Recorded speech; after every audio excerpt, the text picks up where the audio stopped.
Good morning, good evening, whatever it is where you happen to be at the moment. Thank you for joining us here at East Coast Throwdown 2019 for the MK11 Pro Competition Top 48. I am Mustard and joined on commentary by Ultra David, and we had quite an interesting bracket yesterday, didn't we? I would say so. There were some very interesting upsets, some very interesting results, and some of those upsets were players that, going into this you might have thought would end up in top 8, maybe some likelies for top 8, and yet we have some who are eliminated, like Hayate, and others who are hanging out in the losers bracket. Some big names. Yeah, this has been... I can't remember the last time we saw a tournament that had so many kind of like varied results from players that... It's always hard to talk about upsets, right? Of upsets being when a player that is expected to do well is beaten in bracket by someone lesser known, right? Sure. But it's always hard to talk about upsets kind of like late in a tour because by then you kind of know who's established and who you expect to do well. And we're looking at players like Rewind. Yes. Like losers in pools, right? To Pulse, a player from like the local area here that hasn't been to pro competition before. Hayate down to K7, the online warrior that started to go to some local events as well. These are like pro competition winning players. Definitely like right. Major winners that are now either out of the tournament or losers bracket. You got Tweety in losers. That's a big one. You got Dizzy TT in losers. He was just in grand finals at Brazil Game Show a week ago. Last week. My goodness, this has been unpredictable to say the least, but it's been exciting. It's always nice to see this happen in a tour, especially later on, because I mean, it just shows that the scene is leveling up, right? There are those players out there that don't get the chance to travel so much, that haven't been able to enter as much. Of course. And to have this happen now is just, it's a good sign, even though maybe if you've got those crowd favorites at home, if you have those favorite players that aren't necessarily where you wanted them to be, it's for the greater good, I assure you. I was just going to say, I think that's true. If you're one of those players, this is probably not your favorite weekend. Yeah. But if you are, if you're everybody else, if you're a player who wants to be on the come up, then this is a great sign that you can be on the come up. And if you're somebody who likes to watch really good Mortal Kombat and very interesting competition and have results that may not be what you expect, which I think is a lot of us just enjoy seeing that, certainly from our perspective, then this is just a fantastic tournament for you. So let's have a few minutes before we get into our first game, which is going to be Sonic Fox versus HeeyGeorge, the run back from which was our first game on the MK Pro League Season 3 finals. Apparently, I've just been told we've swapped it, so it was going to be that, but no, it's Ninjakilla versus Rashid, so another good one to watch for. Maybe a Liu Kang mirror match. But we have a lot of these like super stacked winners side games, right? Because there's been a lot of upsets, but at the same time there have been some just straight up incredible players that have got through winners side and are going to be having some heavy ones from the start. So if you'd like to check out the bracket, go to smash.gg, search for East Coast Throwdown, and you can click on Mortal Kombat or whatever else you'd like to follow. It's all up there. As you said, at the top of the bracket, although I guess not at the top of the show, is Sonic Fox versus HeeyGeorge. Rashid versus Ninjakilla is one that I'm very excited for. Rashid from Southern California. Come on, baby. And Splash FGC versus Combat. That's an interesting one. A couple of guys who played a lot. Forever King versus Kevo. I feel like literally every one of these, as we list them off, is like a killer match. Oh, for sure. Like straight up. And the good thing about it is so many of these players are also in a position that we talked about this a lot yesterday, but today it really is going to hammer it home. There are a lot of players like Kevo, like the DJT, like the Forever King, that they have some points, but they're not close to top 12. And top 12 is what makes it to Final Combat, whenever the finals may be. Now, with the fact that this and NEC are the last two events that you can actually get points at, you need to do well today. Right. Like, there is no two ways about it. You need to place, like, top 4 today if you were in that kind of, like, just outside of 12th, like, between kind of 12th and 20th, maybe, to be able to shoot up towards even the bottom end of the top 12. And that's where Kevo is. He's currently at 13th place. We're going to start off with this one. I'm excited. I'll try not to be biased. Other winner's side matches, Dragon versus Honeybee, Pulse versus Scar, Burrito Vorhees versus Video Games Yo, and Deoxys versus Samage. I'm literally excited for every single one of those. Everyone. But for now, speaking of killers, we have Ninjakilla himself, the master of the online world, making his transition into offline one event at a time. Obviously, pro competition winner this year, won DreamHack in a dominant force over Sonic Fox. And this is his next showing from that tournament to now, and still on the winner's side dominantly. I spoke with Rashid yesterday, and he said that he typically does not look ahead in the bracket. He doesn't really want to know farther in the bracket than the next match, but he's known this match since last night. And I'm sure he's been game planning for it. Lumiere, no surprise here. We did see Rashid pull out Wuxi Legend yesterday as well as an answer to outtake Johnny Cage. He had to play Frosted. So we got it is going to be Lohan. Yep. Okay. So true mirror in every sense of the word. Now Ninjakilla has typically looked really good in mirror matches. Yes. He is considered to be like a true master of Liu Kang. And I feel like to play him in the mirror, almost no one in the scene is going to know as much about his own character, right? Well, the thing about Ninjakilla is that he is dominant in mirror matches, but he's just dominant in matches. You could take out the word mirror and have just about the same result. That's true. And so far he's making that count, as you can see Rashid's in the Revenant. Now he does have the corner. See if he can make anything happen with it. Ooh. Instant throw escape. That's the big thing about Ninjakilla. His reactions are almost unrivaled. He's got those young man reactions for sure, but especially if you're looking at making throw games as part of your... What a whip. Did you see it back that first? Just outside of that. What knowledge and what expectations? Now a good first round for Ninjakilla. Keeps the corner. Used all of his offensive bar to get that though. Oh, I love that play from Rashid because that really is going to throw Ninjakilla off the flow.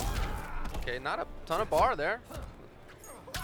And now Ninjakilla's getting that corner again. You can tell he really does not want to give Rashid the space. Oh, wake up buttons. I love that. Seeing that Ninjakilla whiff the OP, yeah. Couple of bars on this, trying to load up the crushing blow. Oh, there we go. No meter on this. Oh, he did get that. All right.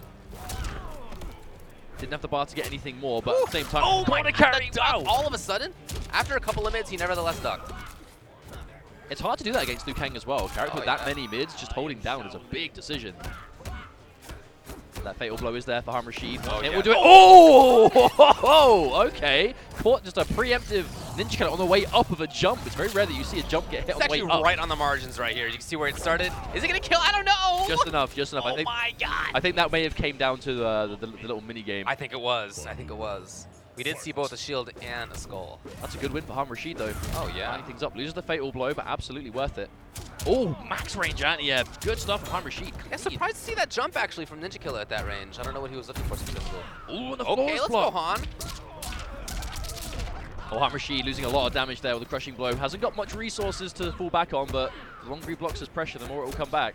There's a lot of advantage frames right there for Ninjakilla. And now you see, Ninjakilla going for the throw out of the corner now, trying to keep it as hard to break as possible. Yes. Ooh, little micro crouch. The counter hit is good. Rashid, max range sweep. Wow. Punish, it's a chance.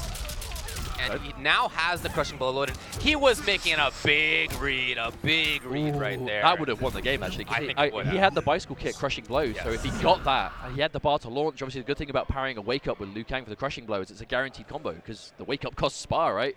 And that would have been enough to kill. That would have been an amazing way to just steal it back, but... It was definitely a moonshot. You know, that was... If that had happened, yeah, I think you're right, he probably would have won the round. So that's... The intention there was... I don't feel like I'm going to win otherwise. This is my one shot. And you know, I mean, to his credit, it would have won the game if it worked. Sure, but sure. Ninjakilla obviously being a bit reserved, no reason to do something so unsafe. Again, you know, that mirror match knowledge. Most Liu Kang players will know to look for wake-up attacks in those kind of clutch moments to get those big comebacks. And Ninjakilla himself has done that in tournaments. The off-stream match against Deoxys where he got that crazy read on it. He's done that before. All right, so now Han is... I'm sorry, now Ninjakilla is the Revenant. Oh, that's not confusing at all. Cool. Anyway, Ninjakilla already getting some grabs, already in the pressure. He now has his own wake-up. I wonder if that's inspired by the end of the last round. I love their decisions on when to go for wake-up attacks, though, because Liu Kang's wake-up up 3, like, Liu Kang is known as a very top-tier character, right? But his wake-up attacks aren't the best in the game, so you don't typically see too many of them, but every time wake-up up 3 has happened, it's worked so far. There's an escape failed here. Oh, wow, again, that max range sweep. I don't think they're just ready for how far that's going to connect. Rashid playing out of his mind so far, gets a hit. Oh, the throw, but the tech that was huge right there, and great guess by Ninjakilla to tech it. Again, he's loaded it up a second yet again. time. Yeah, that's right.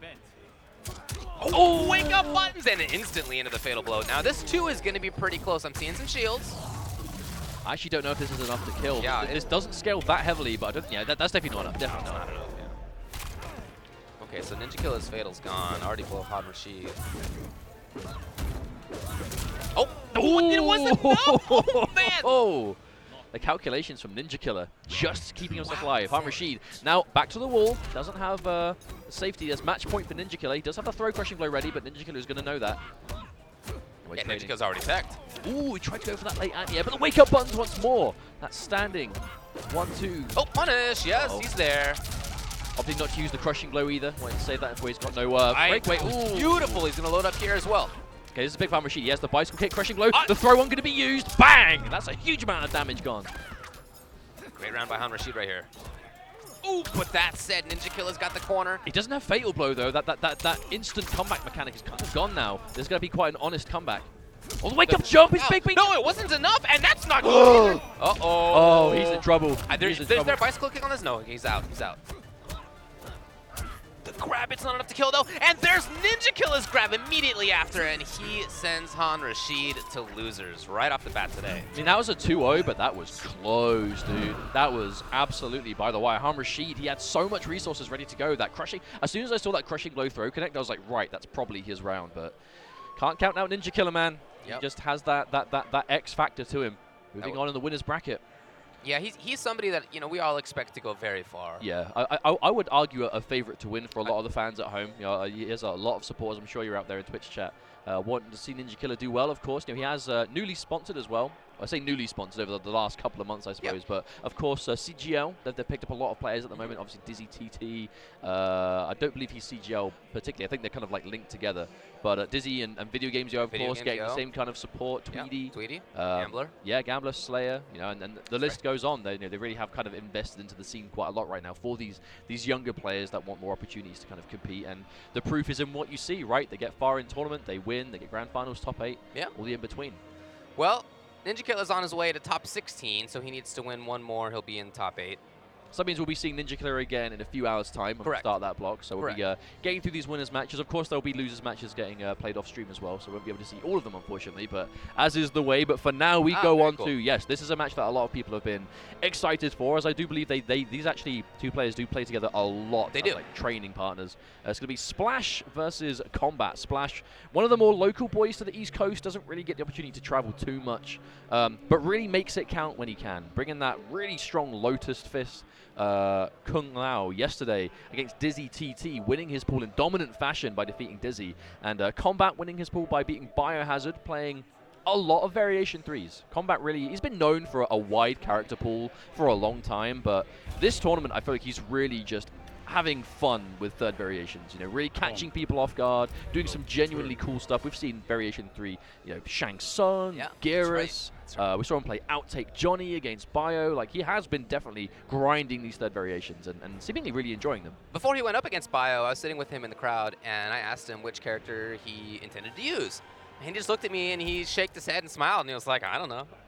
I was like, is it literally a game time decision for you? Do you go up there not knowing what you're going to do in advance? I genuinely think he does, because Combat That's what he said. He plays a lot of characters. He was like, yeah, I'll just go up there and, you know, we'll see. And he hidden cursor as well, so he's just like, does even he know?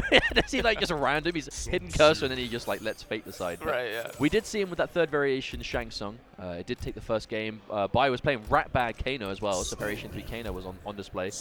Combat took the first game, then Bai returned, and then Combat changed to Outtake. And we saw him play variation 3 Geras as well in the set before.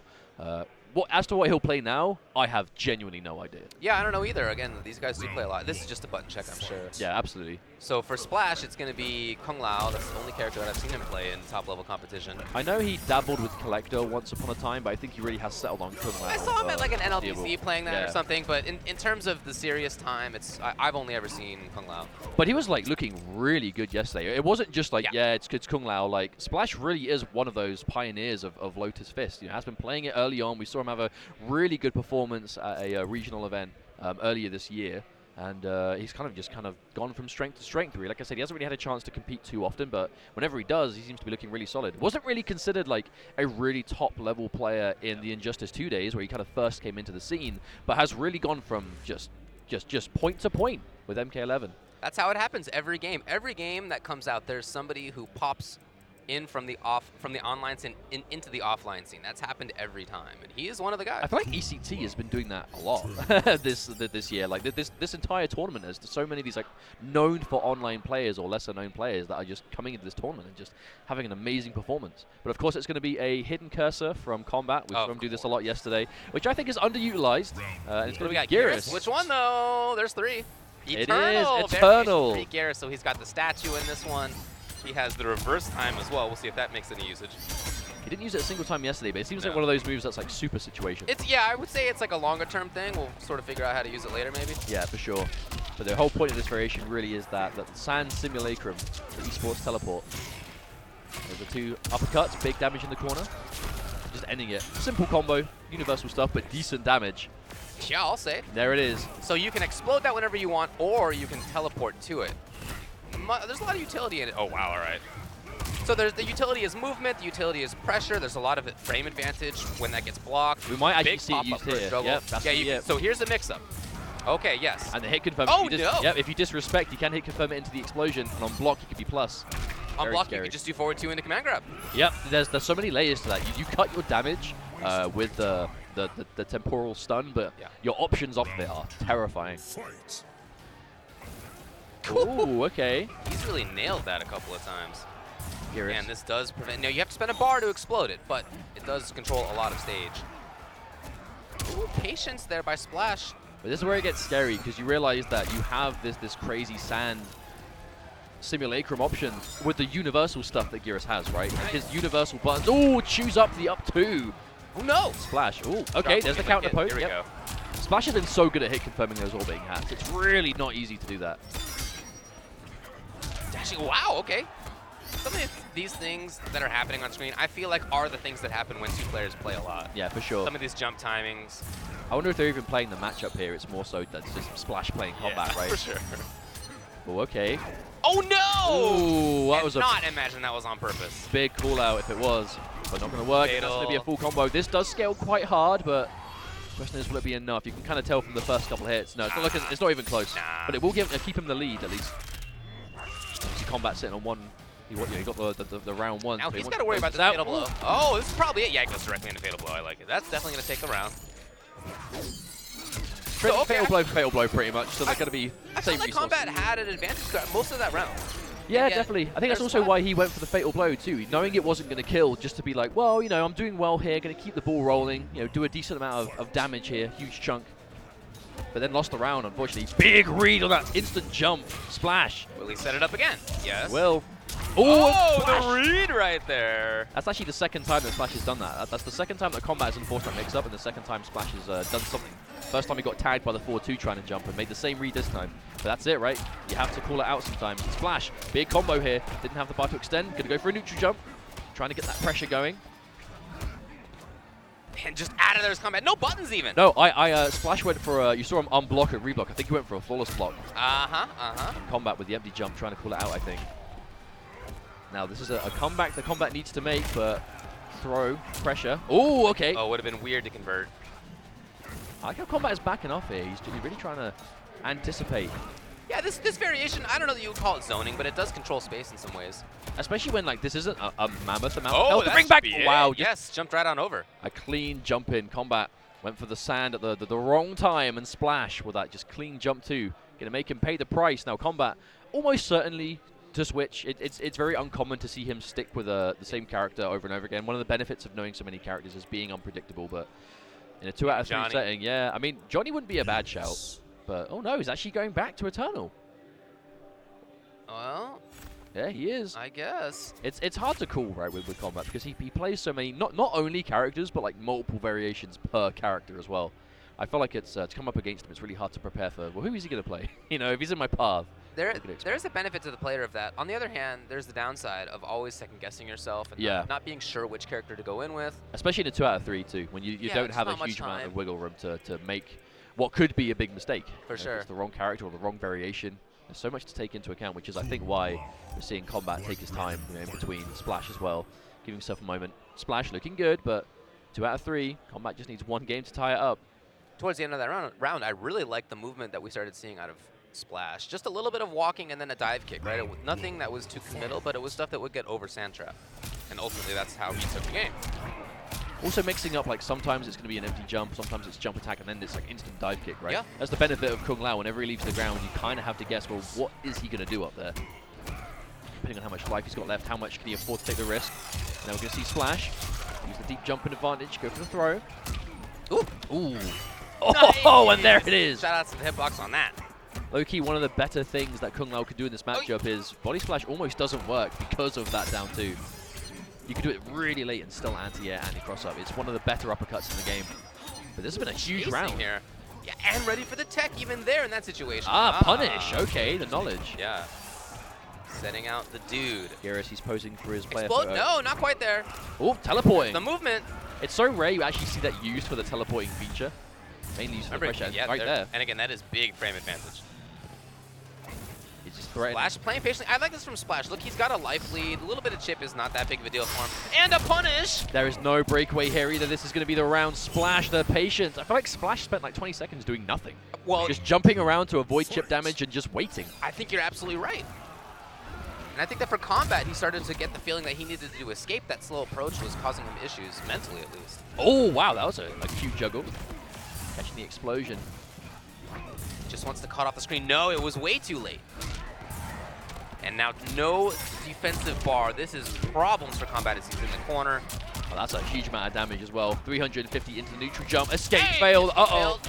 Bad news all around for combat right now. Way down in life. No bar.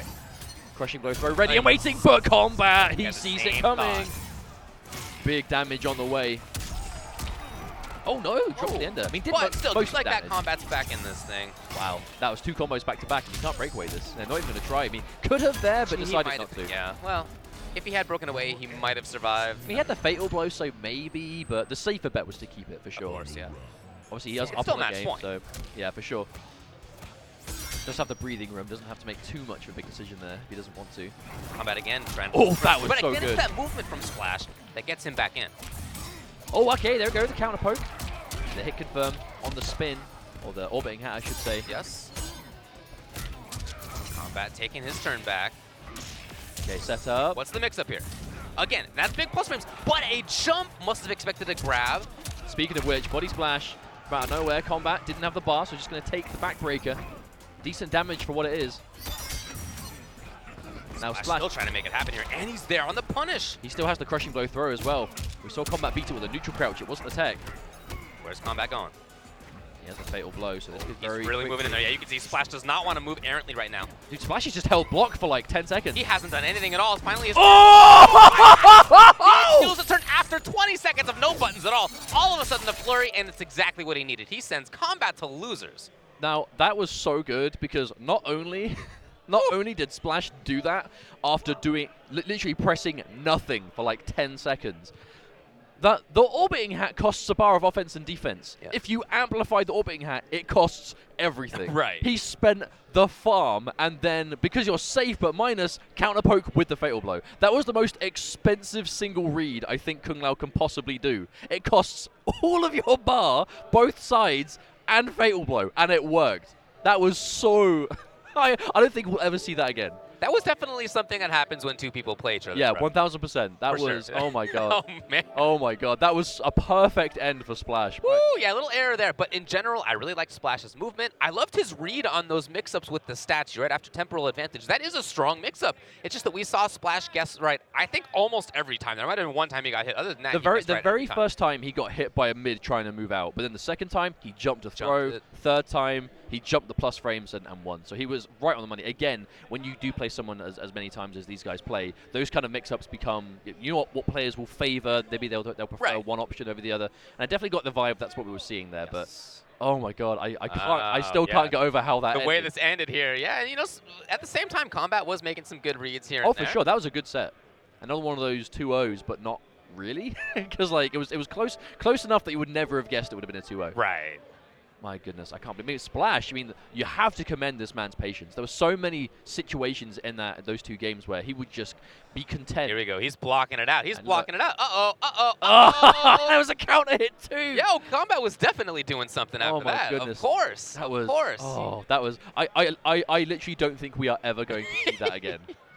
Well, shout-outs to Splash, who qualifies for the top 16. Now we're moving on. This is Sonic Fox on the right of your screen, and HeeyGeorge on the left. We thought it was our first game, and then it wasn't. Made me look quite silly, but now we're seeing it. And of course, Fox going to be playing. He's been playing Jade pretty much all tournament. And Yes. HeeyGeorge really has been one of the ones to watch for sure. One of the kind of like dark horse players to maybe take this whole thing if he keeps playing as well as he has been so far. HeeyGeorge has been playing Variation 3 Frost Arctic Anarchy all weekend. And honestly, if you have been at home thinking, what does this variation do? You know, what's the whole point of it? Watch this set and let HeeyGeorge educate you, because he has just got this really strong look and take on the character to work. And we saw him take out Gur Impulse, we saw him take out DJT. Like, he has not had an easy path. And here he is in winner's side still. Now with another Titan in his way in Echo Fox, Sonic Fox. But I think we've seen them play before a few times across a couple of NetherRealm games. But okay, it's going to be Outtake Johnny Cage. I presume Outtake. I think that's the variation that Fox has been playing the most. Yeah, I would imagine it's Outtake here. Yeah, they played at the IPS finals. Joker mirror match. It was a Joker match, and I recall that being very close. Which we might see again in this game when I guess that's when possible. Joker Yeah, comes that's out. right. Imagine that. That's a cool Frost skin. But yeah, George has been traveling up to North America. He's here from Chile for several years now, and he has always had great showings when he does. Very talented player. He's just got that really uncanny ability to just play at his best, no matter who he's against. And what's cool too is he often brings in kind of weird off-meta characters and variations and that stuff. I don't know that you would call Arctic Anarchy Frost that, but when I've watched him stream, it's often with you know, Jaded Jade, or it's with Variation 1 Frost, that kind of stuff. Yeah, I think this is an interesting time to see, because HeeyGeorge, he normally comes to a tournament like a couple of times a year, but because he never has any points or anything, he's never really a high seed. Yeah. So he always has a hard path. But we always see him do well. And now he's got a character like Arctic Anarchy. Frost is definitely a solid pick, and this variation is really strong. I think we could see magical things, but right now Fox has just been running away with this round. Outtake Johnny Cage, highly considered to be one of the best characters in the game right now. And you can see why already. You know, Sonic Fox is already doing the thing. It's the amazing Fireball game. Extremely fast, both in startup and in speed. They cover great spots on screen. He has good, safe stuff up close. Nice pickup off that. Good movement as always. Conversion too. You're going to see George build up. That crushing blow. Trying to stab under. Now this is where it's going to get... Ooh, okay. Call. This is where it gets dangerous, though, when you give Johnny Cage, when he has the life lead and he has the space, and he's just going to be playing neutral with fireballs. But there we go, confirming the counter hit. Breakaway is forced. Wow, look at that. And Sonic Fox was just willing to block at the beginning. You know, their defense is really good. Oh, the delay into the back three, Fox. The slight walk-in. George getting caught out. George needs something. Yeah, it was a big read, and you can see Fox, just before that, stopped pressing any kind of button. They were just holding on the block. Well, Frost is one of those characters that as soon as a fatal blow is in play, you kind of have to respect it at all ranges. It becomes a different game, right? Sure. There's like two sides of the game against Frost, a couple other characters. But as soon as, I mean, one of the characters you can't really do it against is, like you just saw, Johnny Cage, right? That shadow kick going so fast is going to punish it near enough from anywhere the shadow kick will reach George. I mean, I understand the read, though, because if that connected, he definitely could have won the round on the back of it. But it was one of those Hail Mary situations. So it's a switch, I think, over to Variation 2, if I saw correctly. I think this is Ice Machine. Ice Machine definitely better for kind of like counter-zoning game, thanks to the glacial calving, the barrier that absorbs. Is that what Shield's called? Glacial calving. Yeah. Got it. Dude, I'm a Frost player. She's got some weird names. Yeah. It's like almost that Frost skin is like almost entirely one color. But there it is. It's going to be Ice Machine. The thing is, at the same time, that Johnny has other stuff he could be doing. He could bring in Shadow Kick. He could just be moving forward. He's got huge, big buttons. You know, I would imagine it's hard to set up the shield. Now, the big thing you're going to get in this variation over Variation 3 is you get that barrier to absorb a fireball and the drill, the back forward 4. You have that, just the advancing drill attack that is it's so good for whiff punishing and just capitalizing, but I think the big thing here is the shield. Yeah, I like the idea of that, maybe to try to get underneath. Because it definitely looks like it will go under, but it is a big combo. This variation of Johnny does not shy away from big corner damage. I mean, Fox, he's just backing off. He wants to play at jump distance the whole time. Oh, and there it is, Rising Star. Forgot that was here. Extremely fast. If you have bar, you can make it safe. Very strong. For a character with fireballs that this variation has, a very strong tool to have. If you want to play Fireball Dragon Punch in Mortal Kombat, this is the character. Okay, there we go, the delay into grab. This is where it gets a bit more dangerous, because not only do you have that strong jump distance game, and the Rising Star for counterpoking, you have just the pressure. That feels bad.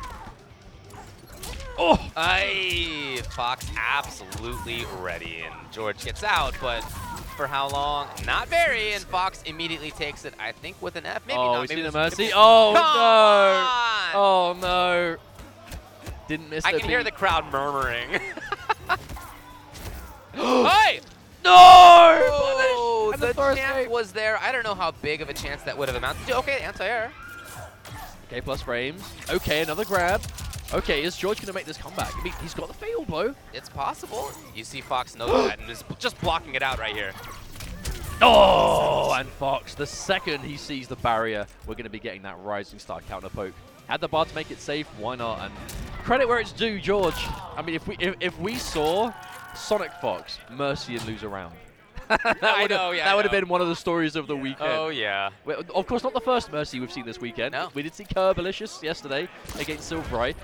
A rather risky Mercy. It was a Mercy at a time where he definitely didn't have a guaranteed health bar's worth of That's right. win behind him. But By the way, speaking of Kerbo, it was Kerbalicious versus Maxter in loser's side. If you're somebody who's been following NetherRealm games since Mortal Kombat 9, you know those names very well. Maxter took it, 2-1. Kerbalicious eliminated. wow, that's a good result for Maxter. But obviously, again, bringing that Frost, I feel like this tournament has been like a really good demonstration of what Frost can do. You got a player like Maxter that obviously hasn't lost his touch. You know, still very strong as a player. HeeyGeorge, Tweedy as well. We'll be seeing with Frost as well. And they're just a couple of players. Like they're really showing that how strong this character can be right now, I think. But you know, just to let you know what else is going on loser side, there are some big matches that have already happened. Eupforing has eliminated Killer Shinnok, who was 3rd place at Brazil Game Show last weekend. Daddy eliminated King Gambler. Eupforing, of course, being a Barking Irons Aaron Black as well. So one of those characters that you don't really get the chance to see too many times. Not too much else to report, I would say, in terms of huge news. Maybe Gur eliminated Sunio. Dizzy defeating Station. Station, of course, playing Ringer Jax yesterday as well. Very cool. Very interesting to see. Definitely looks like he's been because we used to play Grin and Barrett, of course, was known for Variation 1 Jackson, making that change, not too surprising. But moving back into the winners bracket, we have Kevo Reborn versus Forever King. Two players that go back a very long way, back towards the MK9 days in the NRS community, and I would say kind of have had similar journeys. You know, used to be real big time online players, always would deviate towards the top tier end of characters. You know, they knew that they'd pick strong characters and just go from there.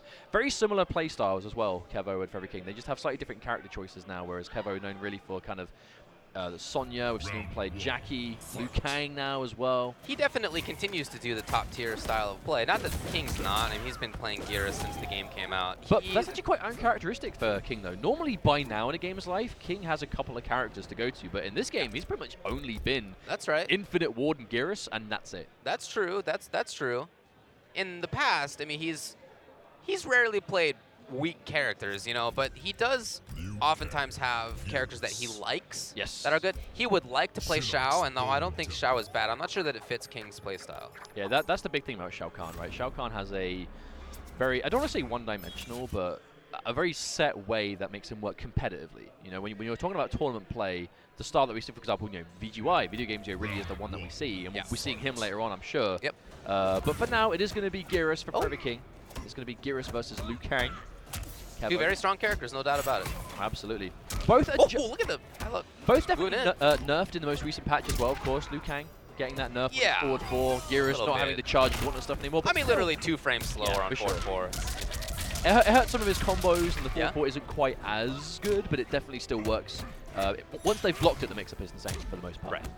But of course, if Geras the same, losing the charge gauntlet stuff, but still being very strong, right? Two characters that they got normalized a bit, but still very good. And there's that confirm on the forward 2 by Forever King. The breakaway forced. Oh, okay. Meaty grab.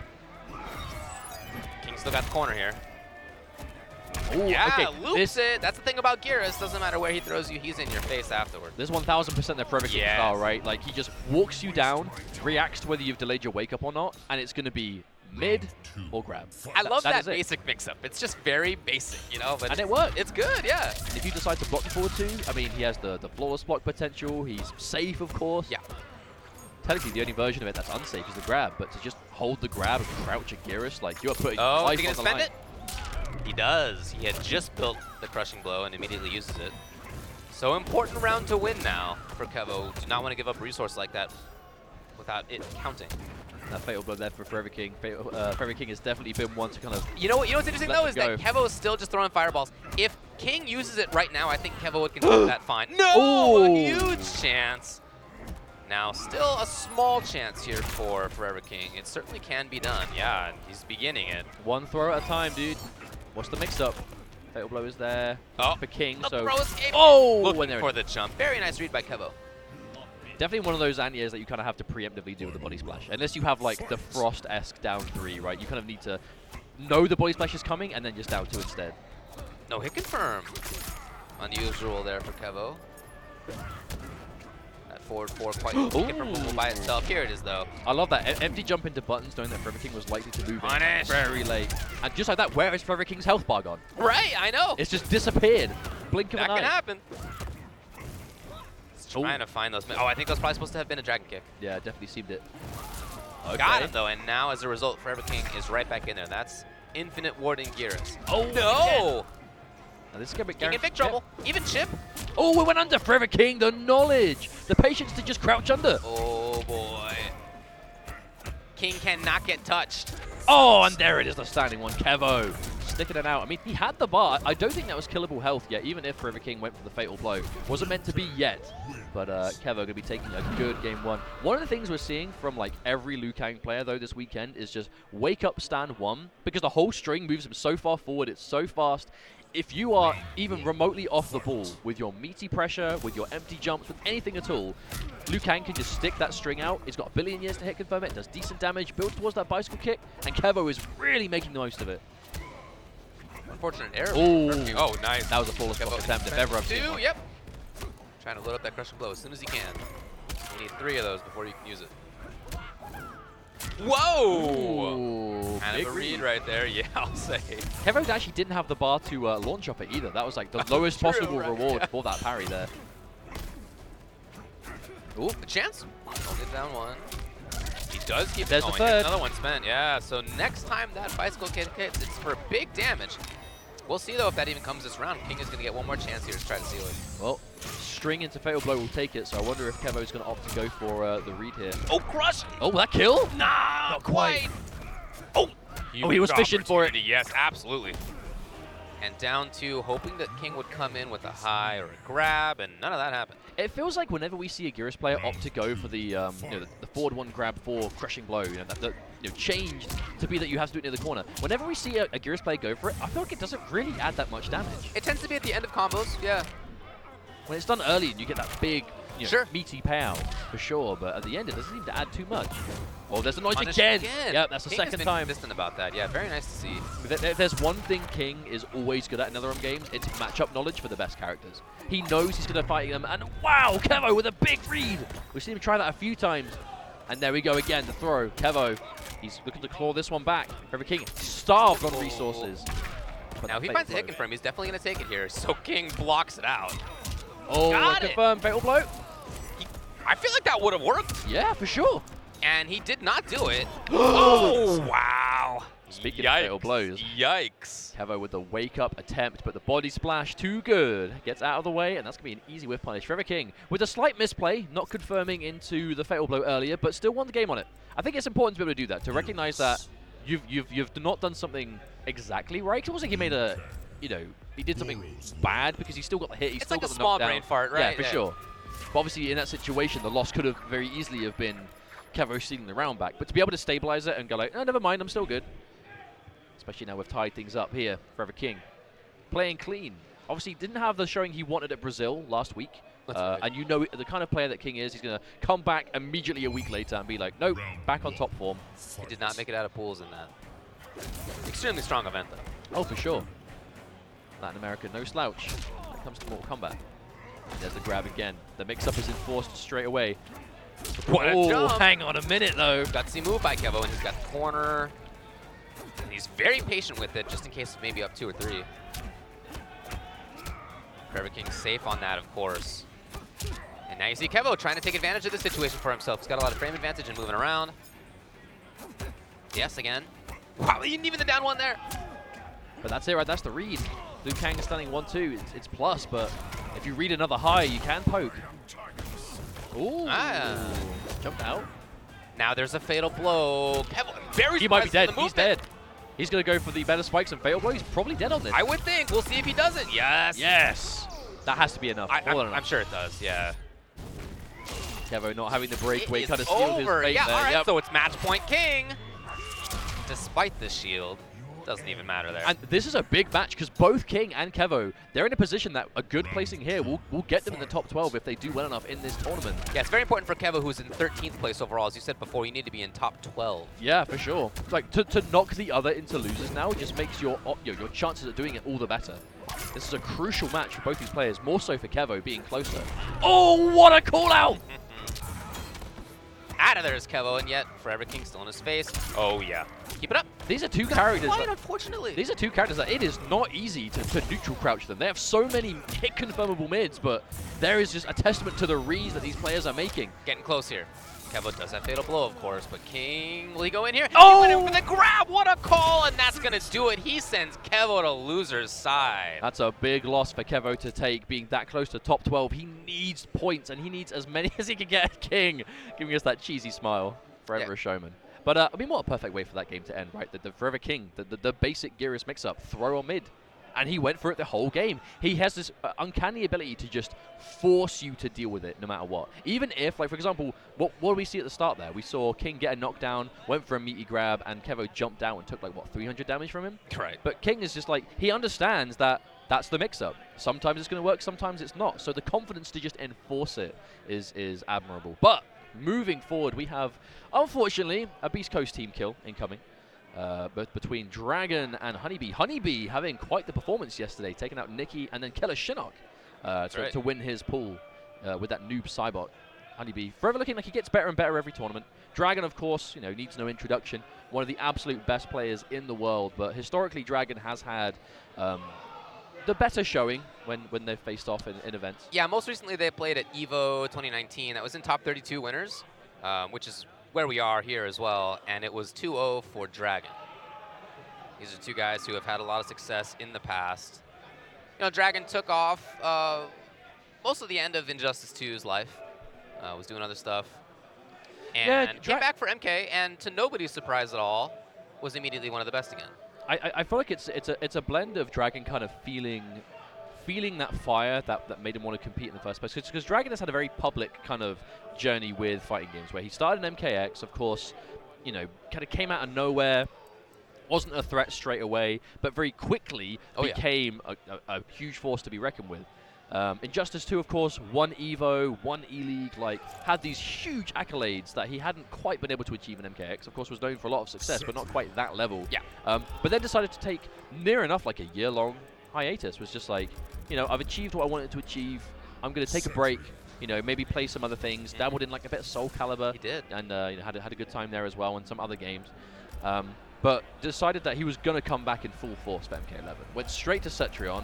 No surprise there. Yeah. When that character was literally first showed, I remember seeing his tweet as soon as we even saw that character before the game came out, and he was immediately like, this is my main. I'm going to play this character. Luckily for him, it ended up being a character that fit his style very well. It's clearly a very strong character, too. Oh, for sure. Like, Cetrion is definitely a contender for arguably maybe best character in the game. She's in the short list, no doubt about it. But largely due to players like Dragon being able to kind of showcase at the highest level what this character can do. Dragon known for just being the best Cetrion player, and that is a highly contested accolade as well. Of course, there are many strong Cetrion players out there, across the pond, within the US, and there's a lot of them, and they all do very well at tournaments too. Yeah. But Dragon is just the one that really kind of rides above, the cream of the crop. Currently number 2 in points overall. So he's sitting pretty. He is absolutely qualified for Final Combat. However, Honeybee is not. Honeybee is currently 22nd overall. Yes. So he needs to do very well if that's going to turn into a top 12. And it's not like through lack of trying. Honeybee has near enough been. He's been traveling. I think he actually has been to every pro competition event with the exception of Brazil. Yeah, and you know what? I'm looking at his current results right now. You're right. And he has not made top 8 at any of them. He's gotten 9th at both Vianality and Celtic Throwdown.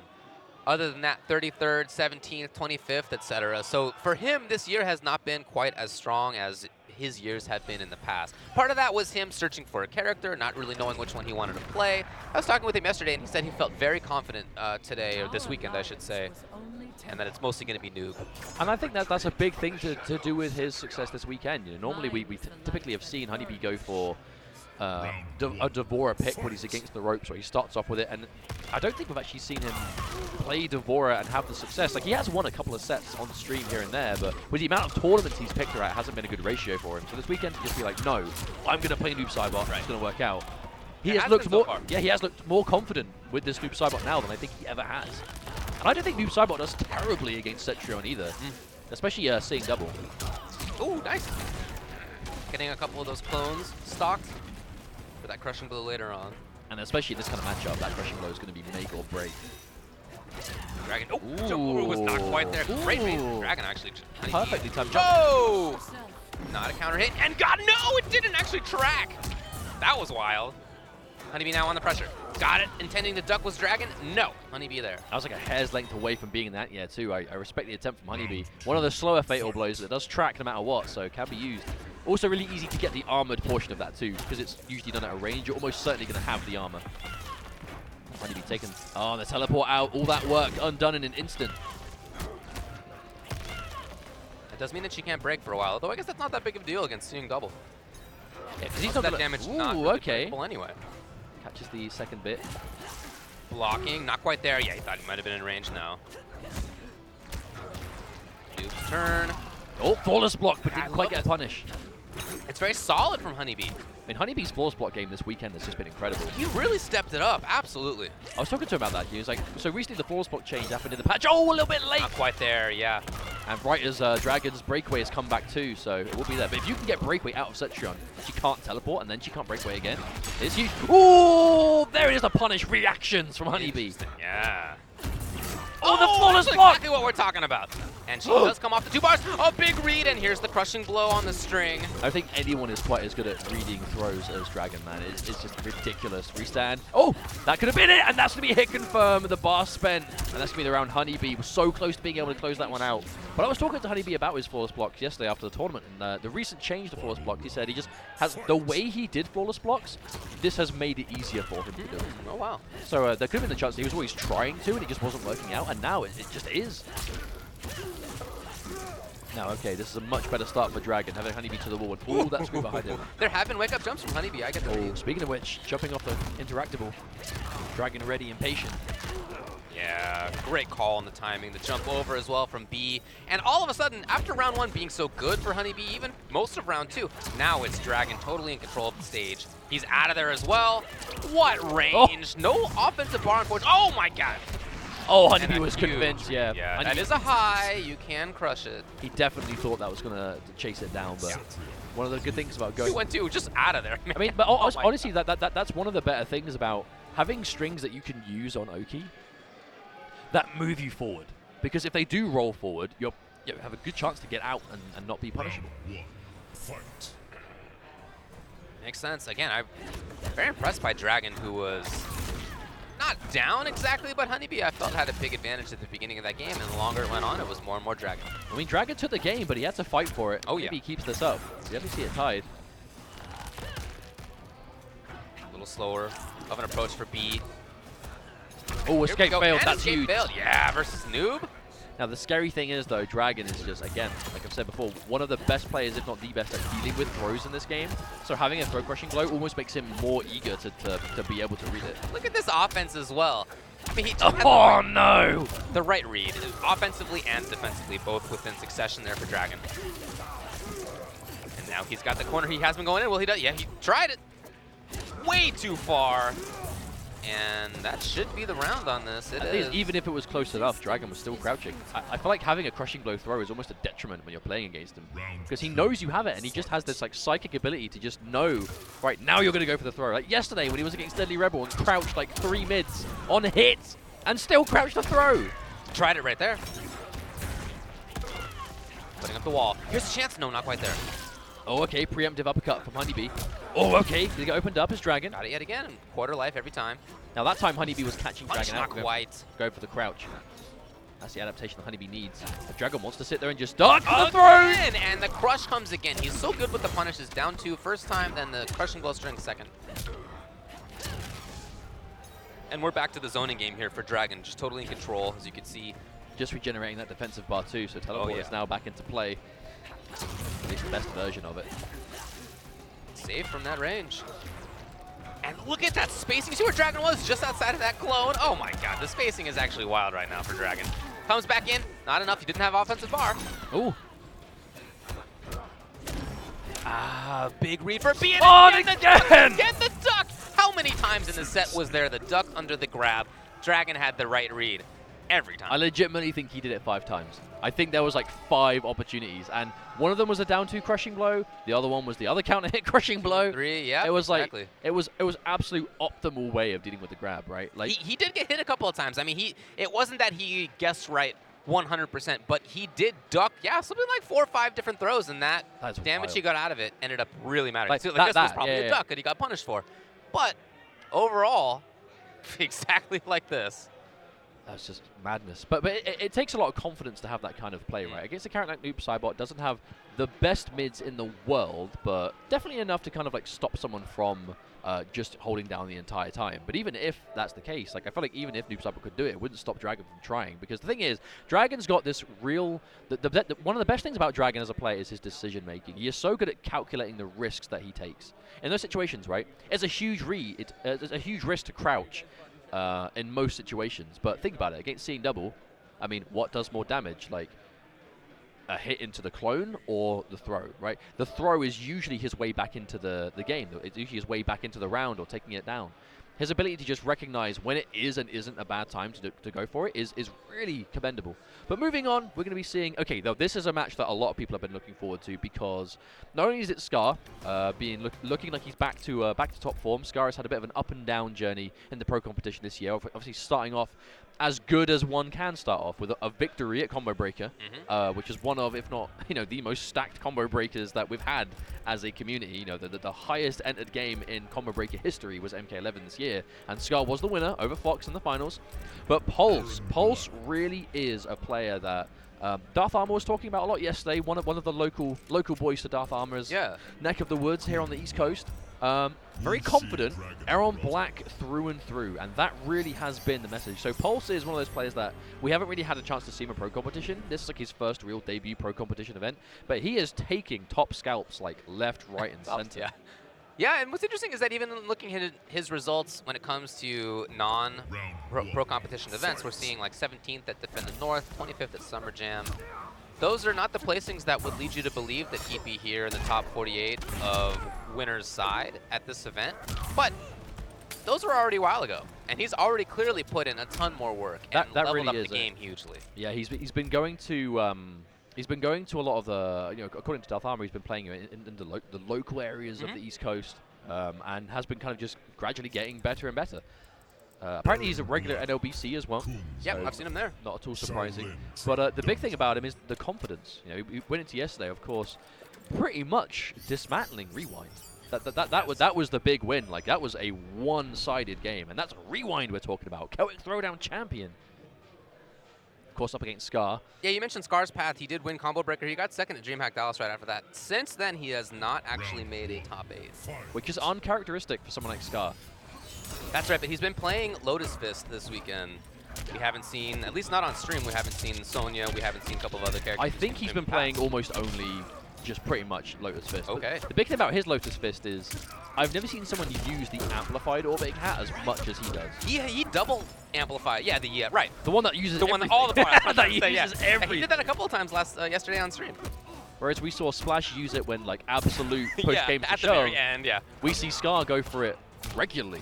I bet yesterday was anything to go by, but of course there it is. And that's a really good thing that I like that Kung Lao players do. Those like late jump kicks to get better juggles at the end of it. Really interesting stuff. Here's Scar. Stealing a turn right there. And that's the round. Yes. Chunky. Scar, I love the pressure for him. The movement's always so good for Scar. That's just a sort of unifying thing among all of his characters. I feel like a big thing about Scar, though, is he really didn't seem to quite have his character. Like, I know Sonya, of course, he was very good with Sonya at the start. I have no doubt he still is now. But I feel like the way Sonya plays doesn't lend herself to the way that Scar played at the start, right? It's almost like she's better for the keep away, whereas Kung Lao on the other hand. There's the bar. Yep. There's the bar. And the damage you get from it too. It adds it very quickly. And so it should for the amount it costs. Right. Oh, not quite there. But directly back into it was Scar, and that 2 bars gone for Pulse, who jumps out, nothing else. Oh. And no, he didn't put the string. Here's a chance, though. Yes. Defensive bar, and that's something that Scar's always done as well, even since the beginning of this game's life. He does not often break away in situations where other people always break away. He's confident. And guess what? He was right. And Pulse doesn't even want to see the end of it. I mean, that absolutely would have killed. No doubt in my mind. No doubt. No doubt. But that right there is case in point. Why? If I'm being honest, I was one of the biggest doubters of the amplified orbing. Okay. For sure. I was like, how could that ever be worth it? But now, I'm not sure if it's due to like the that first big patch that gave more advantage to it, so it's easy to get forward for. But the damage he gets from it, and the fact that you as a player are so eager to poke after blocking the orbiting hat, you're going to get chewed up by the second. And his option after it is pretty much guaranteed on hit or block, I believe, near enough. I don't know about block exactly, but most players are going to be sitting there. They're not going to be looking to steal their turn back, especially after seeing how much damage they take for it. Okay, big neutral jump coming out from Pulse. Oh man, Scar instantly back into it. And again, Scar, he plays with his life so interestingly. He is okay with standing on the puddle. He's okay with not breaking. He has no care for his well-being. He's just very confident. Directly in there again. Look at all these buttons. He's so active. Oh my god. Just pokes on block. Down 3 all over the place. Here's a punish for sure. But that is the Scar style. Scar really plays from his gut, He doesn't play by the book all the time. He goes with what he thinks will work. And because he is such a seasoned veteran in the scene at this point, he has such a good awareness for, he's going to get hit by this. This is going to work. And especially for a character like Lotus Fist, it's a match made in heaven. I would not want to be on the receiving end of this at all. Right, yeah. In a first to 2, no thanks. He looks so confident. Okay, smoke. Oh no. Pulse not. Oh, big chance on the punish. Pulse is not playing as tidy as we saw yesterday. Agreed. Like, this is not the same level of cleanliness. Which he's getting overwhelmed by this unorthodox style. By the way, -4 on Orbiting Hat and 0 on Omega Hat. Well, there you go. Spend all that bar, didn't even be plus. Right. That's a case to how Scar plays this variation. Yeah. Speaking which, though, Pulse does have that fatal blow. Scar, though, with a commanding lead. Wouldn't normally think it was that much of a big deal in this matchup, but Scar is playing it so well. Scar very patient right now. He does not want to let something be easily reacted. And there it was! But the slow startup of the fatal blow saves Scar. Okay, now, but he's definitely not out of this yet. There's the escape fail. The fatal blow is going to come back now. So another chance Pulse has. Does not want to throw out the fatal blow correctly, though. Oh! That could have been anti-air for sure. Oh! The poke! Down 1. Into. Come on, Pulse! Yes. Forcing movement. Oh, the crouch underneath! Cannot get touched. Are we going to see a teleport from Scar? Is he threatening? He's right next to the interactable. He's got the hat. Yeah, threatening clearly. The hat went away, but it was still a gigantic read from Scar at the end with the duck. Dude, that was like, there was no hesitation. That was Scar got hit by the down 1. Instant uppercut. No hesitation whatsoever. Scar, he just knew it. And I want to say, like, commendable patience from Pulse as well, though, to see all of that Scar was trying to set up at the end, get the orbiting hat going. The first thing you'll think is he's going to teleport. Right. He set up the orbiting hat. I'm at chip health. He's going to teleport. But Pulse, he waited. He wanted to see the second Scar advance through, got that poke, and probably, the smart thing to go for a throw in that situation. But Scar, again, that decision-making, like I said, he plays from the gut. He plays with what he feels will work. He got hit by the down 1, just felt that Pulse was going to go for a throw, and just immediate uppercut. No wasted time whatsoever. And Scar making his way into top 16 winner's side. He's such a unique player. His decisions are unlike anybody else's in terms of the pressure tools he chooses, his resource like usage, that kind of, if that was intentional, I don't know. I mean, there's a lot of stuff that is very unique. This kind of thing, like you said, I mean, anybody else would have just teleported in here. Very difficult to deal with that teleport when there is an orbiting hat. Ooh, oh, very cool. Biased commentary incoming, sorry. Yeah. It's going to be hard for me to avoid, too. Burrito's one of my favorite guys to watch. Now, always actually, plays characters I like. But exactly, on the topic of that, this is going to be the kind of match that I don't think we've ever seen happen before. So video games, of course, the young gun from the UK. This is his first trip to America, his first American tournament. Dominated his pool with Shao Kahn. But the big thing about Video Games Yo is still very new to tournaments. Has only been competing for about 2 or 3 months in the UK at events that he can go to. Recently won Ultimate Fighting Arena in France, securing his spot in the Intercontinental Finals.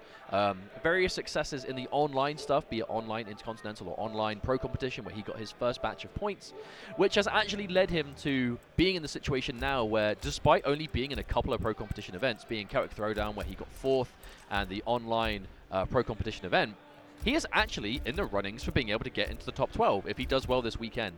Known for that Shao Kahn, Nightwolf now, and Jax, but Burrito Vorhees, I do not want to count this man out. Burrito Vorhees, one of those players that you don't really see have the top level success, but a good track record against really strong competition. And he likes grapplers, he likes big bodies, and this game has those in spades. He did get 2nd place at Summer Jam. Yes, indeed. Yeah, he's definitely on the come up. And I talked with him yesterday. He said that this is actually a draw that he likes. He plays Shao Kahn himself, although not in tournament, but that is one of his like non-tournament mains, he was telling me. And so he thinks he understands the character really well. He has a lot of understanding of what the sort of ideas that Video Games Yo, he expects anyway, will bring into play. So we'll see. He told me it's going to be New Era for sure. Yeah, and I was actually talking to Video Games Yo about this yesterday as well, and he said he expects Burrito Vorhees to play New Era, and he's purposely, out of all of his characters, he wants to pick Shao Kahn. Because he actually thinks that Shao Kahn does really well against Kira. Interesting. Okay, well, we'll see. You mentioned that. We know it's going to be confidence. Yeah, he has not been playing in tournaments for that long, as you said. However, every single time he's come out, he's made top 8. 7th, 4th, 2nd, 1st, and 1st. And for someone that new, come on. Like, it's not like he used to compete like in various things. Like, he straight up hasn't entered tournaments until like the last couple of months. Yeah. There is some talent in this guy, that's for sure. And the potential was seen by CGL, of course. They snapped him up, got him here, and won his pool, and here we go. 1 game away from winner side top 16. But again, one of those players that, because of his points, needs a big win. So he does absolutely need to win this match. Burrito Vorhees, he's been looking for that big win himself for a long time, and being able to take out someone like Video Games Yo, who is definitely a fan favorite, one of the biggest rising stars in the community right now. That's a big scout to take. Well, we'll see. That is a ballin' Shao Kahn costume, dude. I mean, he's so cool looking in general. Oh, nice. Punish us, of course. Now, it's breakaway for breakaway with it. Yeah, they're both out of there. You confirm into the full string. Oh, almost 20% for that. I'll never get used to that. A little bit of patience here from Burrito Vorhees, but in the meantime, Video Games Yo is all over the place. A lot of stuff is connecting. Down 4, one of the best. Stand 1, one of the best. Burrito Vorhees sitting back. Oh, no, I like that. Video Games Yo, he's using the negative frames to enforce the spear to build up those crushing blows. Now, New Era isn't obviously going to teleport to him, so he can actually trade quite well. Oh, man, both of these guys have gotten hits and not the rest of the strings. Annihilation counter poke. We see him do that a lot. BGY threatening. Oh, well, I don't know what he would. He had Fatal Blow. I don't know if it's time to use it, though. Yeah, I think he definitely doesn't want to use it, and that's really guaranteed. I think it's too important of a resource to match up to just too early, too early. Ooh, Burrito Vorhees. Trying to do dash down 1? Is that what his intention was? I wonder if there was some knowledge there. I wonder if he actually can have time to get out of the way of it. I don't know. Most players like Flawless Block or just trade down 2, but the lower health you're at, the more dangerous it is. And wow! Carried to the corner from mid-screen. A lot of patience right there. Burrito was... maybe just wanted to see what Video Games Yo would do. Get a better understanding of the player himself. Oh my... The range is actually wild. That hit from that far away. Ooh. Who else gets to do that? Video Games Yo, that forward throw, and that movement, that crispy block dashing.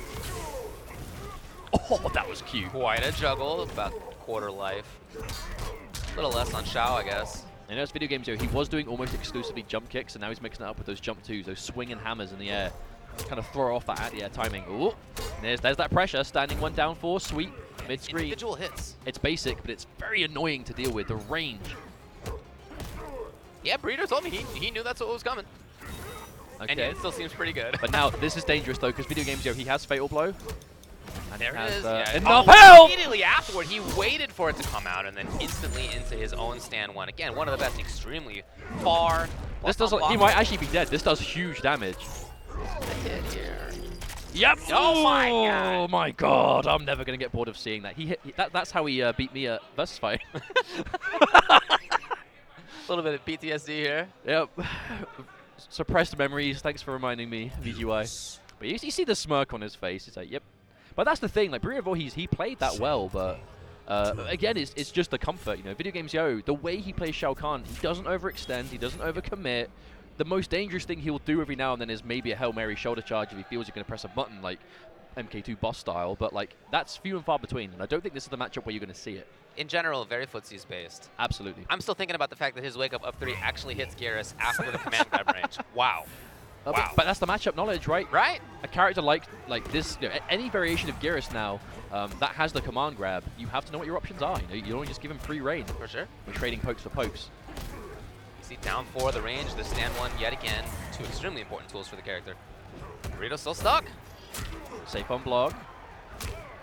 Like the way Burrito, he's checking those minus threats to forward one. There we go. And out of the corner here is Burrito. Let's see what he goes for afterward. He does cut the damage quite a lot, but the positioning is more important. Ooh, interesting. Looking probably to do some kind of a flawless block right there, but nothing came. Plus frames. Yeah, I really think Burrito's looking for flawless blocks in some of this pressure here. He just hasn't gotten it. See what will be up 3 again. Yo! It was. I mean, you could probably jump over. You probably can from that range. Yeah, from that range. But the big thing is, it's kind of forcing Burrito to second guess himself when he gets those corner throws. No doubt. Okay, there's the tick, forward 2. One of the best ticks in the game. Ooh. Plus frames Plus again. frames, yeah, that's right. This time respected. Burrito knows the options. Ooh, jump. Video Games, he's fishing here. He wants something big. No doubt. Oh, I like that idea a lot. There's been so much trading of buttons. It's not quite enough. Does less damage mid-screen. And again, just patient. That sweep extremely safe. Long throws. I don't know if there's enough time here. 4. Oh, yeah, Burrito's just made the decision to take the throw. I like that a lot. There's the patience. Shao just falls down. That was just so anticlimactic. He's like, oh, I'm bored. I'm going to sleep. But that's it, right? If your character has long throw animations, the less time there is, the harder that comeback is to make. Yeah. Garrus actually low-key one of the worst for that himself. Zoning in a little bit. Can he get there? Okay. Video Game Studio's out of there as soon as he saw that it was confirmed. Burrito taking a turn here. Walks up for the grab. And now you got VGY pressuring a little bit. Plus into what? Yeah, just the trade, as you said. People will often do that. Very rare to see VGY do that outside of low health as well. Maybe trying to fling some more options into the mix. But there's the hit. He hasn't hit any spears, so not going to crushing blow yet. Even it by itself, that's 16. Wake up 14, but not confirmed. Very rare to see. That could have been huge. There was no breakaway for Video Games Yo. But you are seeing the knowledge, though, from Burrito, right? Like, he's going for those uppercuts trading. Oh, on hit the punish! No breakaway either. He has the 2 bars. That's going to kill. Annihilation incoming. Ugh. And there we go. Match point for VGY. But Burrito, I am not counting him out. He has the options. I got to yell at my boy later. Do you know that you can only get a command grab on block? Come on, folks. Come on. I mean, that's the danger of playing command grab characters, man. If you go for the tick and they get hit by the poke. You can literally option select it to only come out on block. Well, he hasn't done it. I know. Oh, man. Getting the grab here, putting him towards the corner here. That sweep is just so far, so safe. Ooh. Again, it's so strong. Even hits Kahn. people trying to jump sometimes. And it's like -2 on block? -2, I believe, yeah. There's an instant breakaway from VGY. Oh, the walk back forward. And there's the tick Burrito. again. Not going to be crushing blow, not near the corner, but No. at this point. Puts up a bit of a shield. Great duck. Oh, what a punish! Oh, no breakaway because he threw the interactable either. Oh, he went for something. Went for maximum knockdown there, trying to stop the Dark Freeze, perhaps. One thing we haven't really seen in this matchup at all, the Dark Freeze just hasn't really been a factor. Grab comes. Match point, of course, for Video Games Yo. Wake up stand jab, nothing. He's looking for the confirm into the fatal blow again, I think. Fatal's there for both of them, and that means Video Games Yo especially cannot make any ill-advised move. Another trade. Down 1, and the grab, but a tech! On reaction, seemingly. Oh! And the grab, and it was escape fail. Is it out of the corner? Yes, very smart for Burrito. At that point, in or out of the corner didn't matter anymore. I like the choice once. to throw there as well, because like VGY was clearly fishing for the fatal blow, like 100%. We saw him trade standing jabs like twice, but he was always looking to block something first, right? Block something first, take the advantage, and Burrito Vorhees knew he was going to block, went for it. Ooh, big call out on the uppercut. Yeah, first time we've seen that. Immediately spends a couple of bars. Nice. Mostly has the corner here, no defensive bar. What? Ooh, not quite able to get the confirm. Shao Kahn, one of the better characters for getting a combo off jump kicks thanks to the Full on shoulder charge. forward too after that sweep now. There's a tick again. And well, it just barely got defensive bar. The rollout comes. Oh, okay. Another one. Defensive throw. Woo, interrupted Ooh. it. This may be crush. Yes! Oh, we did see it. Burrito Vorhees looking really strong in this game, and there it is. The mix-ups. No Burrito defensive Vorhees. bar was available for VGY. He was just stuck right there. So it's match point Burrito after having been down to VGYs. Now this is such an adaptation. There's the whiff on the forward four. Burrito tried to whiff punish, but not quite in time. And again, the throw. VGY definitely not out of this, but Burrito is looking super clean. Tried to anti-air, but again, the jump two. VGY is mixing up the jump kicks and the jump two so much that anti-air is just getting so difficult.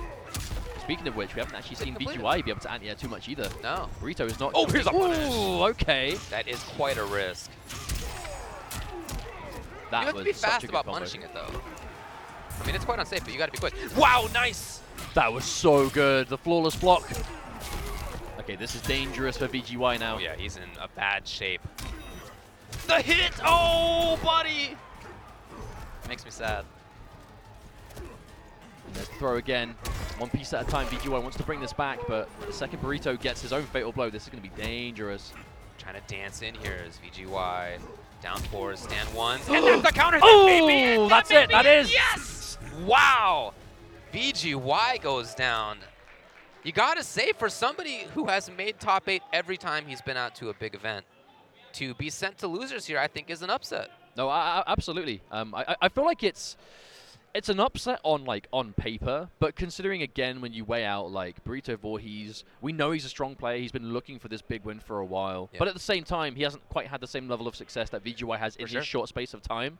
But for sure, a really, really well played set for Burrito Vorhees. Like his defense, I think he only really got opened up by throws that entire game.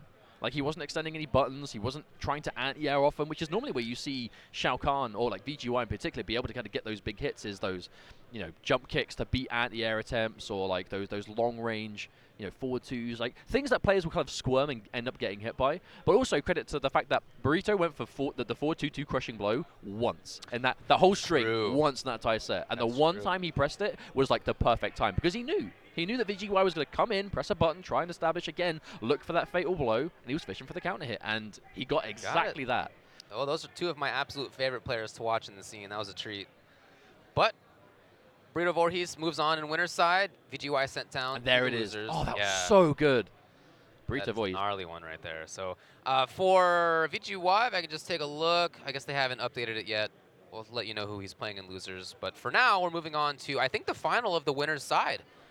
Now this is qualify for top 16. Yeah, it is. This is Deoxys and Samage. So this used to be a staple match we'd see varying versions of in the Injustice 2 days, of course. Samage was absolutely one of the best, and that was the game that Deoxys really put himself on the map. But in MK11, it's kind of been a bit of a reverse, where Samage has had more ups than downs for sure, and a big part of that was kind of character choice. Stuck with Katana early on.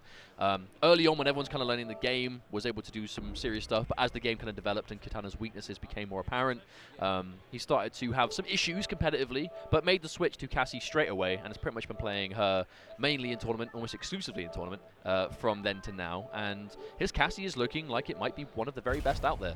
Deoxys, on the other hand, of course, really rose to fame with that Geras, very consistent player with Geras right now, has had some big successes in his MK11 career so far, but as of the patch, has been looking at a lot of Variation 3 upgraded Jackie, which is very, again, reminiscent to the characters he's played before. You know, you look at Geras, and I honestly would not have pegged Deoxys as a Geras player at all, like, going into this game. It just did not seem like the kind of character he would play.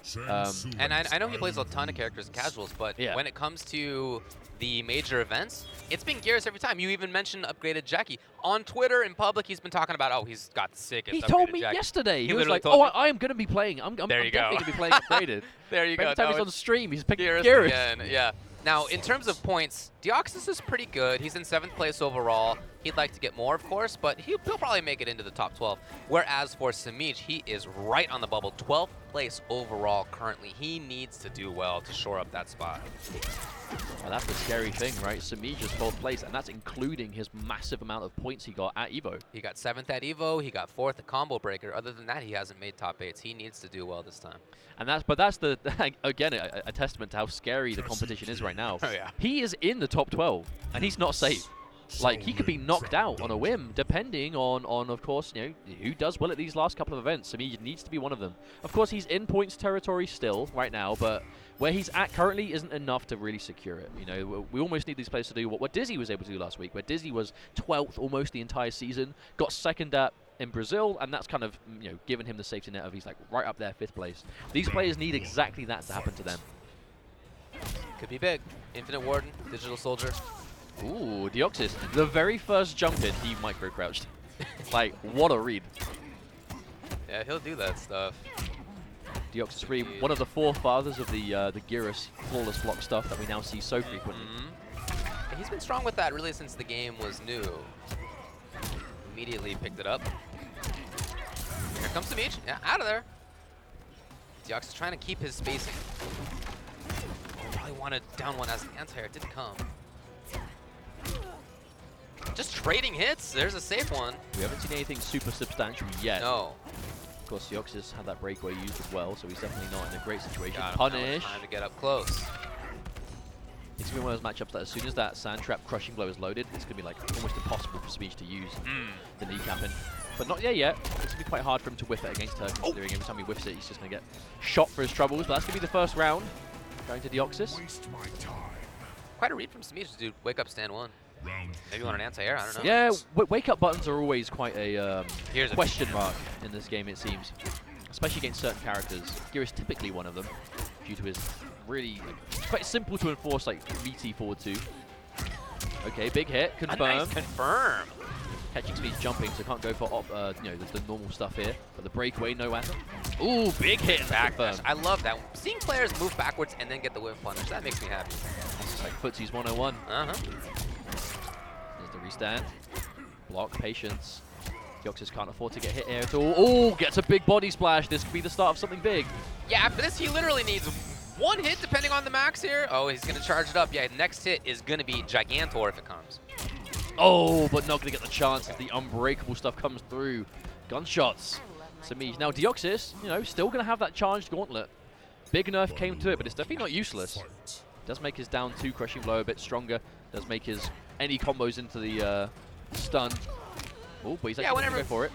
Let's see what he does. I actually wonder if he's got it for the crushing blow more so than anything else. Right, okay. He's up there. 330 is nothing to sneeze at. Oh, wake up But he buttons. does not have bar. So this is not going to be too much damage. Literally like a second Still away alive. from having that first. Right. Oh, a huge read! Now this is make or break. Samage 1 hit away from dying now, especially with that charged gauntlet in. No, confirm. It's very rare to see Samage miss that. A lot of safe pressure. Deoxys is out of there. He wants to maintain this corner. Absolutely. He's dead. Absolutely dead. You can see the forward 1 crushing blow. Nope. Doesn't even need it. Deoxys taking game number 1. I almost wonder if that was like an element of... I thought Gyros is the kind of player or character that can, because he can load crushing blows, be it loading the charge gauntlet, loading the sand trap, because he can hold on to crushing blows at will so many times, it really changes how you have to play against him. Because as soon as he has them, you have to be so much more careful when you get opened up by pretty much anything, because he can just cash out for unbreakable damage, for whiff punish damage. Obviously, it takes him a while to build that up, but by the time you're in round 3, he probably does. Like, Deoxys there had... At the very least, the charged gauntlet crushing blow. And the threat of that always being there, you start seeing Samage make some mistakes. Misconfirms. Now he's considering... Oh, now I know he has been playing a lot of Katana since the patch. Yeah, that makes sense. She did get some help. Definitely seemed to be one of the stronger characters. Some of the players out there definitely see Highborn as like top 10 material. Right, I've heard. Potentially. Yeah, sure. The only thing that we're lacking with Highborn is to see it in tournament. And this could be the event that we see it finally work, but actually might be going back to Cassie anyway. Yeah, looks like he's going to be keeping it safe, going with the main, sticking with the thing. Or not. No, or not. Ooh. We'll see. Didn't he play Highborn at least a little bit at DreamHack Montreal? I think that I saw him do that. I don't remember it myself. I know I only really used to see him play Fanfare, because early on Fanfare really was the variation Sure, yeah. kind of players use. But Highborn has received quite a lot of love over the last couple of patches. It has, and the character overall has gotten some help. So Yes, here we absolutely. go. Big things, fans now, mid if you amplify them, can now amplify air fan for better combos. That's huge safety. right there. Ooh, big neutral jump. Now that's huge right there. The Adenian Razors, you get that instead of the fan lift, but it's huge chip, safety, and on hit, big damage, and it's all unbreakable. Right, yeah. Your health bar just disintegrates. Yeah, You it's get like couple of a fifth to a quarter damage each time. Oh, and Nice! up. Each blocking it out. Trying to move. Deoxys gets there with the down one first. And going for the big stuff. Not too bad. Deoxys with 350. That's big damage, man. Deoxys always had those optimals on deck. And again, okay, so Samage, and he does find some hits, all right. Can he get in there for the pressure? Ooh, tries to anti-air with that down 3. Just misses, unfortunately. But better to miss than to get tagged. Uh-oh. This throw comes into play. This is like one hit from death territory now. Wake up! It's flawless! Oh, big read by Deoxys. That was huge. There's a classic Deoxys flawless block right there. Now one life bar away from winner's side top 16, Samage. Backed against the ropes with his Highborn. There you go. Ooh, okay. That's new stuff. Well, all right. Allowing Deoxys here to get a little bit more pressure. He wanted the flawless block up to 100%. And There you nothing go. came from Samage. Half life because he got tagged by almost just two of those razors. Oh, big last minute jump kick. Nice. Anti-air, okay. Deoxys is out of there. Doesn't want to see any of that. Yeah, and even on chip, that's legit. That's like 5% chip. Yeah, time. it's- Oh, the delay too! Look at that! Nice. No, for sure. It's good. That was like back one into fans for the entire life bar. One of the reasons, if not the main reason, that so many people think that Highborn has that case to be so solid right now. Because that damage just comes out of nowhere. And before you know it, you've lost all your health. Big neutral jump, but didn't do it in time. Ooh. I love Samage's use of the amplified fan just for safety. Probably out of there is Samage. Yes. Deoxys, relentless about it, walking right up there. It's match point for him still. Hoping to see a button. Nothing came. Oh, the crouch. It's huge. No breakaway for Samage. Deoxys gets whatever he wants. 300. Oh, Uh-oh, this Samage is- in trouble. This is slipping away one throw at a time. Tries to jump. Deoxys catching him out. Down one. Deoxys just keeping this a one-player game. Stealing turns everywhere here. On Down again! again. Oh, man. He stole so many turns to take that one right there. Oh, that was... Looks like it was really frustrating to play against because Deoxys was just bang on the money with everyone, right? Because that's what you do. If you do something minus into a down one, it's like for Gearus, right? It's like it's his fastest button, Yeah. and on hit it starts his offense. So he's going to put himself constantly at minus frames, but not punishable, Right. expecting you to go for a high or like a throw maybe, thinking he's going to block. But if he hits you with that down one, he just gets to put you in the blender again. And that's exactly what we saw Deoxys do time after time after time. Sometimes that's, as the defender, you want to use a slower button to guarantee yourself more offense, right? For sure. If that lands. I mean, case in point is Katana. Maybe he was Right. looking for the back one. I would think right? so. I would think so. Turn it into the razors on hit Yep. or block, do that gnarly damage. But Deoxys, he plays Katana himself. He hasn't played her in a while, but he definitely has dabbled with her in the past, so he's going to be aware of those options, especially when she's been like buffed the way she has in these patches. But oh, that flawless block on the wake up Yeah, three that was was- that was killer. crisp. Killer. And that entire end, yeah, just Deoxys was just again that 1-1 stagger, you're looking for the overhead or the sand trap, delays it down one like over and over and over again until before you know it, it is done. But now we move down to losers bracket action. That's right. The winner's side, top 16, will be Sonic Fox versus Ninjakilla. Oh. Sonic Fox versus Ninjakilla will be one of the matches. Okay. Splash versus Forever King, Dragon against Scar, and then Burrito Vorhees versus Deoxys. Those are all great. Now we have to iron out what's going on down in the loser's side. Just to let you know beforehand, this match is taking place right now. Gur beat Maxter, so Maxter's out of there. Now it's Kevo versus Gur to make top 16. Redux eliminated Tweety, who is out. And now it's Redux versus Combat. Dizzy moved on past Ludi. It'll be Dizzy versus Rashid to make top 16. As I said, Eupforing beat Daddy, eliminating him. Now it's Eupforing versus Dude, HeeyGeorge. Eupforing is having quite the journey. We're going to see some barking irons on stream. I hope so. Oh, that's right. No, I said Eupforing beat Killer Shinnok. He then also eliminated Daddy. That's quite a run. Wide Turn eliminated K7 Show Off. Now it's Samage versus Wide Turn. Rewind beat Matrix. Now it's Rewind versus Video Games. Yo! Oh, it's Y-turn over Deadly Rebel as well.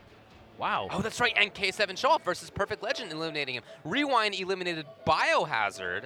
Oh, that's going to be a rough one. And now, like I said, Rewind versus Video Games. Yo, Coach Steve beat Yates, then Frosted. Now it's him versus Pulse. DJT eliminated Nivik. Silver Riot eliminated Mighty Unjust. Then Silver Riot eliminated DJT. Whoa. And now it's Rye versus Honeybee in loser's side. This might be the most stacked top 48 we've seen in a long time. Every single one of those names is good. I feel like no doubt. feel like near enough like every name here is something that's like wow. Yeah. Yeah. The worst thing is we don't have enough hours in the day to stream all of them. I hear you, yeah. But it is the way it is. Hopefully those the off-stream camera monsters got it for some of us. But this is going to be a big game for both these players. Again, you know, we talk about it often, but two players that they need the points. They really need this win. And again, they need to eliminate each other to make sure that the other one doesn't get closer. Yeah, in terms of standings, I believe that Kevo is 13th. Let me check that. He is 13th, and Gur is 17th. So they're both around that bubble. But there is quite a difference, actually. 17th is 255 points. Samage is at 12th, currently in with 425. Kevo at 340. So both of them need quite a few points to move into that guaranteed top 12 spot. And that's the scary thing, right? Like we're literally at a point that top 8, that's not enough. Right? No, you need to get like 4th and above at worst, and even then 4th is probably pushing it. You need something big to really just give you that big point injection. But it's going to be the same match that we saw Kevo fight last time, of course. Gera being just as much of a Geras specialist Infinite Warden as we see Forever King, so the benefit of Kevo, he's played this matchup already today. And they've played the matchup against each other a couple times this year. At CEO, Kevo took it, it was 2-1, but then at Defend the North, in the winner's semis in top 8, Gur beat Kevo 3-0. That's quite a statement right there. Also the kind of thing that, you know, Kevo's going to want to get that run back on. Yeah. Oh, that was like one of the coolest Geras costumes, dude. One with like the mask, the armor. Oh. Right, here we go. We lose a track action. All right. Ooh. That's a very Liu Kang way to start the game. Yeah, I don't even know if he meant to do it, but Ooh. nice. Okay, we're seeing some good stuff out of Kevo here. And he's out of there, of course. Gur tried it. And backing off slightly.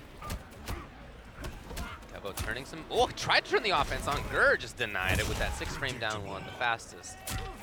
Okay, big confirm here. No breakaway for Kevo. This is going to be all damage. Oh, just built that second bar. Go with the awareness. Oh, and he had a crushing blow. Ouch. Oh, full screen punish. It didn't say punish, actually. Wait, it didn't? It said reversal, yep. I don't know what Gur was trying to do. Okay, jump kick. Had the health to take it. Fatal blow was there for Kevo, but I still don't think it was kill territory just yet. Yeah. Got him. Great keep up. And he's going to load the crushing blow next time. That bicycle kick hits, it'll be there. That goes in. Doesn't want to spend the bicycle kick yet. Oh Okay, my goodness. There is breakaway, yes. Oh, catch one jumping. Wanted to find something there, but yeah, jump's okay. Still get more pressure on that. That's the thing about Geras. It all turns into the same pressure. Yes, even if it has a crushing blow on it, the important thing is just still being up in their face when they get up. And that's what Geras does best. Arguably better than anyone. Nice dog. Oh, and he had it. It's not enough. Gur lives, and he has Fatal, and it will be close to killing if he finds a hit. If he gets some chip first. Yeah. Oh, it worked? Okay, well, I guess we're going to find out. Yeah, now he's trying it here. The situation after this is at range for Geras. Let's see what Gur does. It does not kill as we suspected. Okay, he can even chip it out. 4-2, it didn't do it. If that had been 4-2-1-2, I really think Gur would have taken the game. Now Kevo manages to squeeze in that down one. Takes the round back. What a piece. Ooh, flawless block. Oh no! Rare footage of the 4-2-1-2 whipping. Yeah, there's a couple of errors from Gur here, unfortunately. And we did see the bicycle kick crushing blow was used, so a resource no longer on the table. So that huge damage possibility if you just chunk down one at a time is going to be reserved almost for just the throw crushing blows and the fatal blow if he gets low enough. But what a lead to have now. Oh wow, he's really turned it on. Wow, yeah, this has been pretty one-sided out of nowhere. I would say, yeah, it seemed so good for Gur. And then a couple of errors for Gur. Here's maybe a chance to get things going. Okay. Oh, he had whiffed a couple, got it. No, and Kevo punishes it. No, he doesn't have the fatal blow anymore. There is a breakaway, and there it is. Now, Gur, if he finds... Oh, I respect the attempt. I respect the attempt. That is a risk to take. He was 1,000% expecting Kevo to press there. I mean, it was a good situation to expect the poke. He had like, don't think he had any last breath, did he? I don't think so. Kevo had been pressing a lot of buttons too. Yeah. He's been very active. In Magic Pixel, you know, if Kevo blocked that down one and decided to take his turn instantly, and he pressed into the stun, then maybe Gur could have taken it. But calculated risk didn't pay off. Kevo gonna take that one anyway. Now again, we're still 2 out of 3. We have to be sure here. Gur, he went to Brazil last week. He didn't get the amount of points that he wanted. And again, you know, we talked before about, you know, don't want to sound like a broken record, but it is crucial for both of these players to do well here. If they don't, they can near enough kiss their pro competition adventure goodbye, outside of course, the LCQ. But you don't want to be the guy that has to rely on that to make the finals. Now, and especially because Gur had good chances in that second round, and then at the beginning even to the third round, I feel like mentally, something I'm always a little bit worried about for Gur is that he puts his heart on his sleeve in these matches. And absolutely. When it doesn't go well, sometimes he gets in his own head about it. We'll see if he can recover. But if you've watched this guy play in pretty much any of the major tournaments over the last couple of years, you've seen how upset he can get when it doesn't go well. Like, you know, because it's not like he's upset that he's lost. He's upset that he didn't. You know, wasn't able to do it. You know. Yeah, I mean, he's not mad at the opponent. You know, yeah. He's always super nice. It's just he has high expectations for himself and he wants to do well. Now we got the grab here. Kevo has a chance to pressure. Pretty light. Oh, nice timing.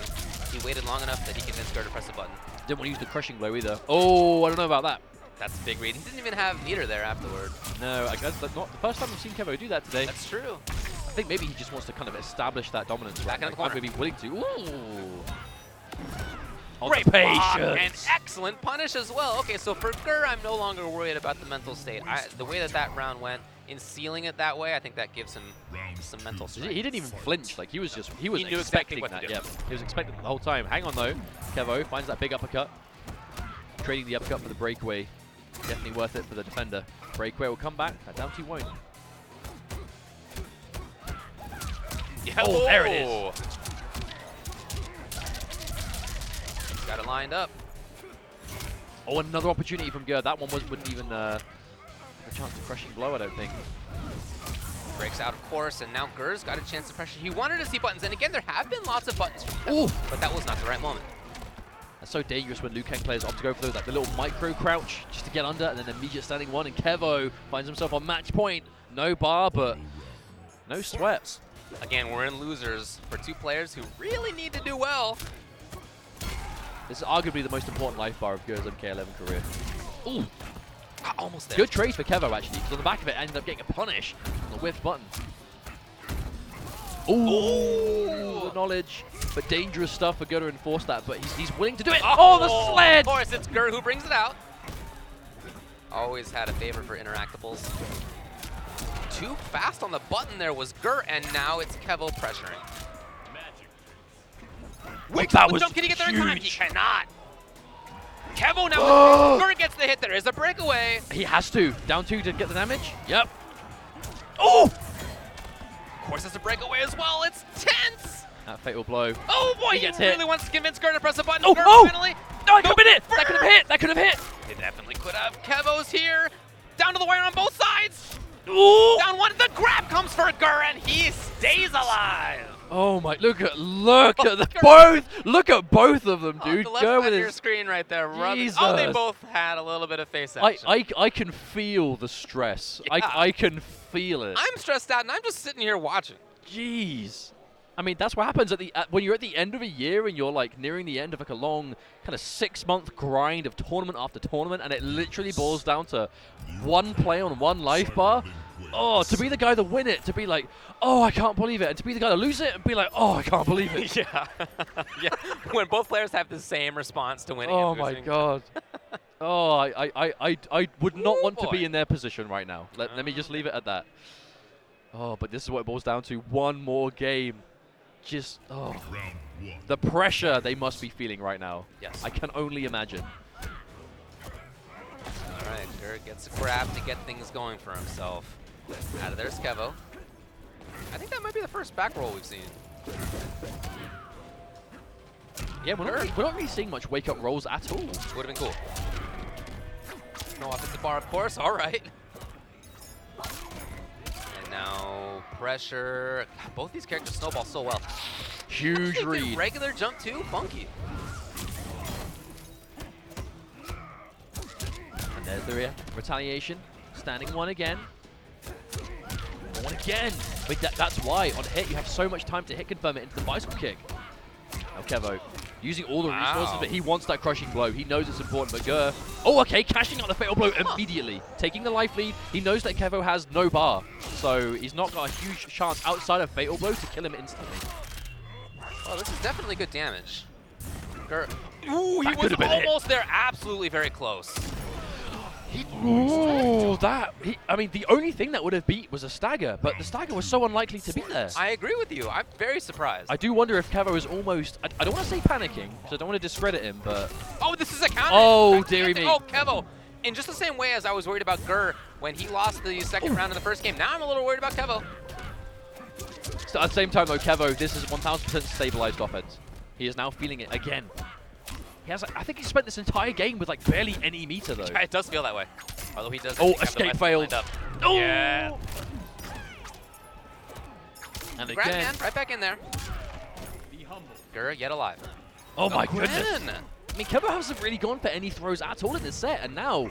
Oh, there's. Oh, wow. Nope. Did not quite a punish for Gur. He was backing off, and there's the trade. We're going down to the final round here. Would it have gone any other way with how this set has been going? This is it. For both players who desperately need this win, it is one life bar apiece. Okay, every single hit here is going to count. Yeah. Every single one. Gur desperately trying to maintain space. Stood up just a frame too early. Oh, huge dance for him. Now Kevo finally has a defensive bar and it's going to go. You know he's going to use it, yeah. Gur trying to move forward, a flawless block. It's Gur's turn yet again. And again, Kevo failed. Calling out the stagger again. Gur does not want to overcommit to either the options of the overhead. It was forward throw that got the crushing blow the first time, I believe. Every single time. Okay, max range, but no. No, confirmed. Very rare to see. There's the crushing blow. It's a great use of the resource at that moment. Gets in there. Is that enough? It is. Kevo eliminates Gur. Oh my goodness, and you can see it already. Kevo with the relief, but he knows. These are yeah. I mean, you can see. Kevo knows what this means to Gur. They sure. both know what it means to the other person. And good friends, both great guys. One of them's going to come out on top today, and today it was Kevo. Hey man, I applaud Gur, dude. He had this like absolute just trek of a time with MK11. I don't want to say it's over for him. No, it's not over. But obviously it's going to be a lot more difficult from this point out, to say the least. But you can see the disappointment. You can see, you know, he's going to hold that in his chest. You know, he's going to hold that deep down.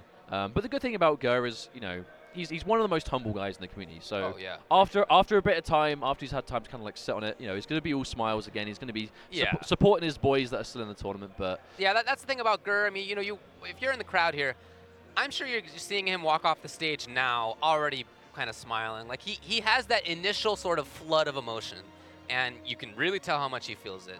After that, very soon after, you know, he's here to hang out with friends. I mean, I'm sure disappointed, but he'll have a good weekend. I mean, you definitely, one thing you can't deny is the man's grind. You know, he's been to Ireland, he's been to Brazil, he's been to all across the USA. Right. Listen to this: 9th at Combo Breaker, 9th at CEO, 9th at Celtic Throwdown, 9th at DreamHack Montreal, 9th at Brazil Game Show, and then this weekend, I guess he got 17th. Yeah, 17th. So this is somebody who has been traveling. He's just been right outside, knocking on the door every weekend. And unfortunately, just hasn't had that opportunity to just break through into the absolute final stages. You know, I know he wants it because he has done it before. He has done it before. Injustice 2 was one of the absolute very strong with that. big threats with Atom if he was in the event, but unfortunately just wasn't meant to be today. And credit, of course, to Kevo. Oh, of course. Yeah, we're talking a lot about Gur, but shout outs to Kevo, a very strong player. So cool that he is coming to so many offline events. This is a guy who was great in MK9, took some time off, did play especially online, you know, here and there in other games, but for MK11 has really been back and back strong. So for Gur, there's basically another chance. NEC, you'll get points there as well, but like we said, coming down to the end for him. Here's the next one in loser side as well. Combat and Redux, who again, just eliminated Tweety in the match before this. Now, Redux, of course, I believe is still a Cassie player through and through. So I'm sure he's going to be bringing that to the table this time. And Combat, I mean, who knows? Yeah, like, genuinely, on the right who side knows? of your screen right there. He's looking at the screen right now. I wonder if even Combat knows. Sure. He's like, I don't even know who to play. Not yet sure. Who would we like to see him play? Oh, I'd like to see something weird, but, you know, I don't know if that's the right call. I want to see more Soul Eater Shang. That's what I want to see. That was so cool. I'm very interested to see that. We saw Eternal. Gearus, really fun to see as well. Outtake Johnny, of course, something he has also been playing. Definitely one of the pioneer Johnny players. Sure. Definitely.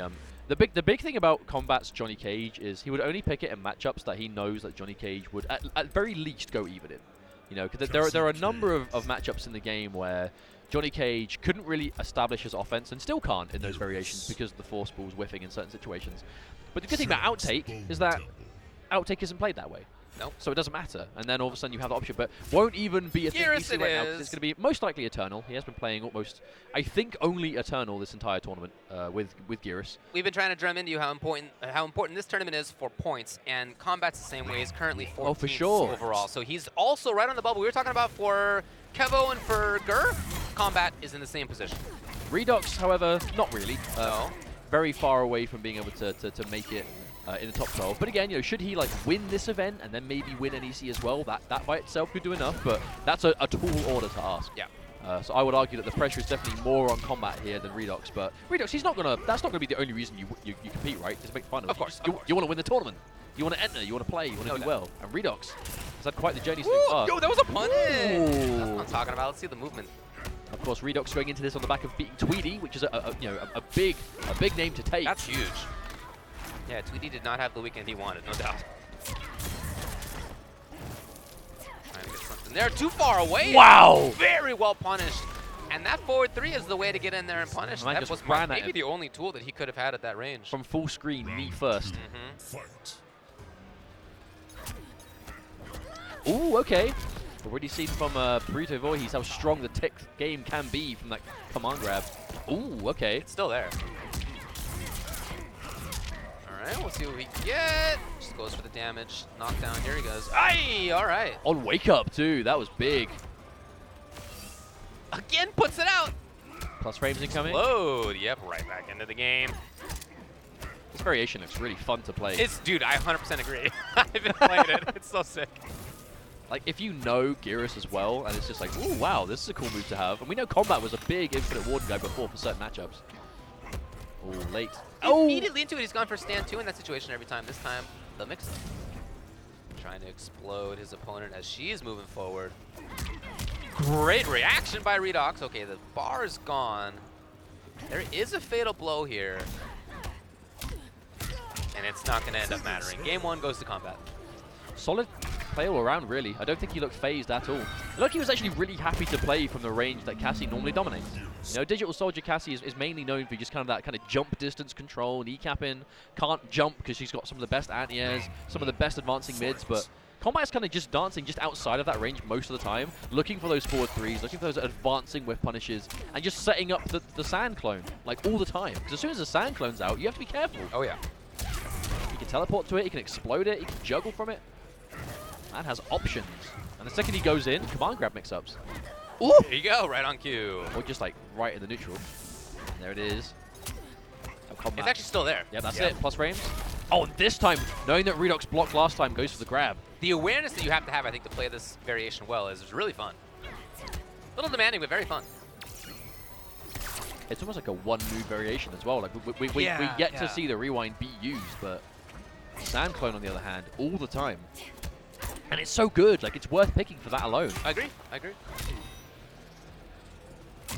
Oh, right big hit in there. Breakaway is forced. Yep. Combat knows. Combat could, and immediately into the grab. That is a mid-command grab. No ducking on that one. Combat is just playing this strange mix of, like, long-range footsies, and then the second he's in, it's just, like, dedicating to command grab or button every time.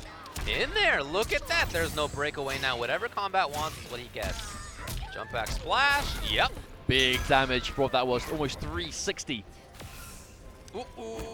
Oh, there it is again. Well, not close enough, but Redux was... He was respecting anyway. Too much. That's almost the story of the day. Redux is blocking so many times, and Combat is just non-stop killing him for doing so. I understand, but at the same time, yeah, a little bit too much respect, I would say. Oh, that is not being that's not being returned in kind. No. Mixing up the timing. Okay, the reversal throw. All finesse. Redux does have that fatal blow, but his soldier not the best variation at actually using it, unfortunately. And look at the combat. He's just squirming. 3 jumps on wake up He's back so to back. active in mid-screen. He's so active in pressure. The dude's still there. Oh, He just my stared at him. A sand version of combat was just looking at him the whole time. Uh-oh. Oh, you can't move in. No, no. Oh, and there it is. Oh, he made the screen like a 10th its normal size for Redux at the end there. Unfortunate turn of events for Redux, but combat, you know, he's going to be happy with that. Loser's side, of course, cannot afford any mistakes, and will be moving through to top 16. We'll be seeing him later on. And I believe that it will be Kevo versus combat in top 16. Oh, Kevo is just having to run the Gearus gauntlet. That's right. That's right. That's right. That's a good job. He is clearly prepared for the matchup, you know, like Kevo is definitely coming in with a lot of that knowledge. Now, biased commentary incoming 2.0 as Dizzy TT takes to the stage against Rashid. Now, Wow. this is Both of our local boys. Yeah, dude. Oh my God. We're about to not be on the same page at all. This entire set. Every choice Rashid made was genius. I can't believe Dizzy made all those dumb choices. Wow, what an idiot. I can't believe it. That is so bad.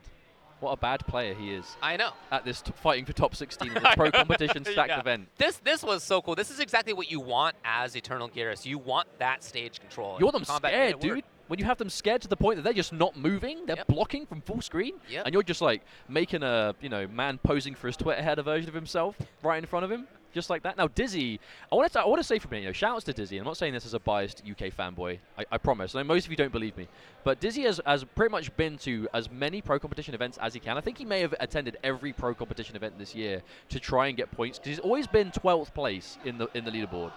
But always 12th. Like, he always gets points, but everyone in top 12 gets points every time for the most part, which is why there's such a big divide between 12 and everyone below them. Dizzy has always got points, a couple of top 8s, but on the lower end of top 8s, would usually be out quite early in the top 8. But because of the constant grind, went to Brazil last week, and finally, after half a year of constant travel, constant grinding over and over and over again, got his second place, got such a big boost of points that finally he can actually relax at an event. Not that he still is content. You know what's funny is I was talking with him yesterday. We were hanging out. He's not relaxed. He is not relaxed at all. He is not actually convinced that he is for sure in there, even though he is. It's because he spent so long He not is. being it. Yeah, he's just. But also, right, like, he's just you so know, used to not. he's a doing young guy. He's competitive. He's Oh, yeah. super Oh, yeah, competitive. yeah. So he's not going to want to be like, yeah, it's okay to lose, because in his mind, it's not okay to lose. And Rashid, of course, another player that we know is capable of really good things, is so good at the game. Now has really settled on Liu Kang for the foreseeable. Had a good set against Ninjakilla. Like, it was 2-0, but it was not a wash by any means. Both of those games could have gone to Rashid, which makes me think that we have quite a good match on our hands. Dizzy, of course, plowing through loser's side, as he did get out of his pool in losers yesterday, so he's had a bit of a slog today to get to this point. And Rashid, of course, losing to Ninjakilla in a very close, again, close 2-0, but I'm telling you, watch the games. They were close games. So this could be really good. You talk about the travel that Dizzy's had, especially compared to somebody like Han. Dizzy has been to Stunfest, Combo Breaker, CEO, Vianality, VS Fighting, EVO, Celtic Throwdown, DreamHack Montreal, a couple of online competitions, Ultimate Fighting Arena, and the Brazil Game Show, and of course ECT. He's probably spent more time on a plane than on the ground this year. He was actually telling me that he has almost no experience against Variation 3s because he's been to tournaments each of the last 3 weekends, and in between he is home for literally 1 day. And so he was like, I just hope nobody uses Variation 3s on me. I literally don't know what to expect out of him. We did a King of the Hill the other day where a bunch of the UK boys and Dizzy was in it, and most people playing Variation 3s, and it's just like, what am I looking at? Yeah. He was like learning on the fly, like picking Cetron Variation 3s, just like, wait a minute, what do these buffs do? But it's going to be Sonya versus Liu Kang, as we anticipated. Ooh, okay. Not quite there. Didn't hold it, I guess. So it's going to be Luohan Chuan, Liu Kang, as expected out of Rashid. Now Dizzy with that Ringmaster Sonya.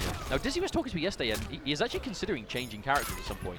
He's actually like, he's not sure if he's really enjoying Sonya at the moment. Oh wow, okay. But obviously still playing up for this weekend. He still has put God knows how many hours into this character. Right, so for this weekend, I'm sure we'll be seeing him play it almost exclusively. Directly in there. No hit confirmed from Han, but he does go in. Trying to navigate the rings. Oh, just before, barely, and I like to keep up. Capitalization, just a jump kick straight into bicycle Escape kicks. failed. Both bars. Very important series for Rashid, where he loaded up crushing blow, and is not going to spend it here. And where he also got 2 parts of the bicycle kick crushing blow. And he won the round too. That was like as good Ideal. as it could possibly go. And he has the corner too. Anti-air attempt from Dizzy, but not quite in time. Walking back. I like the idea from Han. Dizzy also walks back, who I like to control. Here's a great chance for Dizzy. No! A little bit too far away. Okay, crushing blow on the projectile. Gives him a decent lead and the screen behind him to work with. Punish, not quite. Not quite. It could have been close. Oh, and there it is. The crushing blow throw is now off the table against Rashid on the back of that throw tech. Dizzy paying attention. Really trying to slow this neutral down. You have to be careful though. You don't want to let Liu Kang kind of move in forward. Just like that, the escape build is back on deck. Oh, and a big hit forward as well. four. Yep. And he'll load it up fully, and now Dizzy, even though he does have breaker, just 2 hits from Han, 1 grab, 1 bicycle, that's it. Dizzy, he fishes for that down 3 a lot. Sonya's down 3, does start her offense very well. And look, there it is. I love the timing on that again. Dizzy. So good when trying to zone out. And he does take advantage. Okay, very nice for Dizzy. Staying alive here. And also the corner swap. That's a big thing there. You do not want to be back against the wall to Liu Kang if he has round 3 and crushing blows ready to just let go on demand. The longer the game goes on, the scarier he becomes. No offensive bar here for Sonya, so can't make a mid. But if there's one Sonya player out there that's happy to kind of play at this distance and just wait for it to come back by stopping you coming in, it's going to be Dizzy. Sure, yeah. By far the driest Sonya out there. I think that makes total sense. No need to go in. Great anti-air. You can see how prepared Dizzy was. He had not thrown a fireball before that, just in case of the jump. Oh, tried to go for that anti-air, but a little bit too late. Another throw tech. Oh, it's a hit. Dizzy's got to get out of there, yes. But the hit comes on Rashid, and immediate bicycle to take the game. And that was very well played again. You know, as soon as Liu Kang gets to that point that he has those crushing blows ready to go, any hit becomes more terrifying. Because bicycle kick is typically what he's going to confirm into, right? Be it an anti-air or air-to-air, wayward jump kick. Like, bicycle kick is going to connect at some point. So if he has the big damage payout, you are going to be wishing he didn't. Yeah. Now Dizzy, of course, he's going to take his time. We're still in best of 3 territory. Not getting top 48, I believe, might actually be the lowest placing that Dizzy would have had this year. Yeah, he's never been worse than 13th. At all those events I talked about, That's mad. He made 13th at CEO and Evo, a.k.a. 2 of the hardest ones in the whole year. Other than that, a lot of 7th, 5th, 2nd places recently, 1st at Sunfest. Now, Rashid, of course, is looking absolutely on point.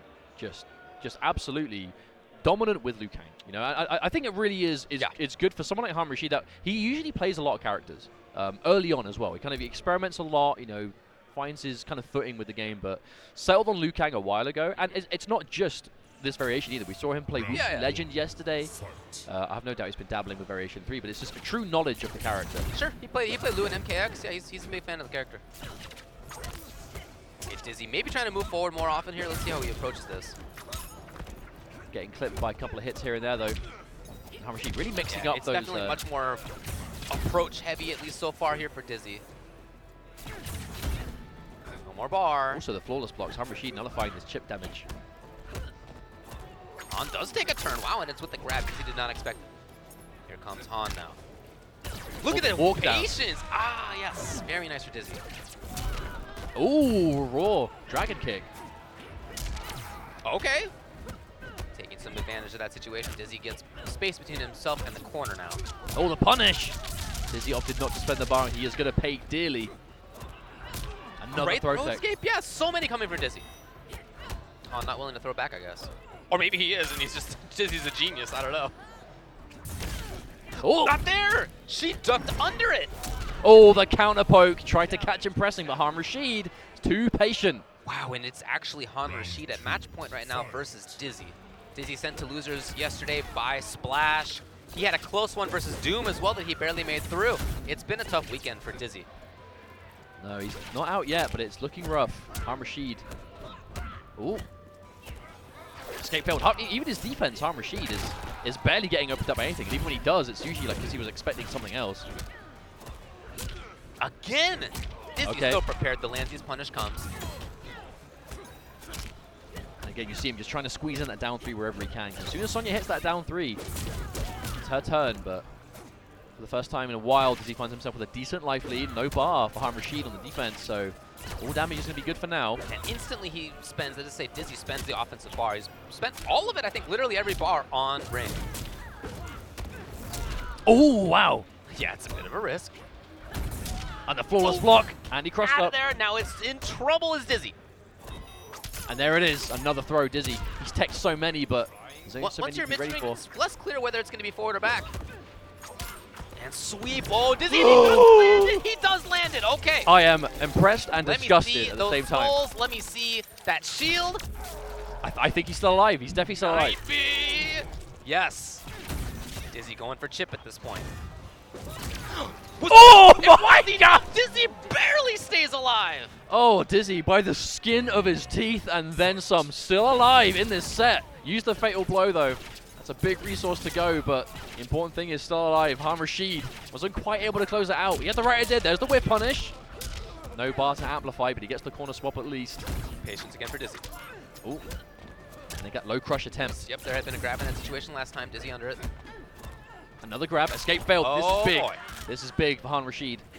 Oh, he tried it instantly. Great read by Dizzy, who finally got a bar. Come in. Counter hit. Uh-oh. Yep. Is there a bicycle? We'll see. Oh! A huge read. So after that crushing blow throw was lined up, Dizzy had exactly the right reads on both jumping it and down 2ing it, and he stays alive even more. It's 1-1. I can't believe that Dizzy brought that back. I thought after how dominant that first round was, it was just going to be, you know, maybe Dizzy is just not going to win this one, right? Rashid was just playing at that next level. That's how it seemed, but Dizzy woke up a bit, realized some of the things he needed to do. Some great reads at the end right there to get around the grab. The good thing about those big reads, like those neutral jumps, the neutral crouches, those big, brave decisions, risky decisions, when they pay off, that is a surefire way to just boost your confidence right back up. So if Dizzy was feeling shaky about the way he was playing at any point in those first couple of games, probably a thing of the past. Rashid at the same time, though, definitely still capable of winning this game with how solid he's been playing in this set.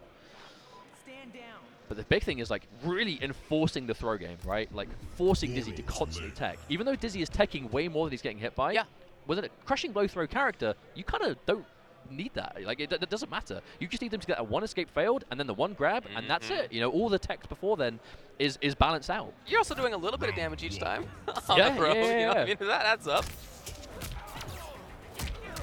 Wow, Rashid getting hit by everything so far. Oh, didn't have the amplification. I'm surprised there. Here's the chance. Yep. You see Dizzy playing a lot safer now as well. Again, the read. Oh, Dizzy is starting to get all these reads defensively. See if Han can settle it down for himself. Yep, crushing blow built towards. There's 2 now. Oh, big hit, confirm. Side switch.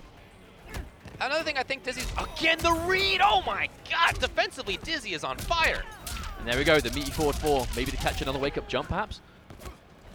Oh, the catch! And again, wow. It all of a sudden feels like everything's going Dizzy's way. The jumps over the grabs. Offensively, the mix-ups are working out too. Han's got a tall order now to deal with. This has been a complete turnaround. This is a completely different look for Dizzy. You see how ready Dizzy was? Might have been able to stand one there. Rashid didn't try it. Every time Dizzy's going for that, the low crush, Rashid hasn't been hit yet, but the constant threat of it. Dizzy would love to have seen a jump. Nice. Great anti-air. His own jump game. Han had his own anti-air. Still trying the grabs. Even, you know, I love this. Dizzy had done so many escapes from a jump, and yet Han still is in there making it happen. Yep, no defensive bar for Dizzy. Time to let it go on that forward 4 crushing blow. Oh, preemptive. Okay, this has been a much better round for Rashid, but the escape fail comes through from Rashid. Didn't get through it. Oh, preemptive uppercut. Oh, tried it. Oh boy, if only forward 4 with 9 frames still. Looking for a jump, and then guess what? It's match point both. Oh, this is really coming down to the end. This has been a complete reversal. Round 1 was all Dizzy, and this time Rashid making it work. Oh, whoa, wow, whoa. That was so dangerous. Extremely strong opening. Yeah, quite a risk. Oh, the interruption. Breakaway isn't used. Gonna save it for something heavier, I think, as Rashid. Even on life relatively as well, especially in this kind of matchup. Dizzy waiting for that bar to come back. Here's Rashid. Nice keep up. Okay. Oh boy. Spends it. Yes. Giant damage. And now Rashid in pressure here. There's no defensive bar for Dizzy. He may be in trouble. Punish comes. Oh. Opts not to go for the fatal blow. Oh, the overhead. Watch out for that fatal blow, though. Both players. Oh, yeah. They both know it. Neither one wants to take that big risk. You see the range that they're keeping is outside. Can he get in there in time? Oh no, and it's punished, and Han takes it! Dizzy went for one of those staple interactable jumps to try and get in, and on block committed to the fatal blow. I don't know if he was expecting Han Rashid to maybe go for his own, but didn't work out. Han Rashid, the patience to the end. And that was the kind of thing that Dizzy tends to go for a lot as well, is those big interactables where you just jump at them. Has a really good success ratio for them hitting. So in that situation, a good reason to think it might connect, but a little bit too eager to get that fatal blow on the back of it as Han Rashid just blocked until the absolute end. And that was just so well played. It was a great set, really. Yeah, I thought on both players' sides we saw great adaptations. We saw very interesting mix-ups, great footsies, use of timing. Really good set. Classic MK11, I think, right? It was the whole shebang. It was good crushing blows. It was good playing around throws. Yeah. Generally, like, you know, dealing with jumps, keep away. A good demonstration of what the game is looking like right now. And Han Rashid, of course, going to be really happy with that win, making his way to top 16 now over Dizzy TT. That does mean that, unfortunately, for someone like myself, the one of the two English guys is now out of the tournament, unfortunately. So that's right. Sad, boys. But well played, Han Rashid. VGY still in there. He'll have to play against Rewind later on in loser's side. So Han will play the winner of HeeyGeorge and Eupforing. Let's see what we got coming up next. It might be that. We'll take a look. Again, great set. I loved these reads. I thought at the end of this second game, when Dizzy jumped over a grab, down to under a grab, and then went in, that set of reads I felt really got him back into the game. I mean, literally it did, but on top of that, it showed that mentally he was there. This, I don't know, it was on block. Maybe he was hoping for a button from Han in that situation. Maybe, but it didn't work out in the end. And Dizzy TT, for sure, we'll be seeing more of him over the months to come. Of course, he's in the Intercontinental Finals, and and again, 5th place overall, I believe, right now in points. Let me double check on that. He is 5th overall, so absolutely should be good when it comes to final combat. And Han Rashid we'll be seeing later on in top 16. But for now, we have HeeyGeorge versus Eupforing. Now, this is going to be one of those matchups that I don't know if we might ever actually see again. So Eupforing has been playing Barking Iron's Aaron Black, which is not the variation you typically see with that character used at all. You know, the one with the dynamite and the slide cancel. I know he's mainly known for playing that. I don't know if he plays the 52 card as well, but I know the talk of the venue has been the Barking Irons. You know what's interesting too is that HeeyGeorge actually also uses Barking Irons. Like I said, I watch his stream quite a bit. He is always playing weird characters and variations, and that's something that I've seen from him quite a bit too. So he won't be caught off guard if that is what it comes. But I'm seeing a Baraka, and it's Marauder. Ooh, okay. And let's see if they've already checked buttons. This might be real.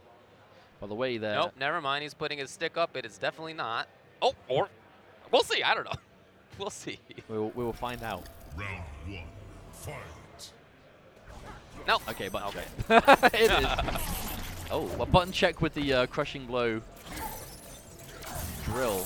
So of course it is going to be Arctic Anarchy for HeeyGeorge. We saw him have a really dominant showing yesterday, taking out Gur and DJT in his pool to win. Was a pretty one-sided match against Sonic Fox, not gonna lie. Was very dominant. Sonic Fox beat him with the outtake Johnny Cage, which we were expecting to see today as well. But at the moment, HeeyGeorge, you know, is going to be wanting to return to form. As yesterday was like an absolute animal. Oh yeah.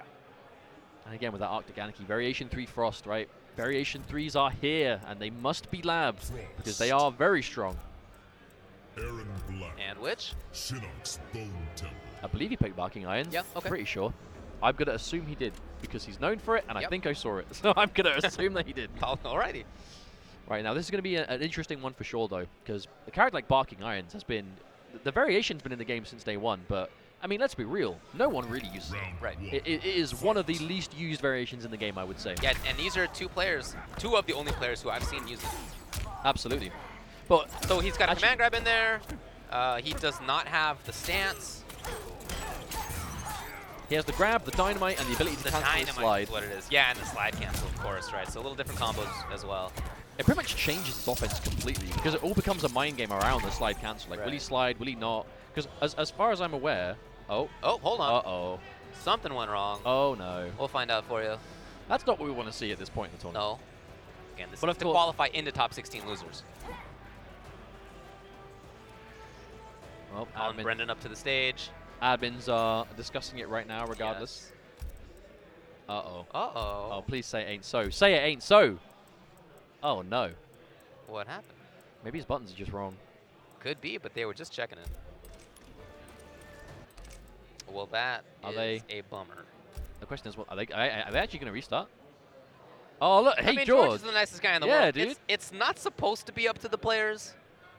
It's supposed to just be the rule that if the opponent pauses, then they lose the round. But sometimes players would just be like, hey, don't worry about it. Yeah. I'm saying like that's not supposed to happen, but George is the kind of player that That would is what absolutely be happens, like, nevertheless, hey, yeah. it's fine. yeah, he's definitely that Okay, guy. well, Nelly, so Barking Irons, normally you see 52 card pickup, right? Built around kind of Scud Shot and all the, the mind games that come with that. Do you cancel it? Do you not?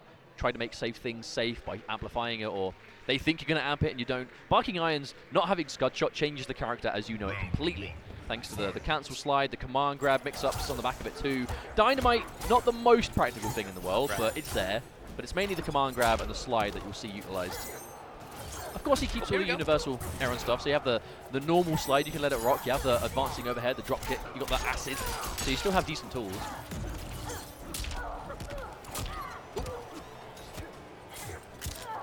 Back two, but nothing else. And Eupforing backs off. Here's HeeyGeorge trying to make it happen. Great punish. Clean punish on that roll. Into the full screen. Now he's going to try and chip him out one piece at a time. No bar. Ooh, Aye. okay. Actually hitting this guy. Low-key, one of the better things about this variation is that dive bomb, though. Because it's like, you already have Thrust's jump kick, which is one of the better jump kicks in the game. And now you have the ability to change your jump arc with a dive bomb that if it hits the floor first, is completely safe. Right. Oh, wow. Exactly what you were talking Instant about. Right dive. there, right, Yep. yeah. Instant dive to get over there. Great knowledge by George. Continuing to pressure with the back one here. And Eupforing is just trying to get away. You can see it right now. There's no offense from him. He is desperately trying to get away. And while that lets you live, it doesn't let you win. Nice understanding. Like I said, George is not going to get caught off guard here. He knows the variation. But that's the crazy thing, right? You say that no one really plays Barking Irons. Two of the only people I've ever seen in the world ever play it are these two. Exactly Even George. right, yeah. So George is going to know where he can and can't challenge. Yeah, it's kind of a bum draw for Eupforing if you think about it. Punish. Oh, Oh, what a choice. What a choice. Eupforing tried to do that. I can only imagine he went for the fatal blow, imagining George to maybe try and jump away from the dynamite, because the dynamite is unblockable. One of the only unblockable specials in the game. And it will launch you. So if you're near it and it blows, obviously he's gonna launch you for free. But do we see the same thing? 52 card pickup. Okay. So he's changed to 52 card. He's decided that Barking Irons is not the play here. I think what probably like kind of low key called it was the moment he cancelled, George pressed a button 100%. and won. So he's like, okay, well, George knows, so I'm not gonna bother. Maybe. Of course, this is loser's bracket as well. So if ever you're gonna second guess a character pick, now is the time. Even if this doesn't work out, you have to go with what you feel is the right thing. Auger start. She feels so strong from that range now, that mid-screen. Well, the big thing is that like the Auger projectile makes her back two so much more dangerous. Yeah. Normally Frost is obviously back two has a huge gap that everyone knows how to pause block. Back two projectile is a high, you can duck under it. But the back two drill, because it has travel time, makes it a lot scarier. Yep. It just opens it up so much more. Oh, Eupforing getting caught out. Very easy to hit confirm that second hit, and George is ready. Oh, try to shoot him, no. George back off to this range, exactly what we were talking about. I think it could be plus at max range, right? At that spot? Yeah, it is plus from there. If you try and move a bit late and he goes in like a back one or a button, you are going to pay for it. And I love how safe George is playing. He is overcommitting to nothing on Wake Up. Hey, oh, and the jump. Oh, Eupforing trying to get something going. Not enough right there. It's match point, George. George, this has been a commanding set so far, and this is the perfect range to be at. That kind of sweet spot corner pressure with Frost. It's not like Eupforing's had a bad day. He already eliminated Killer Shinnok and Daddy. Buffalo already out. Oh, it makes up the fuzzy. Boy, No not punish. punish. Very strange.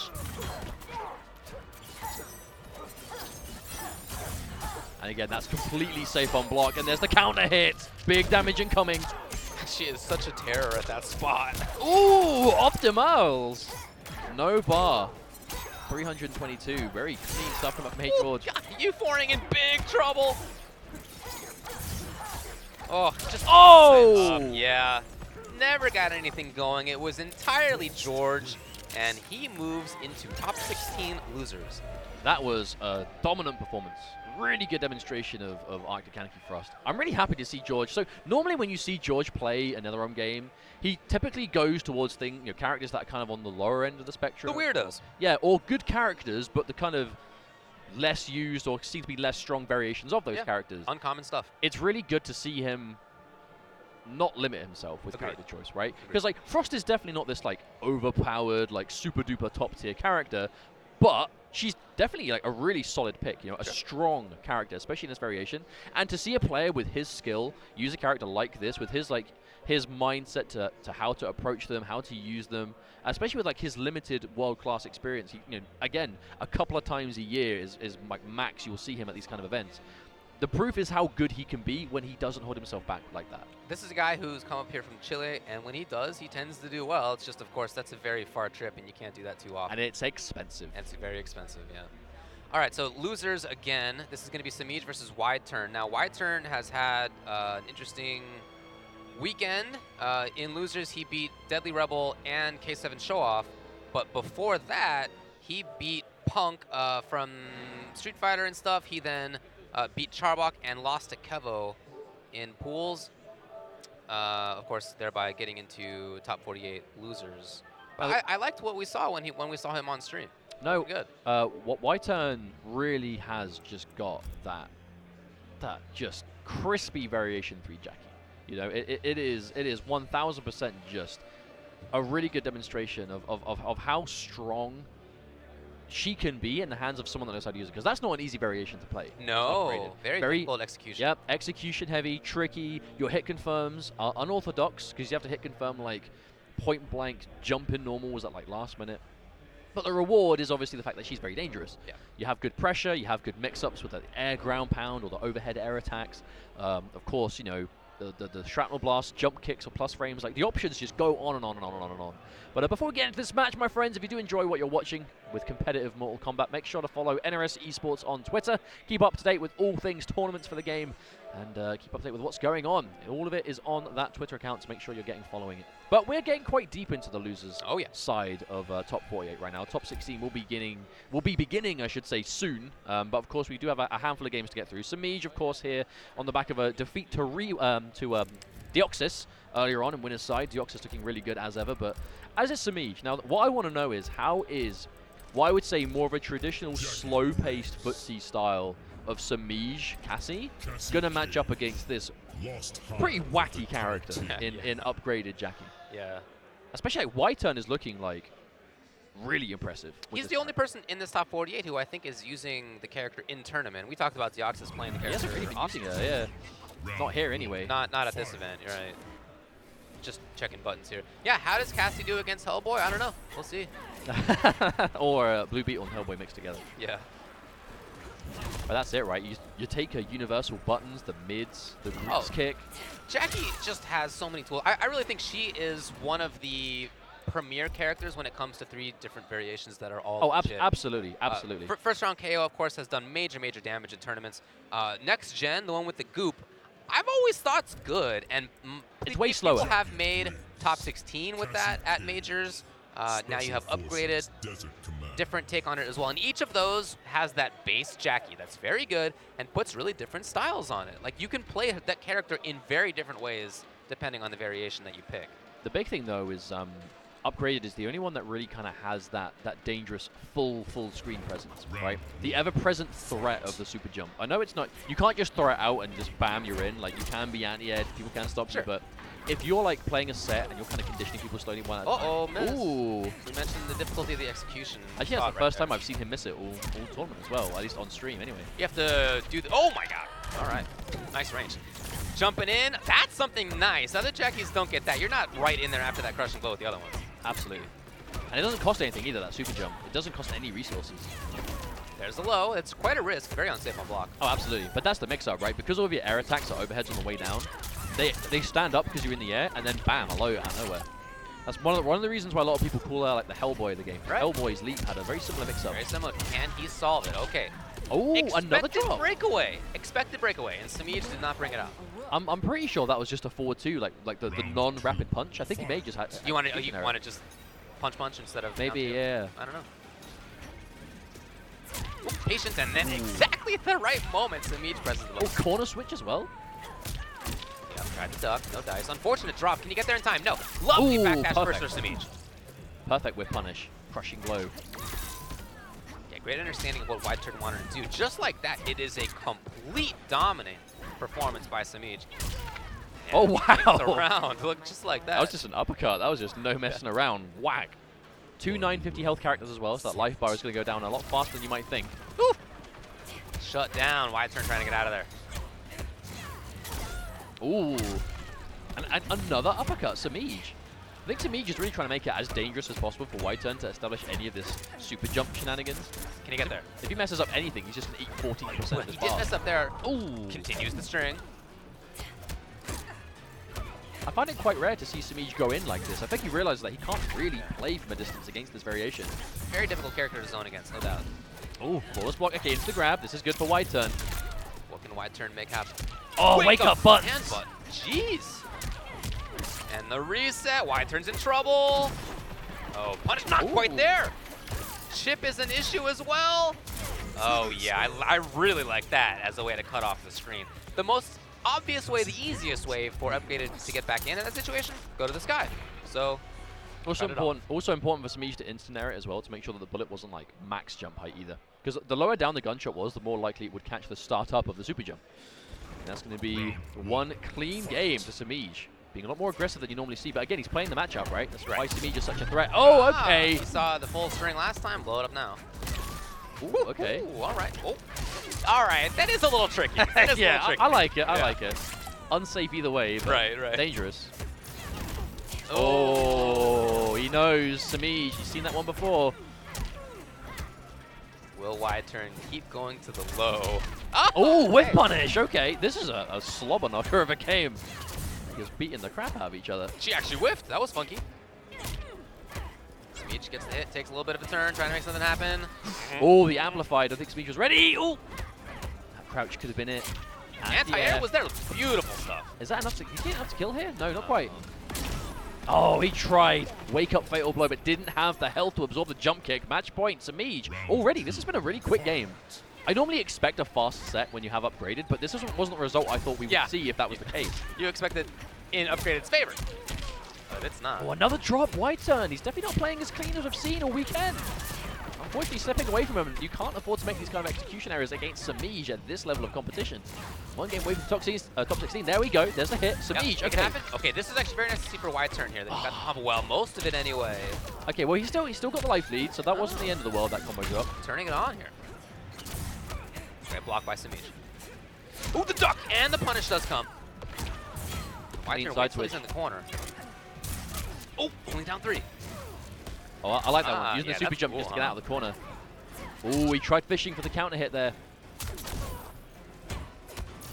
Samage tries to press the button. It actually whiffed again. Uh-oh, he's dead. And that's definitely it. Especially with the 950 health, that is absolutely curtains for Wide Turn. As he is taken out in loser side by Samage. Definitely started to stabilize it a bit towards the end, but unfortunately, as is the way, you see how Wide Turn was playing, no doubt earlier today, given the fact that the players he was able to beat, and on stream yesterday. You see how he was able to play with the character when you don't drop anything and you just keep it going, and obviously your execution is there, and your damage is there, and your setup is there. Compared to a set like that, where a character that hard to play execution-wise, you do begin to drop things. You see the price you pay. I do understand, I think, why somebody like Deoxys would not want to bring that character into a tournament like this. It's just difficult to do. And so if you can play a character, even as strong as you might think that she is, if you can play a character that's much easier executionally, then you can really focus in on the strategy itself and not be worried about screwing things up otherwise. That may be a longer-term project of a character than Maybe. like a sort of week 2. Well, but isn't that really the fundamental point? You know, there's a question of, do you play a character that's been out for 2 weeks, or do you play, even if it's the same character, do you play a variation that you've been playing for what, 5 months, however long it's been right now, 5, 6 I mean, months? that makes sense to me. I think that if I were in here, I think I'd probably make the same choice that Deoxys did. But again, I really like seeing what Wide Turn did. I'm hoping that we see more from him moving forward. Oh, me too, definitely. There's clearly talent and strength there. He's also a really fun variation to watch, It right? is. Like especially someone like White-Turn that, again, we didn't necessarily get to the chance to see it there in that set, unfortunately, but when like the execution is perfect and it's like crazy combos and the mix-ups are like really dirty, it is really fun to spectate. But, oh, speaking of fun to spectate, we have one that is going to make me really stressed out, I think. We have CGL's Video Games Yo from the UK against UYU Rewind. So, two younger players seem to be, well, I suppose of the same kind of player, right? Where Rewind definitely has more experience in tournaments than Video Games Yo. But they're both kind of known for the same kind of playstyle, where it's kind of like really good reactions, good character choice. Speaking of which, though, I do wonder what we're going to see from Video Games Yo, because mainly nowadays has been playing Jax and Nightwolf, mainly, right, when it comes to competitive, high-level competition. And Shao Kahn is who he'll kind of pick out if it's not looking so good or he just feels like he's got the unfamiliarity edge. But he's been playing Shao Kahn only this entire tournament, which is the last thing I expected to see. Okay. Of course, he had a really close set against Burrito Vorhees on the winner's side. Burrito was able to take that with a really good display of new arrow and Rewind in loser's bracket because he was convincingly beaten by Pulse. Yes. He was one of our more unknown players still in this tournament. That's right, and then Rewind since then had to beat Kiltron to make it out of the pool. He beat Biohazard, and then he beat Matrix. Both of those were listed as 2-0s here. So for Rewind, maybe turning it on. As you can see with his hands right there, it is a little chilly in the venue today. So I'm wearing a windbreaker, and I'm still feeling it. I am wearing a nice comfy hoodie, so I'm all good. But if you're not, yeah, it's a little chilly in here. Shouts to East Coast, the merch, East Coast Throwdown. So 8th overall is Rewind right now. That's not as comfortable as he'd like to be, but having won Celtic Throwdown and the MK online competition, he's all right. 9th at EVO, 9th at DreamHack Montreal, 33rd at CEO, 25th at Combo Breaker. Whereas, as we mentioned, Video Games Yo has made top 8 at every single event that he's entered. Well, obviously quite a tall order to be able to do the same thing here now as this match. This is Rewind versus Video Games Yo. This is for top 16. What do we got here? Jackie? We have Jackie and Shao Kahn. Oh, Shao, okay. And is it first round KO? We'll see. I think that is the variation that Rewind That's plays. all I've seen him play, but yeah. And just to bring it back to points again, Video Games Yo at 15th overall. He'd like to have a good showing to get into that top 12. So it is first round KO. Now here we go. Rewind. This is that classic Jackie pressure we've been seeing from launch to now. Staggers, the throw game. The Video Games Yo. Video Games Yo known for good force blocks and good throw tech, so I do wonder how this is going to work out. That hammer is so cool. I love it, dude. He's got some of the absolute, hammer. yeah, he's got some of the best gear in the game I by agree. far, Shao Kahn. It's very cool looking. This has been a really dominant game for Rewind so far. He's just not letting him out of his sight. Trying to make something happen. That big stand one. It's a high, of course, but other than that, fantastic. Yeah. See if Video Games Yo can make something happen. Okay. Is that button out yet again? The range on that stand one, as you can see. Excellent. Again! Using it in footsies. No, a drop. A very rarely seen drop from Video Games Yo. A costly drop, unfortunately. No maximum punish on that grab, but still there. Brought it out. GY waiting. Oh, he waited. Oh, no. Not killed. Oh, Rewind. Oh, no! And there's no breakaway from Rewind here, and there's no drop either from VGY. He ends up stealing that round. Yeah, Video Games Yo still be able, I thought the second he whiffed that fatal blow, that was going to be it, but Rewind didn't get the dash punch after the string. That would have done it. Video Games Yo. And kept the fatal blow, too. Oh, big jump kick, though. Double bar spend. Uh-oh. 400? Yeah. Oh. One of the absolute best things about watching Shao Kahn is just when you see those 2 bars spent, you know big damage is on the way. But this life bar, again, because Jackie is a 950 health character, it disappears faster than you'd think, especially against a character like Shao Kahn. It was a good confirm, but the breakaway was there for VGY. There's just so much blocking for Rewind. He's on the back foot so much. That's not why you want to pick first round KO. You want to be in there. At least he has the corner now. Okay, throw games. In the corner, both throws just as dangerous. Doesn't normally get pressure off the front throw, but will in the corner. Now, oh, punish! No! Not in range for it. Too stubby, the normals from Jackie. And Surely again, could have done step kick. that's 2 for 2 now that VGY's gone for the annihilation. Oh, the end, yes, as the classic finisher right there. There is a gap, right? But that, nevertheless, is coming back down. And even if you trade with a down 2 or something like that, you're getting hit. Now Rewind, you saw him. He was trying to go for punishes, but they just weren't there. Of course, mainly known for Liu Kang nowadays, but does have a dangerous Jackie. Going to be sticking with it, so this is going to be the run back. Rewind, 1 game away now. Again, he's in top 12, so he's in a situation to make the finals, but 8th. So he's kind of safe, but it depends on how everyone else does, right? Sure, yeah. I mean, in 8th place, he has 670. 12th is at 425, so that's quite a ways. But still, you want to shore it up. Absolutely. And VGY, he needs this win. Definitely one of the players that absolutely needs this just to be in a chance to make the top 12. He needs to win this game. And Rewind had a couple of those drops last game. Very uncharacteristic for him. Okay, the throat. There's a tech. Sweep. Yeah, it's hard to just walk backwards against this Shao Kahn character. And there's a big punish. Only 1 bar spent. Oh, no. Spends the second on the better Oki, VGY. It's rare to see him go for that ender, but in this part of the screen makes sense. He has spent 2 bars when the opponent has no breakaway. Just trying to get as much damage as he can. Okay, there's a big hit for Rewind. That's 1 towards the crushing blow. We know how big that crushing blow can be. Okay, big hit there. Here's Rewind. Pressuring, and he was patient. He was worried even after his own cancel. Rewind has fatal blow. Video games, it was giving him nothing. Oh, the whiff punish he tried, but didn't get anything more. Nothing to look at here. Nothing to whiff punish from VGY. He's just hanging out. Look at this. He's not pressing anything. He's waiting. Absolutely. They both now have fatal. Rewind now is doing the same thing. Neither one pressing the buttons. They both understand the situation here, how dire it is. Oh, there's the sweep. And the down 4. VGY is going to find the moment, and match point is his. Rewind. He was winning a bit of the game, like towards the end, but as soon as that fatal blow was on deck, the game completely transformed. It feels to me as though Rewind sometimes has frozen even during his own pressure, and I think that's very uncharacteristic for him. Had enough sport? See what I mean? I mean, sure, Yeah. is it really her turn? No, but we've never seen him challenge in that situation. I think he's waiting for moments for VGY to stick out a down 4 so he can block it and then keep his pressure going. But Yeah. VGY, he's not pressing over and over, like he's finding his moments. Oh, the drop combo! And there's that Shao Kahn pressure. Standing 1, plus on block, down 4, really fast. This is the alternation.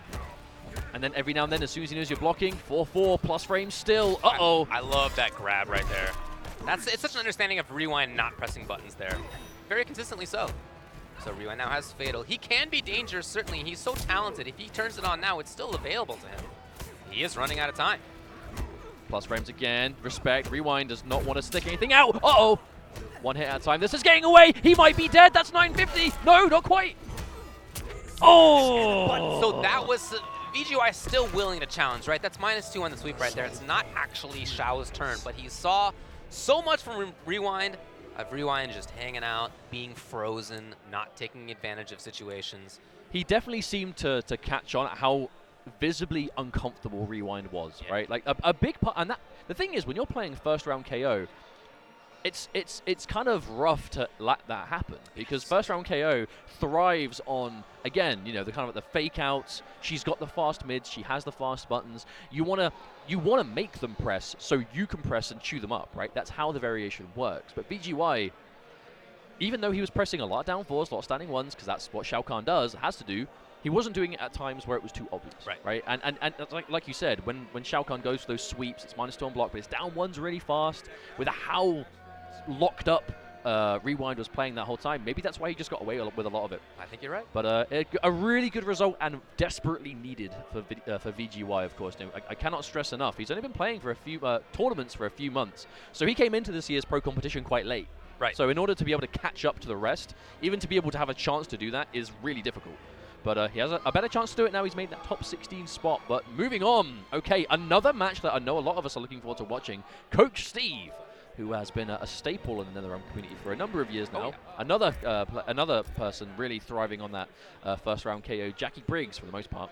Yeah, I was curious to see what he would do in this tournament because I know he loves Kotal Khan so much. The character has gotten so much love. I think is a terror now. He was saying he was actually really looking forward to playing Bullock, you know, playing that new Kotal, but we haven't really had the chance to see that yet. I have not seen that on stream. I've seen Jackie from him so far. But Pulse, the man of the hour, Pulse, we did see him get convincingly taken down by Scar, so it wasn't quite the same showing we saw yesterday. But Pulse, the reason Rewind is in losers, you know, he had such a good showing. Total Con, I heard it. I heard it. I heard it. Oh, is it Bullock?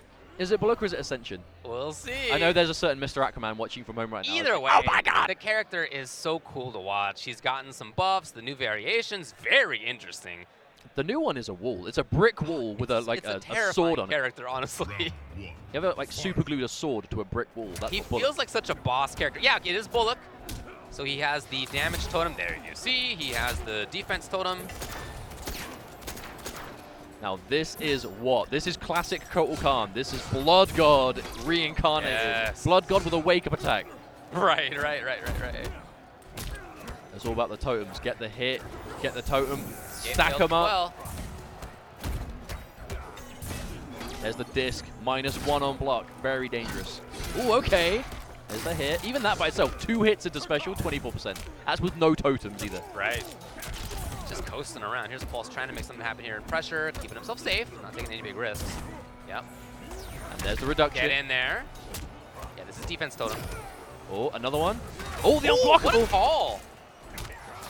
And there's the damage. Okay, level 2 for both. That chip damage. Yeah, right. Oh, he's dead. Oh, you cannot go he's in dead. there, Pulse. He's super dead. He's gonna run out. He's run out of bullets. What does he do? I don't know. He can't win. Not sure. He's just gonna sun ray. Oh, there we go. So I want to get out of the way quickly. The way the totems work and the reason Bullock is so scary is this variation has damage amp totem is the blue one, damage reduction totem is the black one. It's faster to get the damage ones up than the reductions, but when you stack them up, you can have a maximum of 3, and each level improves obviously the potency of the buff. But if you have a stack of 3 totems and 1 is defensive and 2 is offensive, because there's 3, you get the full level 3 benefit of both totems. Yeah. So the more he gets, the more dangerous it becomes, and we are seeing that right now. Cash down on the throw, crushing blow right Oh there. my god. Again, There's 1 I am damage totem. terrified of this character. I love it. Welcome back to Mortal Kombat. Oh yeah, 100%. Very cool. Look at that. That's level 2. He's Oh, dead. dead for sure. Absolutely. That was level 2 and it still did 19%. 196 if I'm being pedantic. You can round it up to 20, but you know, who's counting? Oh, welcome to Bullock. This is Bullock Kotal Khan. Totems. Johnny and is it outtake? I actually don't know if I'd agree with this.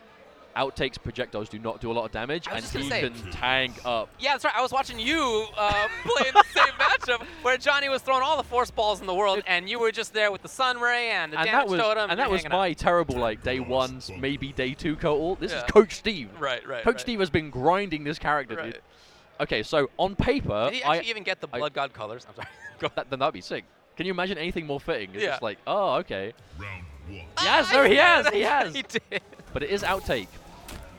So you can actually just, from what I've seen in this matchup, it is possible for Bullock to just straight up sit from full screen and just tank it out. You know, take the hits on the trades, go for the totems, get the sun ray up, and then you're going to be trading discs that do like 160 damage. Ooh, He throws them out. Okay, Pulse stays away. Trying to stay away in there, and it's a counter hit on the string. Oh, Ooh, the understood read. that there was going to be a breakaway. Coach Steve. Very much in control right now. On hit. Oh. Once you can get another totem up before it runs out. 10-second time limit on them. They're up for longer than you'd think. And each time you add a totem to it, it resets the time. Got him. Oh, there we Ooh, go. Pulse is making this happen here. That would have been huge if that connected. Because that parry still amps his damage. Like, it's not even just the damage totem that will make this character hurt. Round 2. Fight. Not there in time. Okay, that's going to hit. Okay, there's the full hit. You can see his own. Oh, wake up attack So coming wake through. up and take advantage of it. Now he's got the distance yet again. You can see why people are talking about outtake, right? These very fast, again, extremely fast startup as well, fireballs. Good safe pressure like Johnny just has anyway. Absolutely, and that's the big thing, right? Like, a lot of people think that Johnny Cage forceful pressure was like the main thing about the character, and Outtake has just proven that that's not the case. This variation has so much more to offer, and all the universal buttons that Cage has, the back three, the plus frames of 1, 2, 4, is mad. Try to get something. Oh, that's probably gonna be the hit. Yeah, I think that's Should it. be if he finishes it. No, hold on a second. Oh, down one Rising Star. So that game was an example of, I think if you really want to rush down, there really is no time to get the totems up. Whereas, like, if you're going to play the long-range game, you have to just accept the fact that you are going to get hit by projectiles while you summon them. But it's about getting hit by a couple, because they don't do that much damage. If you get hit by a couple to have a 3-stack, and then you get the Sun Ray, they're doing no damage to you, they're not going to do any chip damage, you're going to be healing non-stop. And if you do squeeze a disc out, you do like 160 per one, right? But it requires a lot of setup. At any point, if Pulse is going to move forward, then it's a bit harder to do than it sounds. But he has made the change straight away to Jackie. A bit more comfortable, I think, in this matchup is Coach Steve. First round KO, of course. In there immediately. Oh, that I must... think it could be safe anyway. Yeah, that did not look like an intentional breakaway from Coach Steve. Oh, he tried to anti-air with the counter hit. Pulse. Oh no! Well, could have been punished more. Coach Steve is in there though. Pulse. Not breaking. Allowing Coach Steve to load up the back grab part of the clinch. Typically the harder one to get. I like the way Steve does that. Like every time I see him play, he always does that. When he gets the first clinch, he always goes to the suplex first. Especially mid-screen. Yeah, definitely. It's like against someone like Johnny too. That like there's only so much you can do to kind of keep him away from the corner. Save. Oh, oh, big jump! That is, it's a reset anyway. Coach Steve, yes, guess. Where's he going? Pulse Oh with the boy. patience, he's Remember not the pressing. difference between this and rewind pressure? Boy, this is Coach Steve just moving and grooving. Oh, that's it! Fatal blow spent instantly. It like technically didn't need to because Pulse didn't have the defensive bar, but you know what? It's 2 out of 3, gets your match point, just spend it. It's fine. But just spend it. Easy peasy, just instant confirm. And he obviously keeps Pulse in the corner. Pulse slowly regenerating that defensive bar. If Steve can get a big hit now, it's going to count. Oh, stuck in the corner. Oh! Mandy's punish comes. Now Steve's going to have the clinch crushing blow loaded up. Oh boy, there's still no breakaway. He's got 2 bars. A ton of damage potential. What does he get? There actually will be a breakaway if he spends it here. Yeah, okay, so I like this. He saved it. Gonna try to toss Johnny the next. Him moving back to pick it up made the button whip. Right. That's such a Johnny Cage thing to happen. Kage. Oh. Oh. Lovely. Axe range at yeah too. Clean. Now Pulse. Oh no. Messed up the forceful input. Lots of buttons here. Pulse jumps at a perfect moment. Punish. Good thing about that Rising Star too is it's a good ender to A, have decent damage, but you're right up in their face. Oh, huge! That was a huge This mistake! actually should be for the round. Comes in with the crushing blow. Oh, Will that's he it. He's steal dead. it? I think that's going to do it. Oh. Yes. And Pulse. Look, Pulse had a fantastic weekend. He beat some big names. He unfortunately goes down here, and he is eliminated. Coach Steve has qualified for top 16. Really good showing for Coach Steve. You know, he's not one of those players that we know he's really solid at NetherRealm games, and he just hasn't had that kind of real mainstay, I suppose, huge win in the game yet. Like he's won some like local events here and there, and is capable of it for sure. Like he's a very solid player. He did win Summer Jam. He got Yeah, fifth for sure. in the North as well, so it hasn't been nothing, but those were not points on the pro tour. And that's more what I'm talking about, right? Like he has won events, but like if you are a serious MK player, pro competition is the one that's your goal, right? That's what you strive for. And again, I'm really happy to see him pull out Bullock in bracket. And again, I feel like he didn't just get away with stuff either. Like he played it for a reason. He managed to find his moments to set the totems up. It's a shame it didn't work out quite well against Outtake. I think I still am a firm believer that there is a place for it to play against hard keepway where you kind of willingly know I'm going to take a lot of projectiles to set this up, but when I get it set up, obviously the chance to kind of turn the tide instantly is always there. But whether or not you're going to want to kind of commit to that in pro competition where you're not sure if it's going to work out that way is a different thing entirely. And swapping to Jackie, more than enough to get the win, as obviously it's a bit more comfortable for him. But moving on, we have Honeybee and Silvereye taken to the stage, which I believe is our last match to decide top 16. That's exactly right. So Silvereye's weekend has not been what he wanted either. He lost to Kerbolicious in pools. He then had to make it out over Emperor Rio, and since then he beat the Mighty Unjust and DJT to get here. So yeah, quite the path. He did lose, but since then, yeah, it's been a tough one. Whereas Honeybee sent down to losers by Dragon, as we saw, as a 2-0. But that was a good 2 games too. Like Honeybee, especially in that first game, had a lot of moments to maybe take that one, but just wasn't quite able to close it out. Another case of 2 players that, you know, again, I do not want to sound like a broken record, but when you get to this point in the tour, it is imperative for these players. Mainly Honeybee. Silvereye is a bit further away in points than Honeybee is, but considering the fact that they are now top 16 territory, you're now looking a couple of games away from top 8. You know, if you do continue to make it work. And you know, in 17th place is where they end down if one of them loses. Well, when one of them loses, that's 40 points on the tour. And for comparison, Silver Eye currently has 95. So I mean, that would be significantly more, but just not nearly enough to make it into the top 12. Yeah, which is unfortunately why we say, right, it's not enough to just get top 16, get top 8. Like you have to be in like the top 3, top 4, maybe max, to be in a situation that you can begin to think, okay, my chances at making it on the leaderboard are bad. Because so Samage is at 12. He has 425 points. If you get 3rd, it's 400. So that would be enough for Silver Eye to get above where Samage is, assuming Samage doesn't also get points, which he is. He will get points. And that's kind of why it's so difficult for players to break into the top 12, because players in Mortal Kombat 11 are very consistent.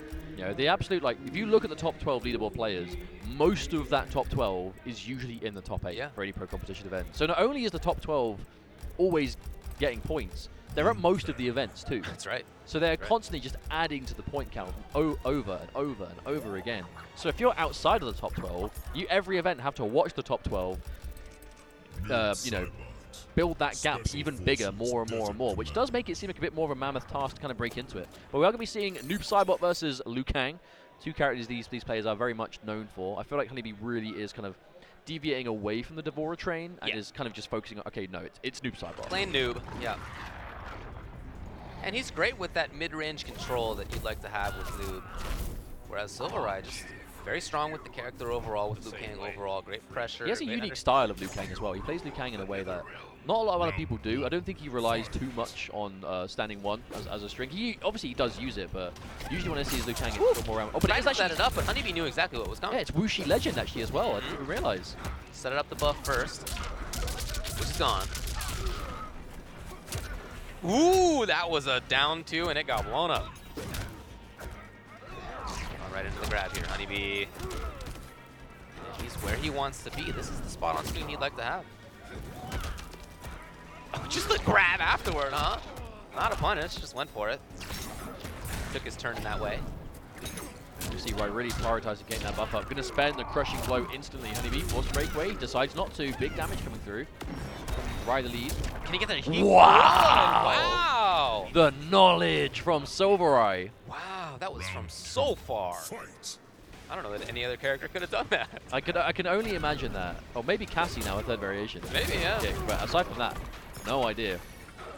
I can only imagine Honeybee just didn't realize that was that is down 2 crushable, chose not to. Maybe saving it for no breakaway perhaps. Yeah. But slowly but surely this is getting away from Honeybee. Oh, especially with stuff like that. Ouch. This is, well, that's gonna do it right there. No, okay. That happens to me all the time. Yeah, I know. All the time. Right. Oh, he's about. Never mind. That was a dominant game. It really was, yeah. The opening of it was good, and after that, it was all right.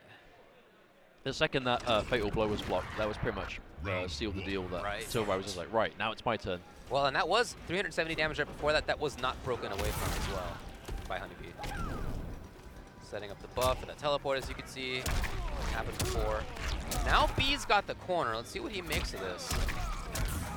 Oh, that was good. Right, getting out of there at least. Oh, the table to turn. No bar spin. No, decided not to. Ooh, okay. But has a big combo in the corner coming up now, though. Oh, 1 and 2 spent here. Oh, B, okay. Out of the corner. And now the comeback's got to happen, and it's got to happen by really chasing down. I don't see Rai going in. Especially with Wuxi Legend. Like, he's picked this variation because he wants to play from a distance more than usual. Oh, hang on a minute, though. He made it happen. Maybe max screen not. I don't think it reached. No, definitely not. Yeah. Oh, and it came down. Yep. Okay. The Wuxi Legend mix-ups. Round 2. Perfect amount of health left to enforce it. So Rai takes it. Ooh, flawless block up too. Yeah. Other side out of there. I really like the choice of the variation, actually. It allows him to have that extra threat. Of course, there's so much of that mid-screen that is controlled by what Noob can do. And yet, because of this variation, Rai's been able to play around it. That's the thing about seeing double, right? Seeing double is annoying, but the low clone doesn't go full screen. Fireballs do. Oh, hang on a minute. That's huge. Oh, and there it is. Wow, very fast 2-0 for Honeybee. It did not work out this weekend. He needed points. He is 22nd overall, and he's going to end up getting 40. He'll be at 200. That's not nearly enough. He definitely needs more than that. Rai goes into top 16, still alive.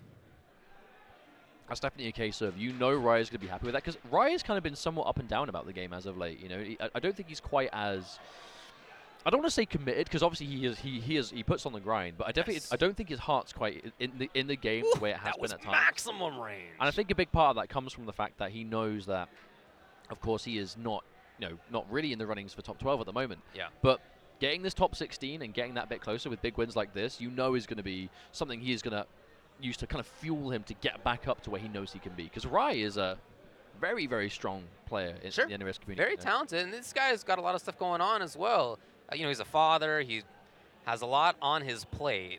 Working, he's trying to find time to practice up and get good at the game. Not easy to do with all those obligations, and yet absolutely top 16 nevertheless. Well, so you know he's going to be happy with that, and of course, you know, always travels with the boys. You know, they're all here together, for sure, supporting each other. But unfortunately for Honeybee, it looks like ECT has just fallen as another in a long line of events where close but no cigar.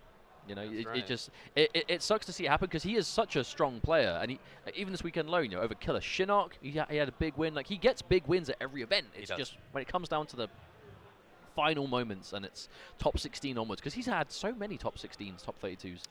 Yeah, you're right. He just can't quite push past that, right? I'm not sure if there's like a mental barrier there by now, but of course it's not over. You know, there's last chance qualifier, there is NEC coming up as well, but it's getting progressively harder and harder. Running out of time. We've run out of time for this block. We have nailed down the top 16. It will be Sonic Fox versus Ninjakilla. Oh man!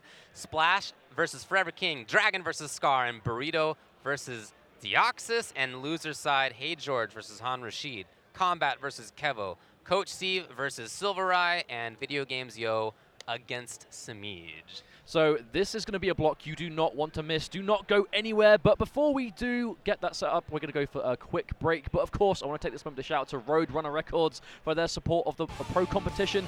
But before we go, a big shout out to Coheed and Cambria for the track Toys off their album The Unheavenly Creatures, which is one of our theme songs this weekend for the pro competition stop at East Coast Throwdown 2019. We'll see you all after the break.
Thank you to Code Orange for this very familiar song, Let Me In, which is also the theme music for WWE's The Fiend, Bray Wyatt.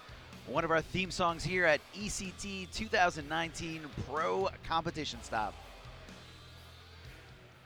Welcome, ladies and gentlemen, fans and combatants. This is East Coast Throwdown 2019, and we are ready for Top 16 of Mortal Kombat 11. My name is Darth Harmon. I'm joined by the one, the only Ketchup. What's going on, man? How excited are you for this Top 16? I feel like ridiculous is an understatement for just how wild this tournament's been so far. Just to update you with some of the results that we've seen off stream. I believe some of the matches that we've just had were going off at the same time, just to kind of get through here in time for the top 8. A few updates here. Video Games Joe, unfortunately, as a biased UK boy, was defeated 2-0 by Noble Samage. I was actually watching that one off stream. It was a good display. Ooh. Really, really good display. Samage looked super comfortable, played exceptionally well. Shout out to Video Game Joe for getting as far as he did for his first American tournament, but that's where his journey ends. Yeah, unfortunately. But what character was Samage playing? Because we did see, shades of Katana a little bit earlier on stream. It was Cassie versus Shao Kahn. The whole time. Matchup all the way through. And also, Noble Kombat had defeated Kevo Reborn. For the sake of points in the pro competition, that match was actually exceptionally important, and it's good for Kombat that he was able to take it. I was chatting to him, and he's kind of hoping that he has to face Scar for top 8 in the loser's side. He's very, very confident.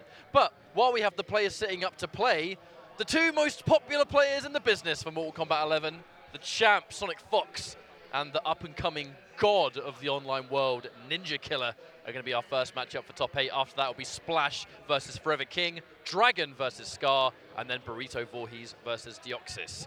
And obviously, whoever loses these matches has to go down into loser's bracket to face off against. Oh, looks like HeeyGeorge is lying in wait for that. Noble Kombat's waiting, so is Samage. We're waiting for the results of Silver Eye and Coach Steve, of which live before our very eyes, Coach Steve defeats Rai 2-0. Well done for Coach Steve. But this matchup there's so much storylines for the match that we're about to see. A Ninjakilla recently destroying Sonic Fox in the Pro Competition Grand Finals for DreamHack very, very recently. But Fox, they're a player that aren't shy of playing multiple characters, and Johnny Cage is Fox's recent character for sure. Yeah, no, Sonic Fox, dipping into a lot of different characters. Not afraid at all to test out what is new. Whether that's something that's new on the topics of everybody just debating what's good and what's not, or the topics that are going on in his own head. Maybe this will work. Maybe this setup is good. Let's try it out. But I know that Johnny Cage is a character that Sonic Fox has been playing, actually as a counterpick to Liu Kang. I believe actually it was losing to Ninjakilla that inspired the change in finding a character that was an answer for Kang. Liu Kang also has obviously been adjusted a little bit in the patch. Forward 4 isn't what it used to be, but Ninjakilla, a player of many talents, needs more than that to win. And here comes Fox now. A little bit of a first blood. There's the immediate catch. And Showstopper Cage. So much unbreakable damage. But a rare combo drop coming out from Fox already. Yeah, but Fox was ready to tech that throw as Ninjakilla trying to get that momentum back on his side, and a throw escape of his own. Flawless block right afterwards. Going to be starting some strings, and Sonic Fox catching on to the fact that he is stopping and looking for some kind of stagger pressure. Empty jump into throw. Ninjakilla looking great right now, looking to take this back. Both players down to about half health. Now Sonic Fox at a slight deficit here. Fox definitely had the lead at the very beginning, but it's starting to slip away a little bit. Ninjakilla being nice and grab happy, and that's something that Liu Kang can really thrive with. Thanks to the crushing blows, he's going to whip. Here comes the cancel, and of course that's going to mean the crushing blow to boot. Unbreakable damage, and right at the last minute, Ninjakilla has the chance to break away with the down 1 to finish, and that was such a sick sequence. Obviously, for those that don't know, you have to cancel your fatal blow, and it is going to result in the glasses leading into a full stun, and that's why Fox went for the punish. And I also love how Fox went to go clean out that round with the very safe new special move, is specifically in this variation. Ooh. What a flawless block up 2 here from Ninjakilla, but he's not letting it stop him at all. But this is that next level of development for anti-airs in the game. Jump 3s are incredibly strong, so now players are starting to flawless block the jump in, and now they're going for the up 2. That seems to be the most consistent with punish though for Sonic Fox, and the 1-2-1 into the force balls, a full launch, and the grab. We're not going to ignore the fact that was a drop. It doesn't matter. Fox getting a grab and a very, very dominant round number 2. That is a fantastic way to start this set. And 1 game away from top 8. Now look at that decision, the decision to just go right into rematch. Doesn't want to think about it, possibly knowing what he did wrong in that sequence, in that game. And I think he can take it. You know, Fox, if you're able to defeat Fox in tournament, they're probably going to come back stronger next time. And that's historically been the way it always has been. It's normally going to be a character change. In this case, Cage is picked as a direct answer for Liu Kang. Here's a punish, and this is Showstopper, so here comes the full combo, thanks to the camera as well. 1-2-1, that's another launch, but this time, again, 2 drops in a row, actually. Failing the combo 2 times now. Oh, but hold on, wait a minute. Ninjakilla showing some signs of life here. Sonic Fox stopping it again. Those down pokes doing such a great job of trying to stop your opponent from just getting that offensive, those offensive maneuvers going. What a block, and that is definitely not a safe thing. This doesn't look like the same Ninjakilla we're kind of familiar with. He's taking a lot of risks, and he's honestly not much of a risk taker compared to some other Liu Kang players out there, but it's killing him, and Fox is running wild with it. On match point, top 8 point, in fact. Now keep in mind, escape failed, so that means the next successful throw from Ninjakilla, if it is successful, will lead into 31% thanks to the crushing blow. The 3rd amplified bicycle kick, that means the next combo into bicycle kick is going to bleed into a lot of damage. Sonic Fox wants him off of him, never mind, going up for the throw, and the throw escape from Ninjakilla. The reactions of this superstar are just incredible. And again, how does he know which way he's going to throw him? They're both mid-screen. That's always makes it much harder, right? Normally, if you're in the corner or something, you got a little bit more information, but that's a straight-up guess.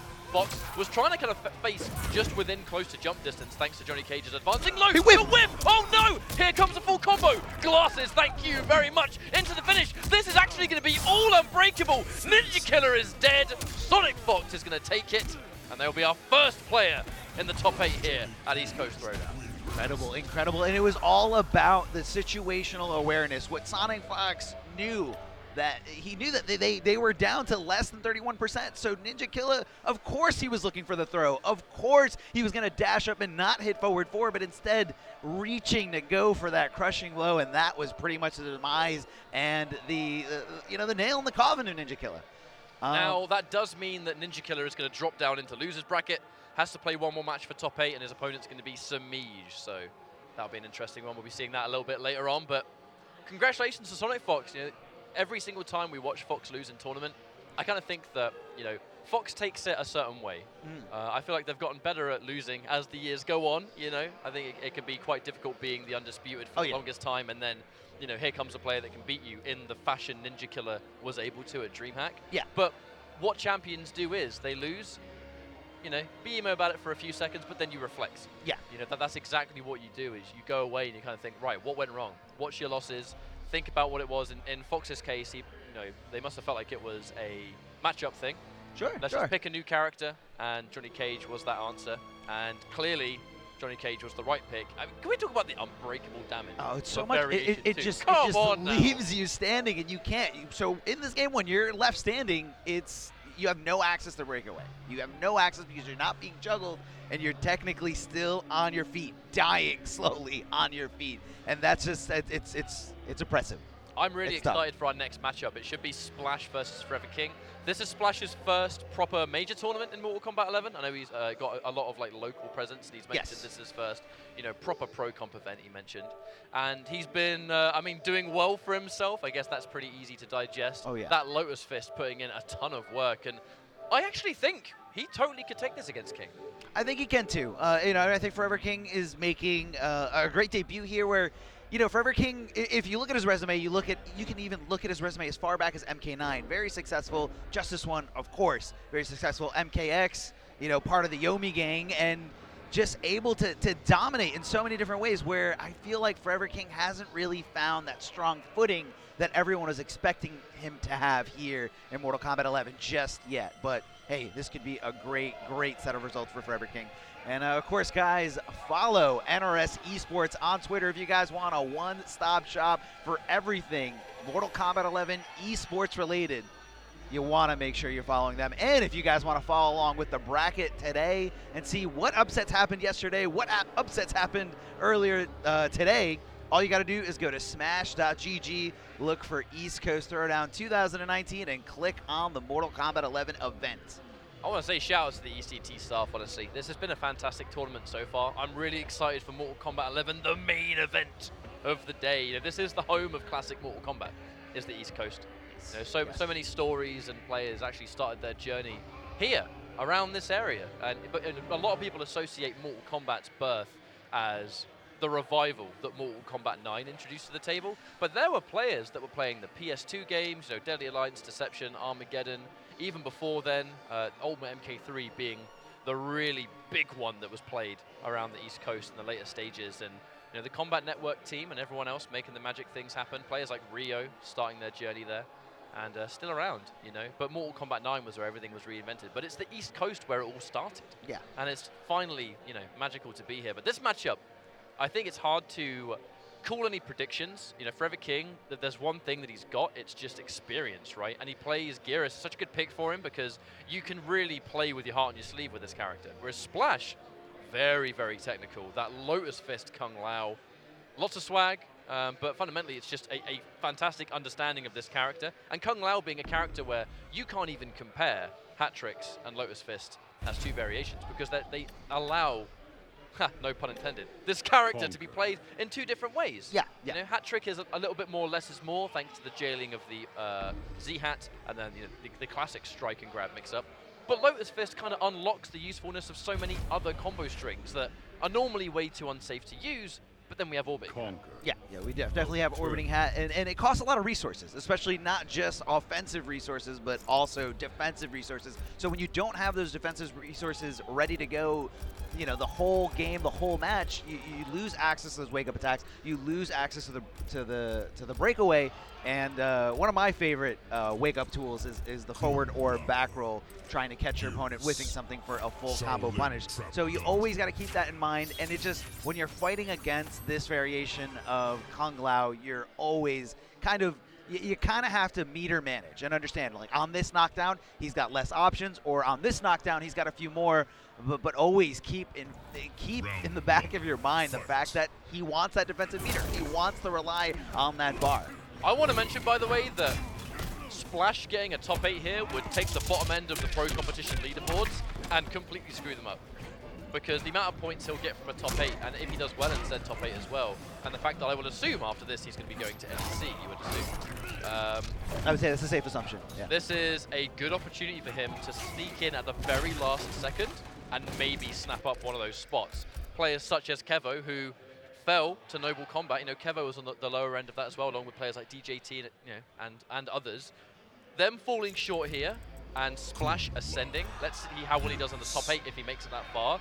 Could change things up in the last possible pro competition event, and that's going to be crazy. Yeah, it's gonna be a lot of pressure. And if Splash makes it through Forever King right here, right now, he can go into the top 8 on the winner's side and solidify. Even if he loses the next 2 matches, the next 2 sets, it's gonna solidify at least a 5th place. So Forever King is standing between Splash and a guaranteed 5th placement.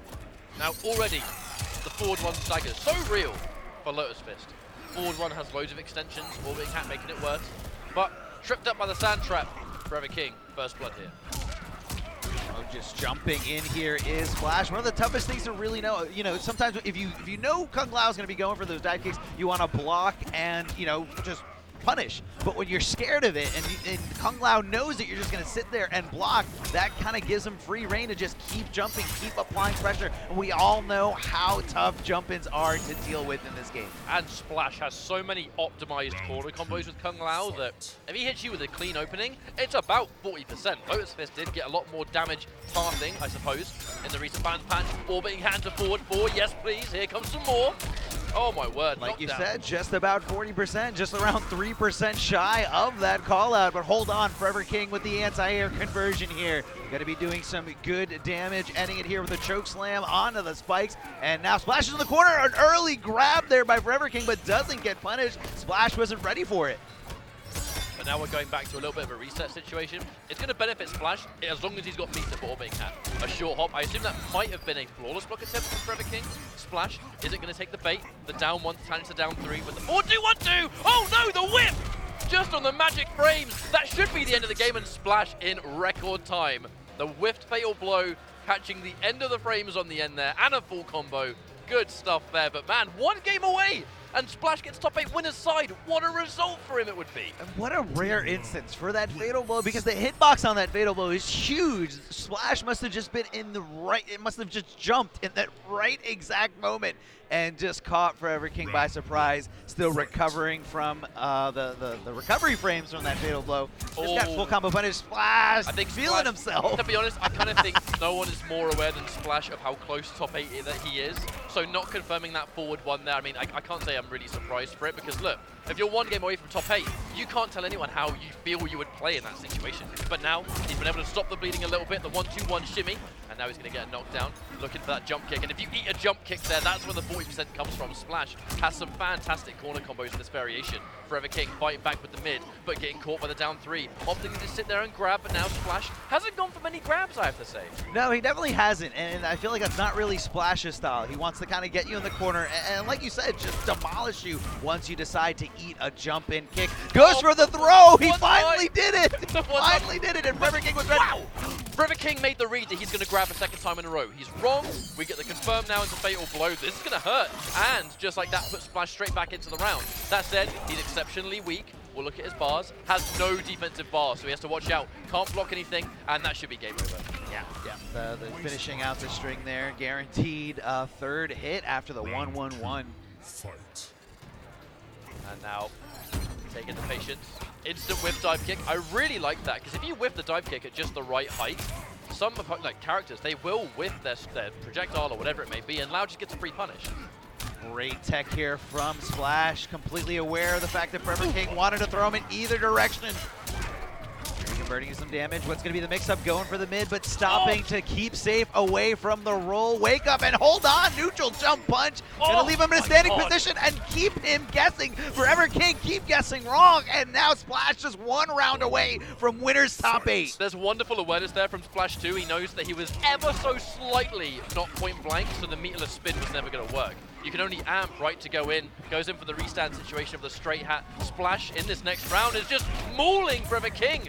Goes in for the break. That very well might be the last breakaway he's going to get in this game, Armor. Might be. Second! Oh, is this all she wrote? He can't break away. He can't do anything. Going to be just shy of it. Oh my word, what a result there for Splash, who dominantly takes it over Forever King. The Hail Mary fatal blow was never meant to be. And actually, unfortunately, the fatal blow was the cause of the loss in both games. Yes, But the second one, it made more sense. That was just a, look, I'm going to die. If it hits, it will reset the situation. Splash just thinking 1 step ahead, right? And just like that, with a winner side top 8, he's put himself in a great situation where if he now has a fantastic result here, who knows what that means when it comes to final combat. Yes.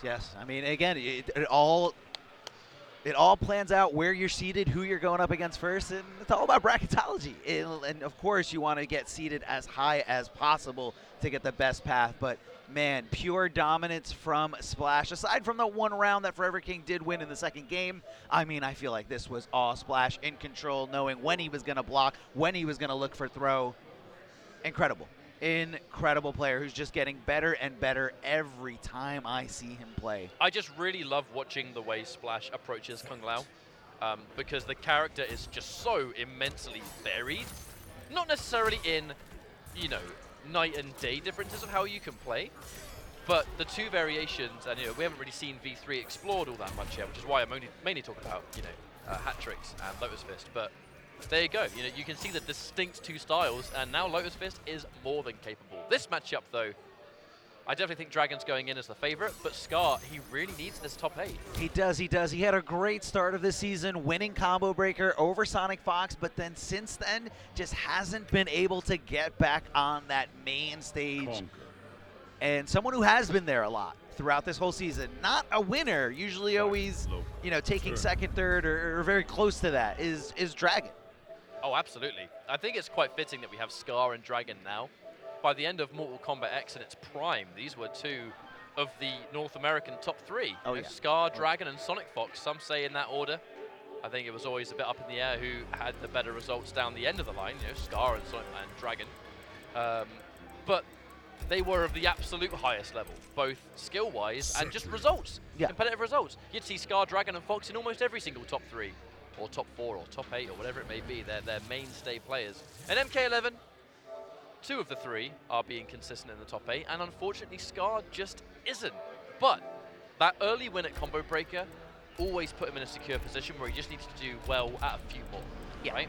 So maybe this is going to be that time it turns around. Certainly if he defeats Dragon, that's going to be both an excellent top 8 and a hell of a message to send, because Dragon is, you know, one of the best players in the world right now, had a hell of a performance at EVO. Looks like the only player that currently stops him is Sonic Fox. Yeah, I mean, Dragon's defense is impeccable, unlike anyone else, and the awareness of throw. I mean, you cannot throw this man. If he's not ducking and you somehow connect the throw, there's a very, very good chance that he's going to tech the correct way, and you got to guess in this game when you're in certain situations. But Dragon just always knowing the tendencies. He's a very calculated player. He's got extensive notes on everybody's play styles. It's tough, man. It is tough to crack that defensive Dragon, and that's what's made him such a great player throughout all these years. I'd love to say shouts to the current character variety that we're seeing too, in the sense that, did we ever think we'd see 2 Lotus Fist players in a row fighting for winner's side top 8? As soon as you say that, yeah, definitely. Absolute mayhem. Let's Scar, he's no stranger to Kung Lao, those that followed him in Mortal Kombat X. This man did have a disgustingly good hat trick, but it just wasn't his main character. Yeah, I think that was like the character and the variation that he played to kind of blow off some steam. You know, if you just didn't want to get burnt out on playing either Smoke or Demolition Sonya, he was having some fun with that.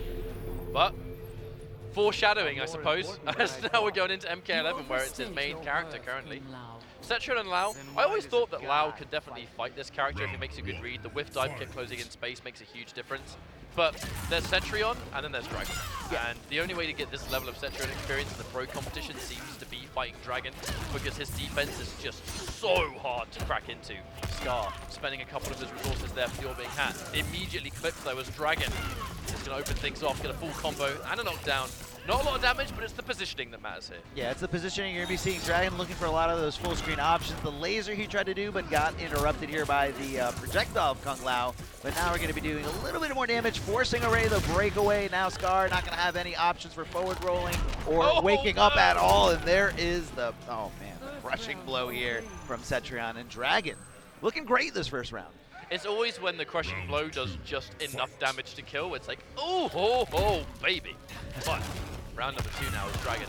Had a fantastic start, Scar. And this is the matchup, you know, Kung Lao, he may have some options when he gets in close, and Lotus Fist will have a little bit more variety with the strings, but Lao has to get in first. You know, he can't really sit there and trade hat all day, especially if he doesn't have a life lead to start with. Oh, Jump in. yeah, Okay, yeah. Jump in, a great way to just kind of not be in a throwable state, and gonna get a little escape failed there from Scar. It's gonna set up the next one if he does want to cash in on the crushing blow, or if he wants to play against it and play the mind game. So now you gotta be wondering which way is Dragon gonna think that Scar is gonna throw him next. Now, he's been able to work his way in, and this obviously is what he wants, the 1-2 shimmy. Gets caught. And here comes that full combo down from Scar, the knockdown. The important thing about the dive kick is just a couple of free dashes you get just to close in space. Makes so much of a difference in the matchup with this. Dragon fighting back, staggering it with the offense, keeping it unpredictable. Jump kick, connects at just a weird height where he can't quite confirm it. But now, the grab. And Cetrion's grab, they send full screen, bad news. Yeah, Scar looks very committed to blocking as soon as he jumped. That's kind of how I felt, but that's going to be cashing in with the fatal blow. Dragon recognizing that what options are available and what he needs to close out the game. Scar looking a little lost right now. Yeah, I feel like he had some absolute moments of greatness there, but the moment he got hit by that grab. Interestingly, actually, Dragon, you would normally think he'd back up even if he didn't have the life lead, because fundamentally, if he's full screen, he can get some free damage on Lao, right? That's kind of how the matchup works. But opted to go in. He went for a forward dash and then was just in the right distance to get the catch. And, that confirmed led into a full combo that ultimately won the game. So, good choice there from Dragon. And goes in for barrier, safer than Geyser. Worrying about that breakaway. You can punish Cetrion if you have a good read on it. Keeping it simple. Scar trying to fight back, but jumping in again. When you fight Cetrion, jumping is what you want to do, right? You kind of like, I want to get that one good jump in, because he got a lot of mileage off his jump 3 in game 1. That's the biggest payout he had. Yeah, no, it definitely is, and that's what it is. It's like, you know that all these jumps, most of them are going to get anti-aired, most of them are going to get stopped, and they're not going to be successful. But for that one that is successful, Kung Lao's one of those. Oh no, he jumped right into the boulder, fulfilling that crushing blow requirement. This is looking real bad for Scar, going for the teleport, and what a conversion here, going to be slamming him down right in front of him. making Dragon thinking about the throw, but Dragon blocking perfectly, and Scar dipping in, going for that dive kick and getting punished accordingly here from Dragon. Dragon on match point right now, ready to take this set and ready to go into the top 8 winners side. Yeah, Scar went for an early dive kick to try and beat out the normal anti-air attempt. He thought Dragon was going to go for, but Orbiting Hat is going to catch, but forward 1, very kind of hard to confirm. You can't confirm forward 1 as a single normal at all. That's why forward 4 is opted for, but in Lotus Fist, forward 1's the better normal to confirm off Orbiting Hat, but down 3, he's going to steal something away. Has to watch out for the 1-2-1, because he can't afford to side switch when he's got Dragon to the corner. That's where he wants him to be. And the empty jump low! Now the 1-2-1's going to work, because it's backwards to the wall. And the grab, repositioning. I like the reverse grab, purely because that was, you know, the forward grab is always the most obvious grab to go for. But now Dragon has a lot of work to do in this comeback, and it's probably going to be the round here.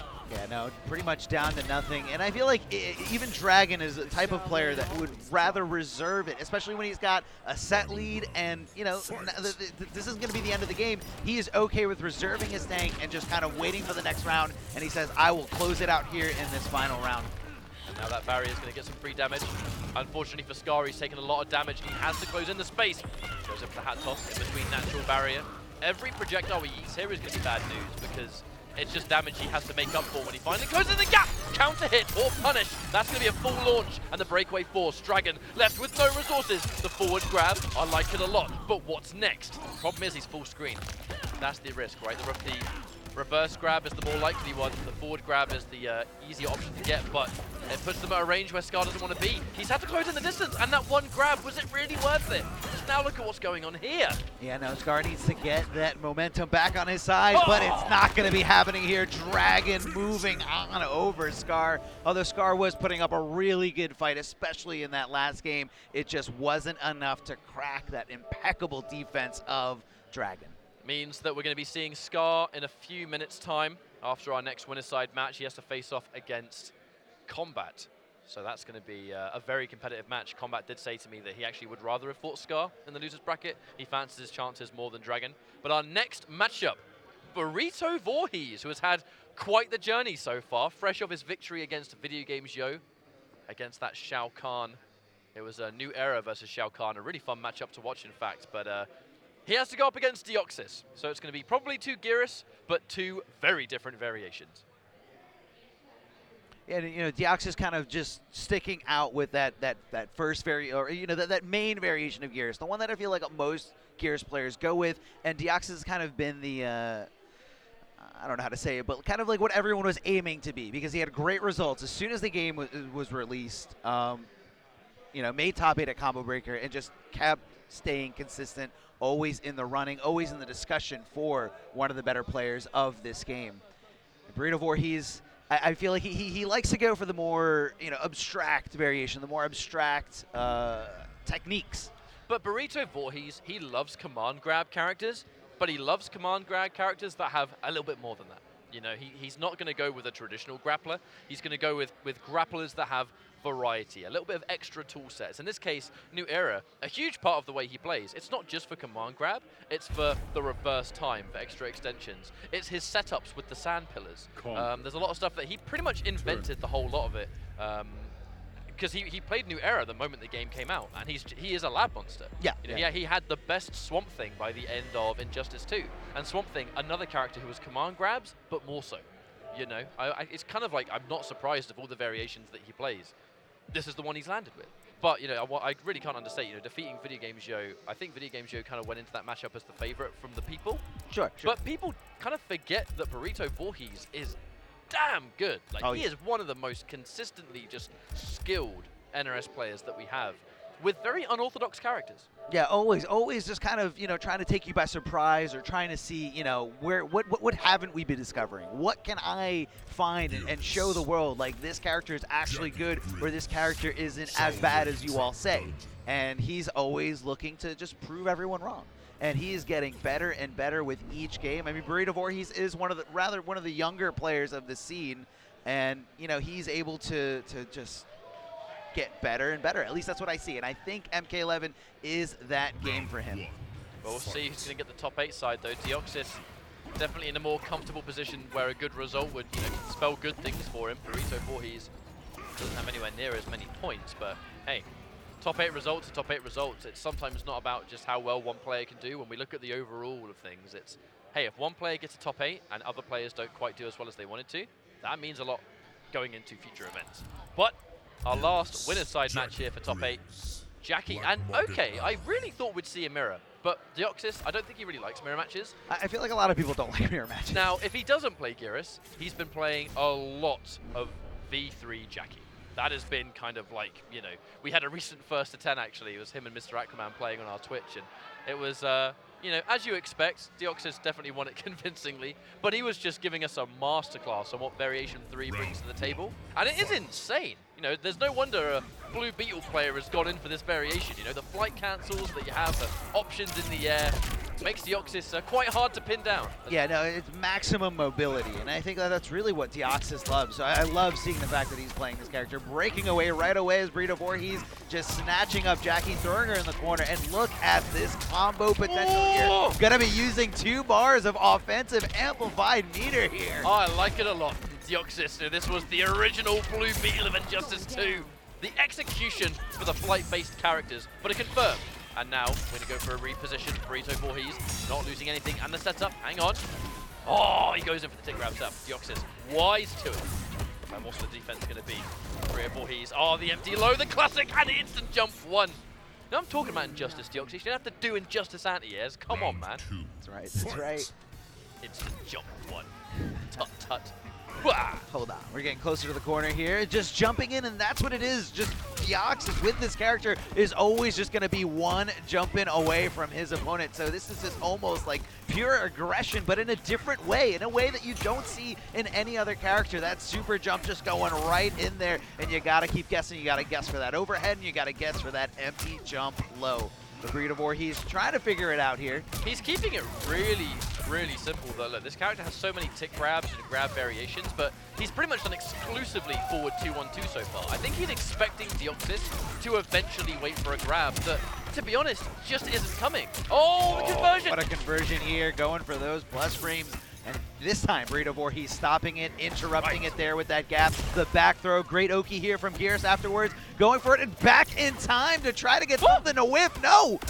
Oh, and he tries to fatal blow. Almost worked, but fundamentally, I think what that was, we know that command grabs are always a read, but I think Burrito Vorhees spent so much of game 1 pretty much not doing much of it at all, that Deoxys wasn't worried about it. And he was content to just sit there and take them, eventually wait for Burrito to be minus. And here we go, he's finding up for a command grab, lands immediately. Yeah, that first game was definitely more of Deoxys doing plan A and how Burrito Vorhees dealt with it. And I don't think he dealt with it very well at all.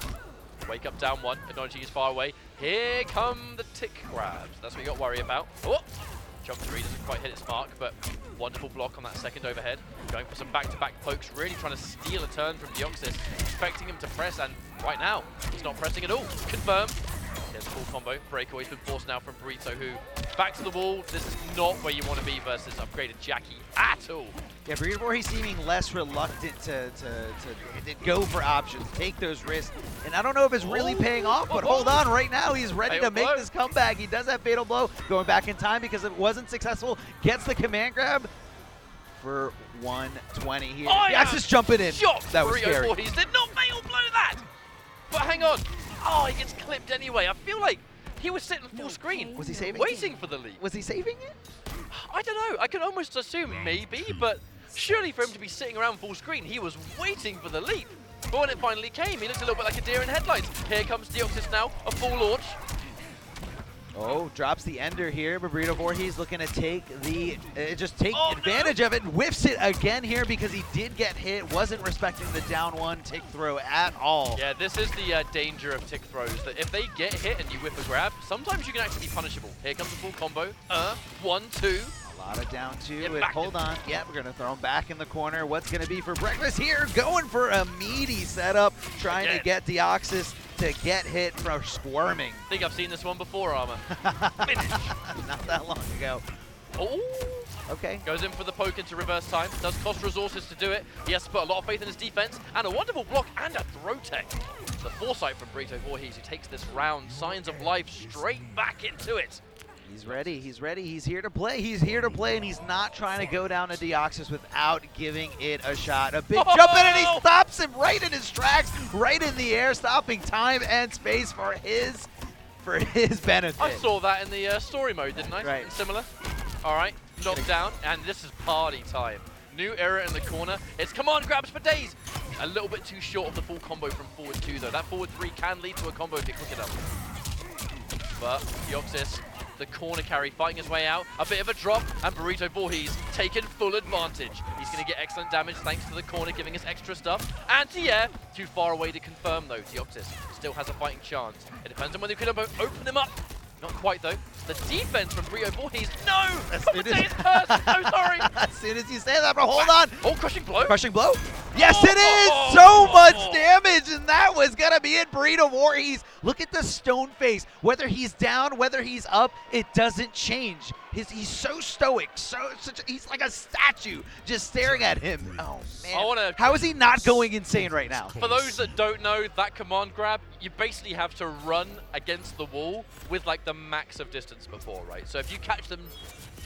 It's at the very end. It's a very specific hard spot. to hit, Yes, isn't it? yes. It's a very specific spot, but I'm sure Burrito Vorhees can point it out on every single map, every single By the stage, pixel. and just say, right there, that's where I get the crushing blow. And that's one of those things where, like, it's something that he's going to know, but almost nobody else will, because it is so specific to this character and so specific to this variation. Deoxys sticking with his guns here, sticking with the same upgraded variation from Jackie Briggs. Now, we'll see if it's going to work out, though, because, another catch. And Burrito Vorhees looking fantastic. There are certain ranges, though, where I think he's content. Confirming temporal advantage, though, and I really love this combo, man. Oh, it's so good. But he whips the full thing. No punish there from Deoxys, though. Can barely break. Burrito, content taking a grab for a bit, as long as he's got a life bleed, but not content anymore. Counter hit, I assume that was a wake-up button attempt.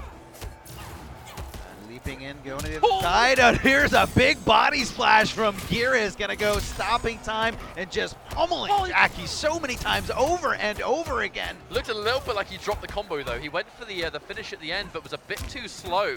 The 1-1-1. The low! He commits into the low! Burrito Vorhees, 1 round away from a winner's side top 8. What a result this would be, Armor!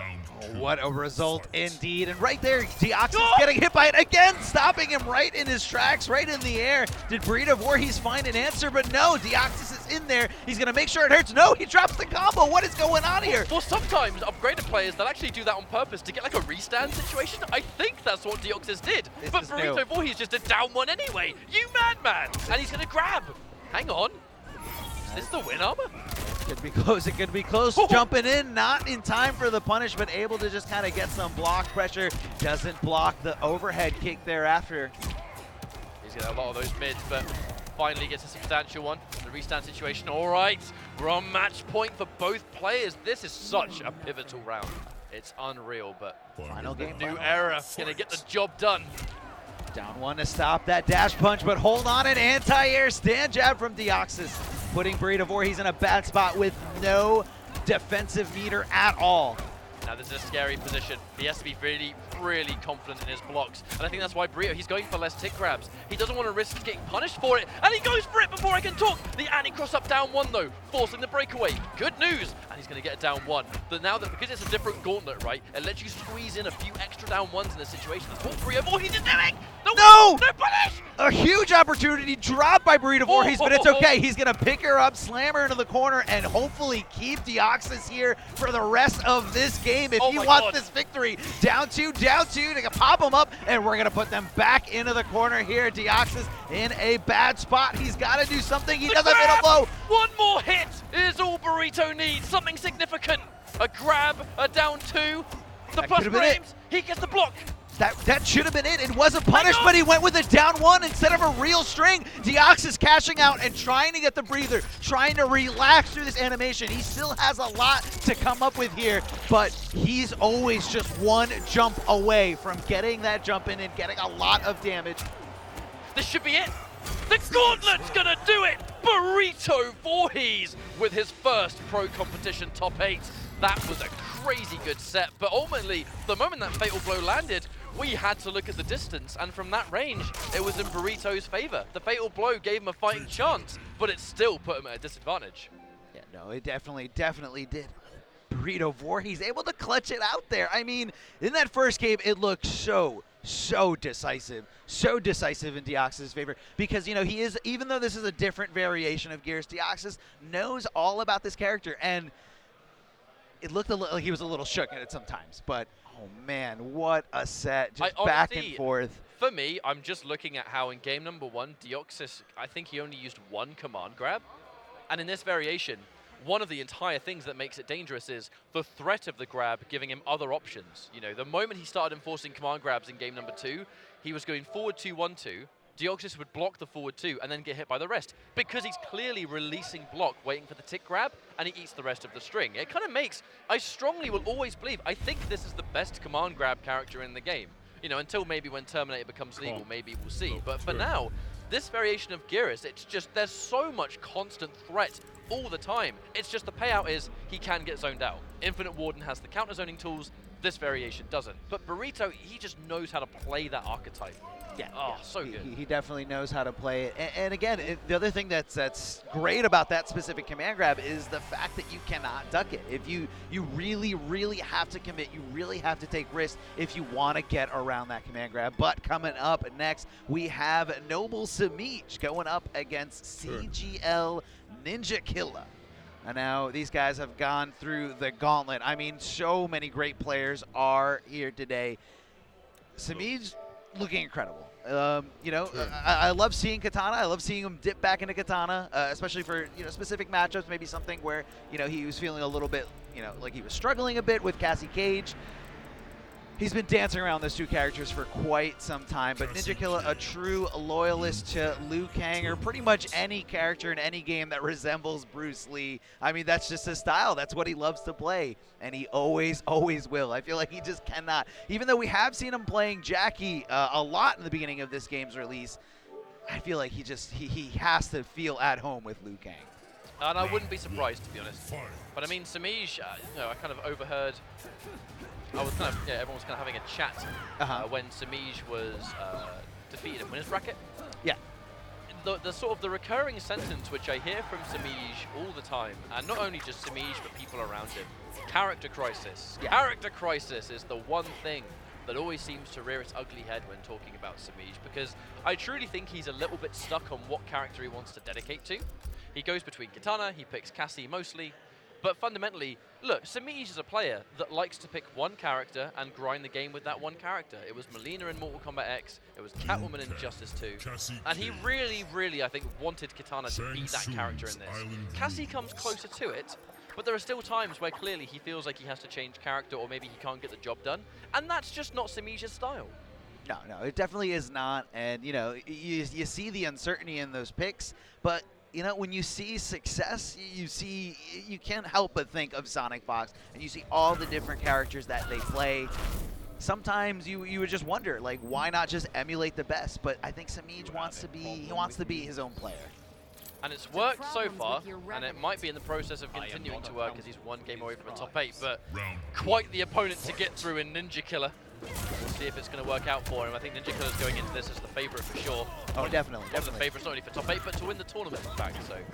Yeah, I mean, a victory, you know, not too long ago, DreamHack Montreal, a decisive victory. No way you want to count Ninjakilla out.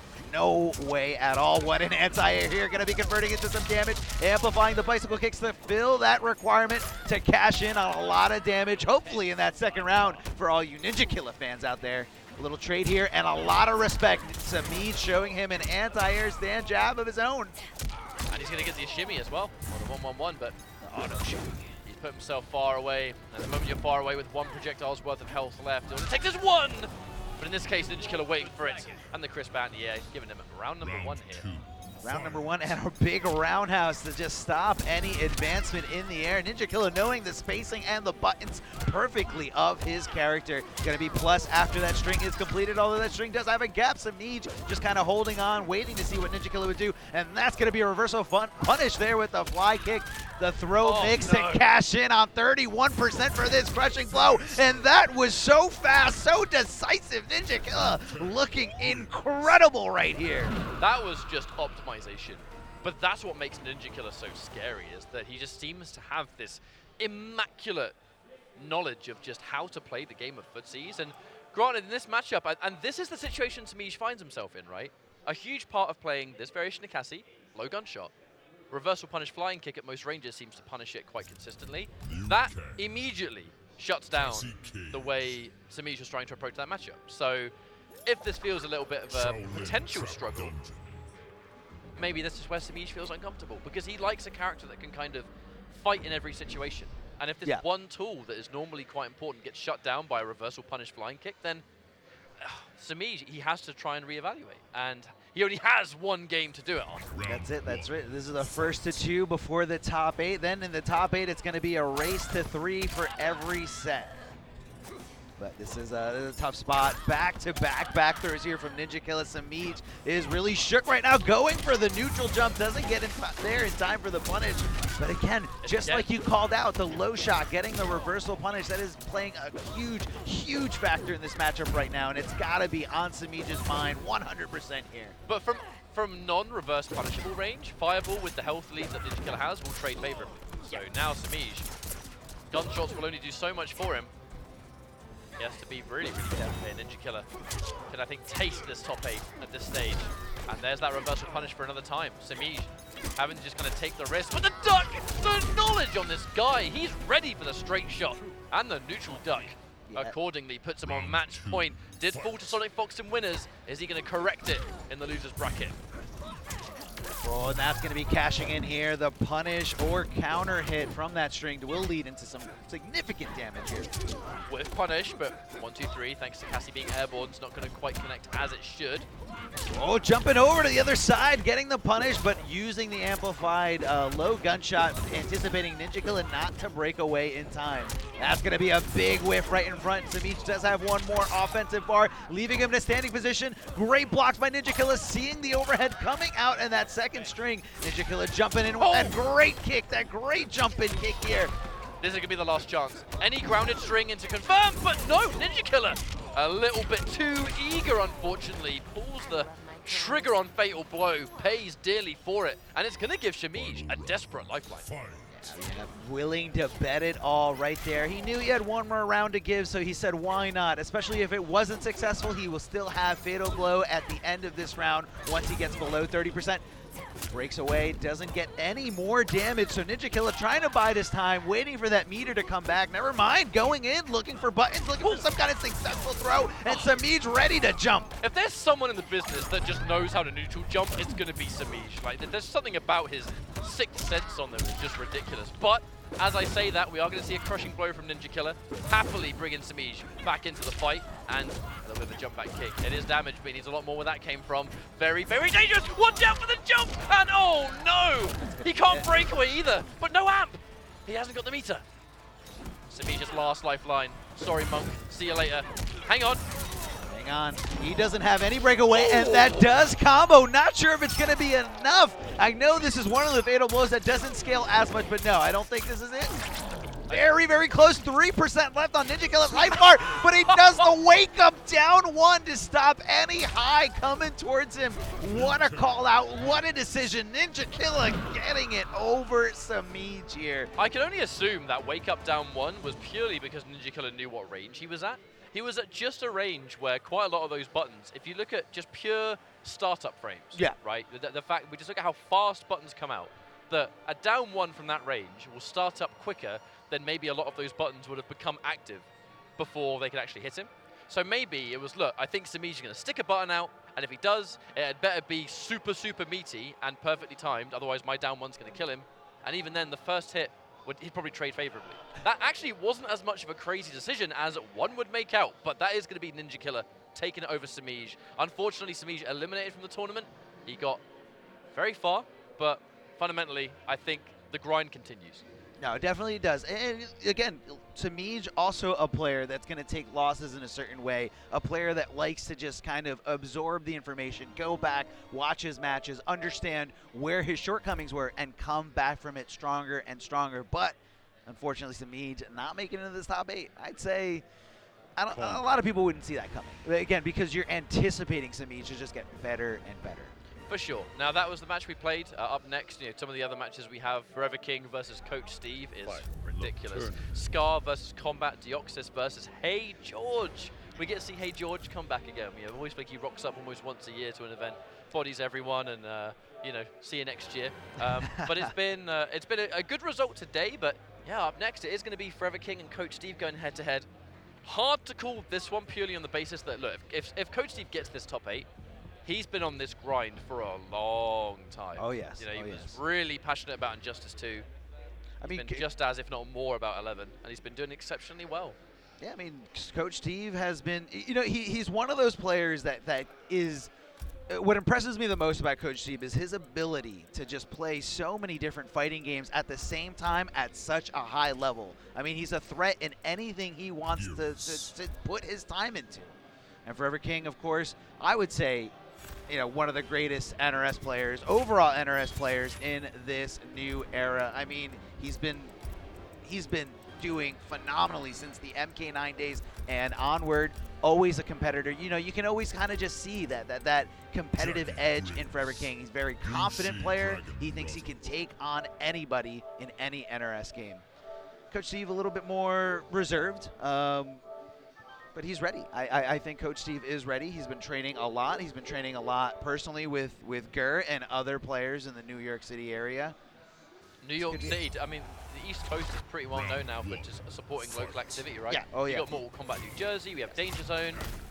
Oh, yes. Coach Steve does run Danger Zone, a bi-weekly out of the Bronx. So anyone in the New York area close to the Bronx willing to go out on a Tuesday night, Coach Steve is the man to follow, and Coach Steve is the one who's hosting the event.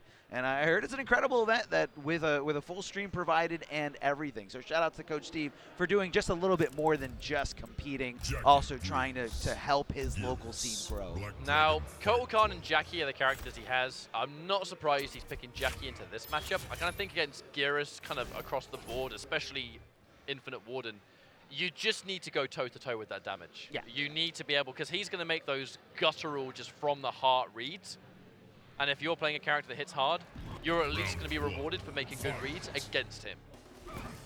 Oh no, we're going straight in here. Remember, this is to get into top 8 on the loser's side. Coach Steve and Forever King, very evenly matched at this stage, but either way, it would be a great result for both players. But the tech on the tech. What is this, week 1? Oh, confirming the clinch. And the knees already giving us a little bit requirements built for that all-important crushing blow. Yeah. Definitely a win condition character. Oh, yeah, it definitely is. That elbow drop to the back of the head, popping up for a full combo. Something we're going to be seeing later in the long game going. And what a great throw escape here from Forever King, understanding and recognizing when it's coming his way. Doesn't get it this time, and I think that was a down 2. A huge whiff there by Forever King, maybe anticipating Jackie to do it again. Well, we've already seen the knees, and we've already seen the side-switching fling, which means, and another tech! King, he's had some wonderful techs. Unfortunately, it's not been enough to help him out too much in round number 1. But I'm looking at Coach Steve in the clinch, and I'm a little bit worried about that crushing blow. He built it nice and early for the whiff punish. Here we go. Breaking away, utilizing those 2 defensive bars. Now, Coach Steve isn't going to have too many options on Wake Up for quite some time, but both these players just respecting each other, holding on to block, not wanting to take any risks, not trying to do anything that's too negative to get punished. A forward throw here. I guess a failed escape from Forever King, possibly anticipating the throw mix that a lot of high-level players do, but Coach Steve just keeping it simple, going back to Yomi level 1. All right, there's a launch. We're going to see it confirmed. Yep, it is going to be a confirm. Does he blow it? No, he keeps it. Yep. Now it's pivotal. If he can force the breakaway, like now, in fact, now if he hits a confirm into clinch, it's game over! Just like that. Here we go. Ouch! Elbow drop right to the back of the skull to close it out. Coach Steve looking incredible here. That was dominance. That was pure dominance, especially in that second round. He kept him in the corner. He didn't let him leave. Forever King trying to jump out, trying to just poke when he shouldn't be.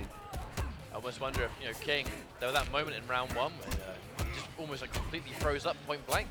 I wonder if King, we're so familiar with King being the opposite of Reserve. Like, this guy swings. He has the most, I guess, guerrilla style with characters that like to just have those good mids, strong grab games to boot. Geras fits that so accurately. Coach Steve just looking hyper comfortable in this matchup right now. I mean, he knows that Forever King is committed to blocking. He knows that Forever King feels like he's up against the rope, so that's what he's using it to base his decisions on. Coach Steve running away with this right now. Forever King's got to make some good decisions. A throw escape, but Coach Steve decides not to use his bar, says, let's keep it simple. The big jump in from the top rope from Forever King, trying to take some damage of his own, forcing the breakaway, going for the throw because he knew he could not roll, he could not wake up afterwards. Goes in for a wake-up button. They're going to trade, which at least is going to give Coach Steve the escape. And the confirm from mid into Fatal Blow is going to steal the round away. And again, match point for Coach Steve. I cannot even begin to explain how much this top 8 would mean to him. Especially, you know, the hometown hero, the boy from the East Coast. Everyone's going to want to cheer for this guy in the top 8. Oh yes, this room is exploding for Coach Steve right now. They're in his corner. They want to see the upset, and they want to see Coach Steve make it as far into the tournament as he possibly can. A great down 1 into down 4 afterwards. Coach Steve getting all this momentum, getting all this damage. And again, trying to fill those requirements. I believe we still have to see the side switch, but it's okay. He's trying to close this out right here, right now, not letting Forever King out of here. Big knee, and what a flawless block up 2 here of the cat. Forever King with the knowledge, amplifying to extend the combo, do a little bit more damage, but of course, we're gonna go for the spatial awareness. But now Coach Steve goes for a brave read. The duck on the dash punch, but no meter to amplify. But again, he's going to get clipped. It should be the end of the round. And clips the forward one at the last second as well. Forever King, real signs of life that, I mean, there was no other option. He had to wake up, and he had to wake up right now. There's no other opportunity. This is loser's bracket. Match point down. Throw escape. Oh no! Right in the noggin. Back to the mid of, the mid that really mixes it up when you think dash punch is coming, and what a perfectly timed high. Forever King, if he just waited 1 frame, 2 frames later to hit that down 2, it could have been a different story, but it's okay. Gets the back throw, Coach Steve up against the wall, looking for a little bit of space that he had, throws escape, and goes for the leg break. Forever King anticipating the arm bar.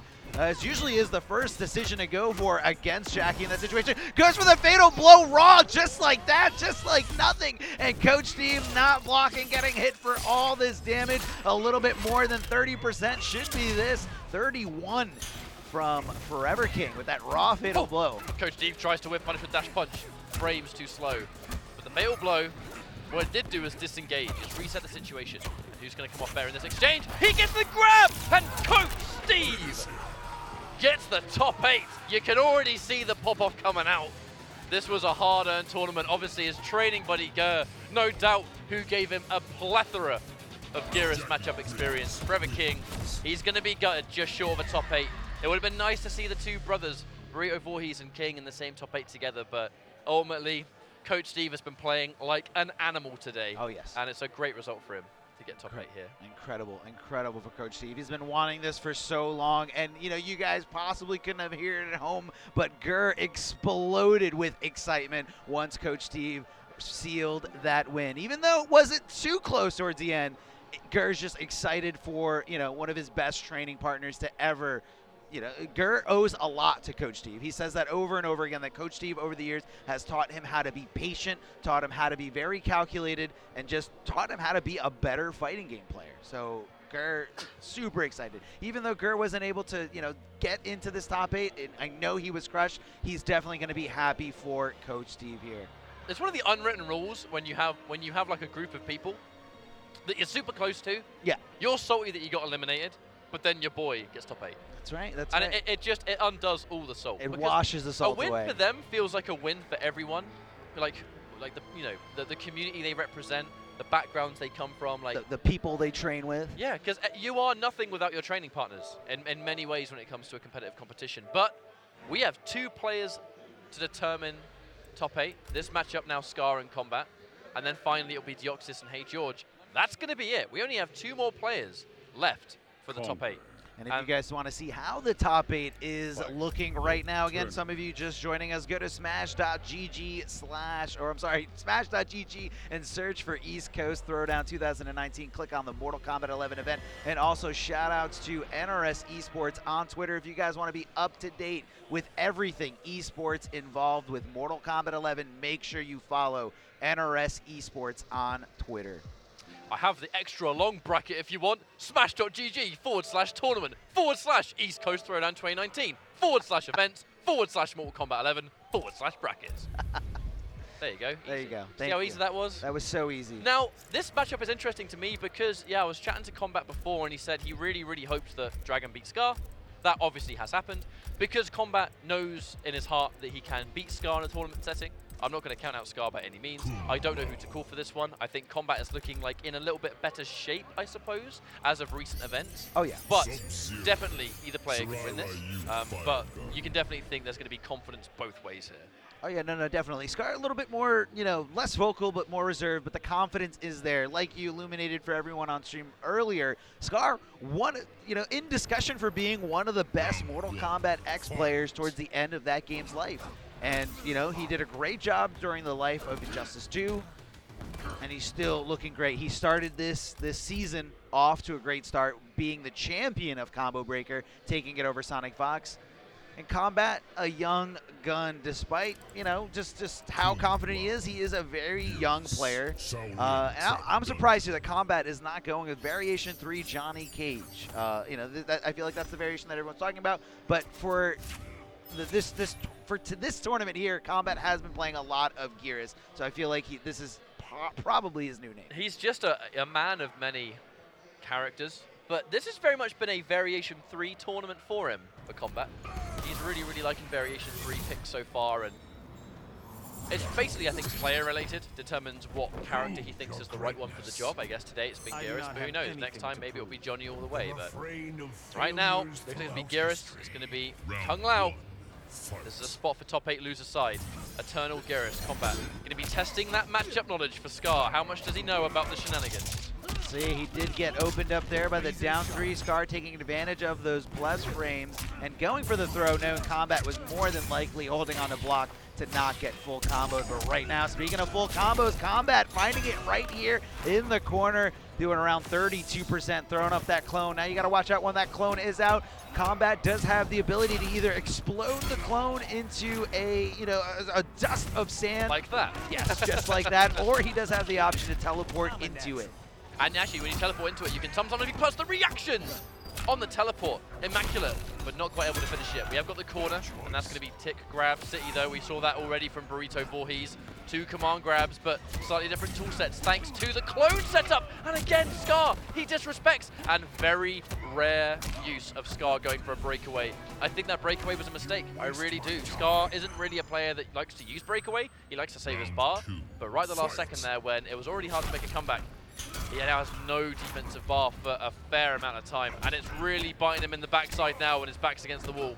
I mean, not only that, but also Lotus Fish just in general needs those defensive bars. He uses defensive bars as offensive bars whenever he gets that orbiting hat out. So you really got to wonder, was that worth it, Scar? Of course, hindsight is 2020. Scar looking great right now. What a conversion there. They're down 1 right before Combat hits the ground. Able to go for another spin. The throw escape getting off of him. Big body splash over the other side and a big scoop. Getting that 15% in the corner here, throwing up the clone, and Scar just wants something to do with it. Combat says you're going to stay on this clone pressure forever. A little bit of patience there from Combat. I think he was expecting Scar to do something off those plus frames, but yeah, just content sitting there and not holding it. Gets the back 2-2, but more when that come from. Absolutely needed Combat. The option to teleport is there, but detonates it instead. Tries to confirm into Fatal Blow. That nearly would have killed, if not killed outright, but just too far away. Combat now creating the clone once more. Interesting game. The reactionary Fatal Blow! I don't care about your orbiting hat! I've got the vacuum, mate! Game number 1's going to go into the hands of Combat, who just needs 1 more for this top 8. Scar in a spot of bother now, Armor, for sure. Oh yeah, definitely. And as soon as that Fatal Blow animation triggers, all things on the playing table just go away, including that orbiting hat. So he didn't have to worry about it, even though he couldn't take any more damage at all. It connected, and that was all she wrote. Nothing else mattered there. Great down 1 to anticipate that teleport. Great reactions here by Combat, but Scar able to keep control, keeping Combat bullied in the corner, but Combat fighting his way out with forward 2-1. Going to be cashing in on some damage, hopefully throwing him in the corner. Yes, he is. Big gauntlet to stay there, and Scar with the very risky forward throw. The down 2 crushing blow. Universal to everybody here, and a great way to stop your opponent from trying to throw you so much damage. 45%, nearly half half your health gone just like that for you trying to throw one time. Oh, he's going to detonate the clone rather than teleport to it. Scar's going to be wise to his tricks. The forward one fails to chase down the roll, but that doesn't matter as now Orbiting Hat comes out. He expects the grab. It's going to be forward 4, the Kung Lao Classic, but no combo to finish. That might actually bite him in the backside, but we'll see. Oh, a little empty jump. Oh no! He hasn't got the Amplify to convert the spin! That's a feels bad man moment. You need the Amplify to go forward, and then he just didn't have it. And Scar, the temporary lacking in judgment. Oh, that sucks. That really sucks. I hope it doesn't tilt him. I really hope. It's going to be tough not to get tilted from that, especially when you know it was yours. Just a minor, oversight there of the situation. But Combat ready to not take any chances going right in the fatal blow, making sure he gets that first round because he doesn't want Scar to get any kind of momentum because he knows firsthand just what Kung Lao's momentum can do. Great low sand trap, wake up 3 to hit the aerial hitbox of Geras. That close sand trap being a reversal punish though means he knows that's a guaranteed punish from that range. That is a lab punish for sure.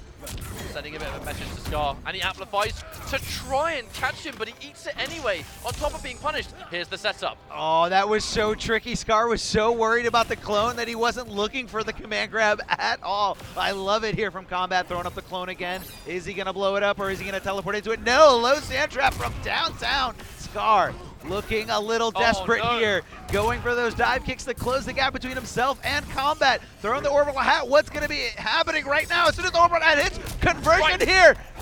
That should be the round. That absolutely should be the round. Scar fighting back, Combat. That was a hard position to survive in with that much health left, and the fact that the clones are constantly out, you get hit by one of them, it spells bad news. Scar's still alive, and that was such an important round to win. Final round. Fight. Man, I've got to give shouts to Combat for his usage of the clone stuff. I mean, it's such a new variation. This variation is a little bit more than 2 weeks old. And he's looking for the, hesitates on the anti-cross up. Scar does not want to eat a full combo, trying to get a bit of an anti-air here. Combat backing up just to establish a bit of the, the presence with the clone. The whip, okay. Oh, another punish! Scar multiple times in a row. Surely he's got a pull. Oh no, unbreakable setup. I love it. But this time he's going to teleport rather than detonate. Scar trying to, again, close that gap, trying to get a little bit closer and closer to Combat because he knows he can't win this game full screen. He needs to get in, get the damage, and hopefully seal the deal here. Going for the throw, and a great escape here from Combat.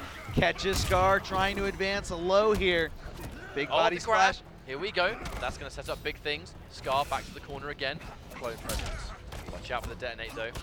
Any poke into detonate might work from this range, and the cross up, forces the breakaway, but the perfect read! What a read to make! And now it could easily go either way. The clone's established. The teleport, he tries to get it, and the grab to finish. Scar desperately needed the grab. It's going to hit its mark and Combat, straight back to character select. Let's think about what we have to do for this final game. Do we change from Geras? Do we just take some time out to think about it? Could have been either one of those. That could have easily been a 2-0 in Combat's favor, but we're going to be going into a final round here, or a final game, should I say. And Combat highlighting Geras, we've known him to be a really good Johnny Cage player in the past. Johnny Cage had that incredible variation added, as we saw Sonic Fox demonstrating it a little bit earlier on stream. But Combat sticking with Geras here, trying to see what he did wrong. But I feel like for the most part, if you look at the victory that each of these players had in the set, Combat's victory was way more decisive than Scar's. Scar barely got that last one off the skin of his teeth. Oh, no. Right into it. Now, even though it's a crushing blow, it doesn't actually hurt much as most of them. So Scar, I guess he can go, well, at least doesn't hurt that much, but more setups. That's either going to be a detonate, which can launch, or that's a crushing blow. A crushing blow. Come on, Grab. So what specific. A setup, man. What a character. And the whip punish. The double damage for that crushing blow is so significant, man. So it's like hitting 2 in a row. Like how? It's so specific. Oh my God, Scar really unable to land a single hit on Combat. On the verge of a double flawless right now, I would like to add. But finally, it's been taken away thanks to the chip damage of the 1-2. But Scar, he wants a lot more than chip damage. He's almost in top 8. Combat, another full combo. Here we go. Damage this time. That's what he wants. Knocked down. What's next? Right on top of his lifeless body and just blocks here from Scar, trying to be patient, trying to get the throw there, which, you know, always is risky. You're always just one neutral duck away from getting completely opened up for so much damage. Scar confirming here, getting the spin, and a back throw here. I can only assume he was expecting a breakaway, so his spin becomes punishable. So he didn't want to end things just yet with that. Quite a risk to take when your opponent's on match point against you. And the Gearus with the damage! The damage is real, and the setup! He tries to jump out, but the confirm is so insane! This looks like it might be game over unless Scar makes magic happen. He's going to start things off with a forward grab. Needs one more significant connect. Is he going to teleport? That's a risk. That's a risk, and he knows it. Yeah, No, I was going to say no! Fatal Blow. I was going to say Fatal Blow was ready on deck and Combat ready to react to that teleport, stopping Scar in his tracks, and Combat's going to be taking it over Scar, moving on here in the lower bracket of top 8. Wow. That was, at the end, it's almost a surprising way for things to end, because the moment Orbiting Hat was used, we all knew teleport was in Scar's mind, right? That was clearly what he was going to do. And we saw He Scar. hesitated, Yeah. Combat hesitated, and then Scar did it anyway. That must have been almost like a, I know that you know that I know, and it's almost so obvious, you're not expecting. Yeah. He tried to just kind of catch Combat off guard. And, you know, that move, that specific move, not what Combat had Fatal Blow in the second game, but it did get Scar around in the second game. I'm not sure if we're going to see it on the replay. Combat tried to down one, which is usually what you do to that teleport, and the Orbital Hat stopped him in his tracks and gave Scar the victory for that round. So maybe Scar was just kind of trying to do it again, trying to replicate it, maybe thinking Combat was not aware of the Fatal Blow, but when you're playing on Combat's level, you're aware of everything on the screen. You're aware of all the resources on your side, all the resources on your opponent's side. Man, what a set. It really was, and I know, just props to Combat, to be honest. I know that doesn't really spell amazing things for Scar now. He very much needed that top 8, I think. You know, I don't know if we can completely count him out yet. Yeah, it all depends on how everything else plays. And again, you guys have to remember there is one more stop on the Pro Competition Tour, and that is next month at NEC in Pennsylvania. Now, the problem is I mean, yeah, so Scar not obtaining that is big for him in a negative sense. But this top 8 is big things for Combat in a positive sense. You know, that there are much seesaw effects going on in the Pro Comp. Now we're reaching the end of it. But this matchup is ridiculous. HeeyGeorge from South America is Chile. He just manages to constantly show up to like one tournament a year in the States and just be sick. And he's done the exact same thing here. He's one game away from top 8. And you know, HeeyGeorge, he's always been. I definitely think he's the best. She's absolutely one of the best Chilean NRS players that I think we've ever seen. Yeah. The way he played Injustice 2, the way he played MKX, like he is execution like personified. Like, his combo videos before he started competing were off the chain. When he started playing in tournament, he would play these really tricky setup-heavy characters. Obviously, he plays Frost now, and he really actually likes using the setup variation, but not necessarily in tournament. But he has one hell of an opponent in Deoxys. This is going to be a hard challenge for him. No, a hard challenge indeed. And yeah, like we said, Deoxys really consistent. Not really, you know, very few big wins, but always able to be up there in terms of results. And that's how he found himself in a great position here for the finals. Back throw from Deoxys. And again, always keep in mind, you don't know which way Gearus is going to throw you because he's got amazing Oki on either side. Going to be amplifying it for so much damage here. Over 34%. A little down one from HeeyGeorge just to kind of get the momentum in his favor. The plus frames from the hit. Diving right over that low sand, recognizing the sand whiff. And not sure what HeeyGeorge was, not sure what Deoxys was looking for there in the corner, but HeeyGeorge opening him up completely here. The second part of that projectile completely whiffing. But George just plays this game, and he plays every game at an incredibly fast pace, and that's one of the things that makes it quite scary. That said, Deoxys is going to get the first round here all the same. But when George hits even the smallest little connect, like a standing one from out of nowhere, he will somehow convert it all the time. He's always looking for combo possibilities. Instant air dash there with the Frost. That air dive, so dangerous in Arctic Anarchy. One of our best tools here, for sure. Drills again. Oh, the confirm! Very back and forth. Looks like George is the one that's in control here, but he goes for the unsafe leap. A punish coming out from Deoxys. More damage as well. The chop. This infinite water we're talking about. So crushing blow. is so scary and a confirm. Looking bad for HeeyGeorge right now. Oh yeah, definitely looking bad. Breaking away, this might be his last effort here. Gets the back throw, and HeeyGeorge guessing wrong on the escape here. Trying to find something, but Deoxys just kind of keeping his ground, holding on to the block button. Never mind, as soon as I say that, decides to try to do something tricky there, possibly going for a Hang jump. on. Oh, hang on a minute. He should get a free soon. And the bomb! We got it! We got it! And he's got a fatal blow for the cherry on top just to make sure Deoxys, no pun intended, my man, throws up and then some.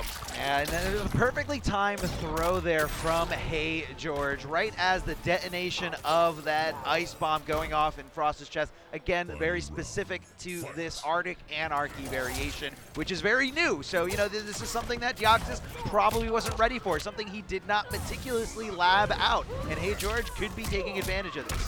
Now, he's not going to go for the breakaway, which is quite a brave choice now, conceding the 38%. Ready for the anti-air, though. Perfect anti-air. Yeah, down 3, low profiling Frost's hurt box. It's really hard to jump in successfully on, especially when you have great reactions like HeeyGeorge looking for that little ice pick. And again, Deoxys jumping in, and HeeyGeorge taking this free damage here. Great conversions, locking up the ice bomb. When's it going to detonate? No. Yeah, taken away thanks to the offense of Deoxys. That was a very much a sigh of relief. George, he's taking a lot of damage. Finally uses the breakaway, but it's not done so much for him. The confirm. Gonna get knocked down anyway. Watch out, that fatal blow's in play now though. Deoxys, he's looking for it. Oh, almost. That was scary. That was the moment. That was scary, and that was risky. And speaking of risky, Deoxys just lets it rip here, and HeeyGeorge's patience lets him come out on top in this first game, able to just change it and adapt accordingly here. I mean, it all went downhill after that ice bomb. Those kind of fatal blows, they really are, they test the mental fortitude. That fatal blow was, I'm pretty sure you're going to bite because you're nervous, because it's top 8. He is very nervous. I chatted to him before we even had this block. Yeah. And I think Deoxys is trying to use it against him, but hey, there's the fortitude. It's going much better for Deoxys now, though, in game number 2. He's going to get the grab and the setup. Fine back from George. It's not a huge amount of damage. Oh, wow. Caught him pressing the button there. Punish. Just swinging back is Deoxys with forward 2-1-2, just kind of keeping HeeyGeorge guessing on whether these staggers are going to be coming or if he's going to be canceling into something a little bit more scary. But HeeyGeorge ready to just be patient. And never mind, Deoxys just opening him up for trying to poke at that range with a rather slower poke here. The down 1 from Deoxys to keep him in check, amplifying him through the portal. And this is going to be it in this round for Deoxys. He's looking great. He's looking to turn this around. He wants to tie up this set 1-1. He wants to win and move on to top 8 in the lower bracket. I mean, when these kind of things happen, fundamentally, you need a round like that to come back just to say, like, hey, I can kind of, you know, it's not scary. I mean, if you lose a game the way Deoxys lost game number 1, which is George playing like a beast, a dominant round to return is, if anything, it kind of resets your momentum. Momentum, though, is the magic word here for Deoxys, who seems to have 100% of it. We're going to get a crushing blow thanks to the counter hit. Breakaway is available, and he is going to pop it. Now, George, lots of work to do, but possible, confirmed, and a knockdown. Now, just like that, this is where Frost wants you to be. This is a perfect range. The pushback works in their favor too. A confirm.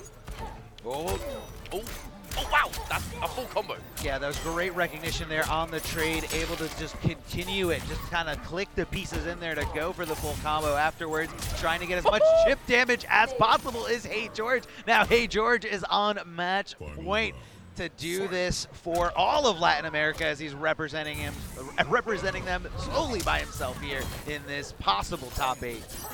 And now he's going to go for the drill, just for some pushback. Yeah, Deoxys a little bit hesitant. He knows how he lost the last round, but George being really cute here. Oh, goes in for the spin. Deoxys not ready for it. And the knockdown, back down 1. Strong arming a turn back.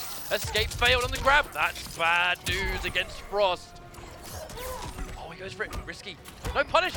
Must have been a forward 2 attempt. That was huge. A lot of damage left on the table, but Deoxys finding it with a flawless block up 2. That's patented Deoxys. He's one of the best at doing that, whether that's in a defensive, usually always in a defensive state or an offensive state. Hang on though. The breakaway, surely. That's the last breakaway Deoxys is going to get his hands on. Hands all over HeeyGeorge though as he hits a grab. A lot of damage done. He can afford to take 1 more of those, but he'll still be alive. Barely. And the last breath. But that's all he's got. Rolling away, maybe. No, wanted to think about fatal blow. He's dead! 100% HeeyGeorge confirms it's a fatal blow. By all accounts, this should be the end of the game. That was an early confirm. There's a lot of damage incoming, and yeah, absolutely.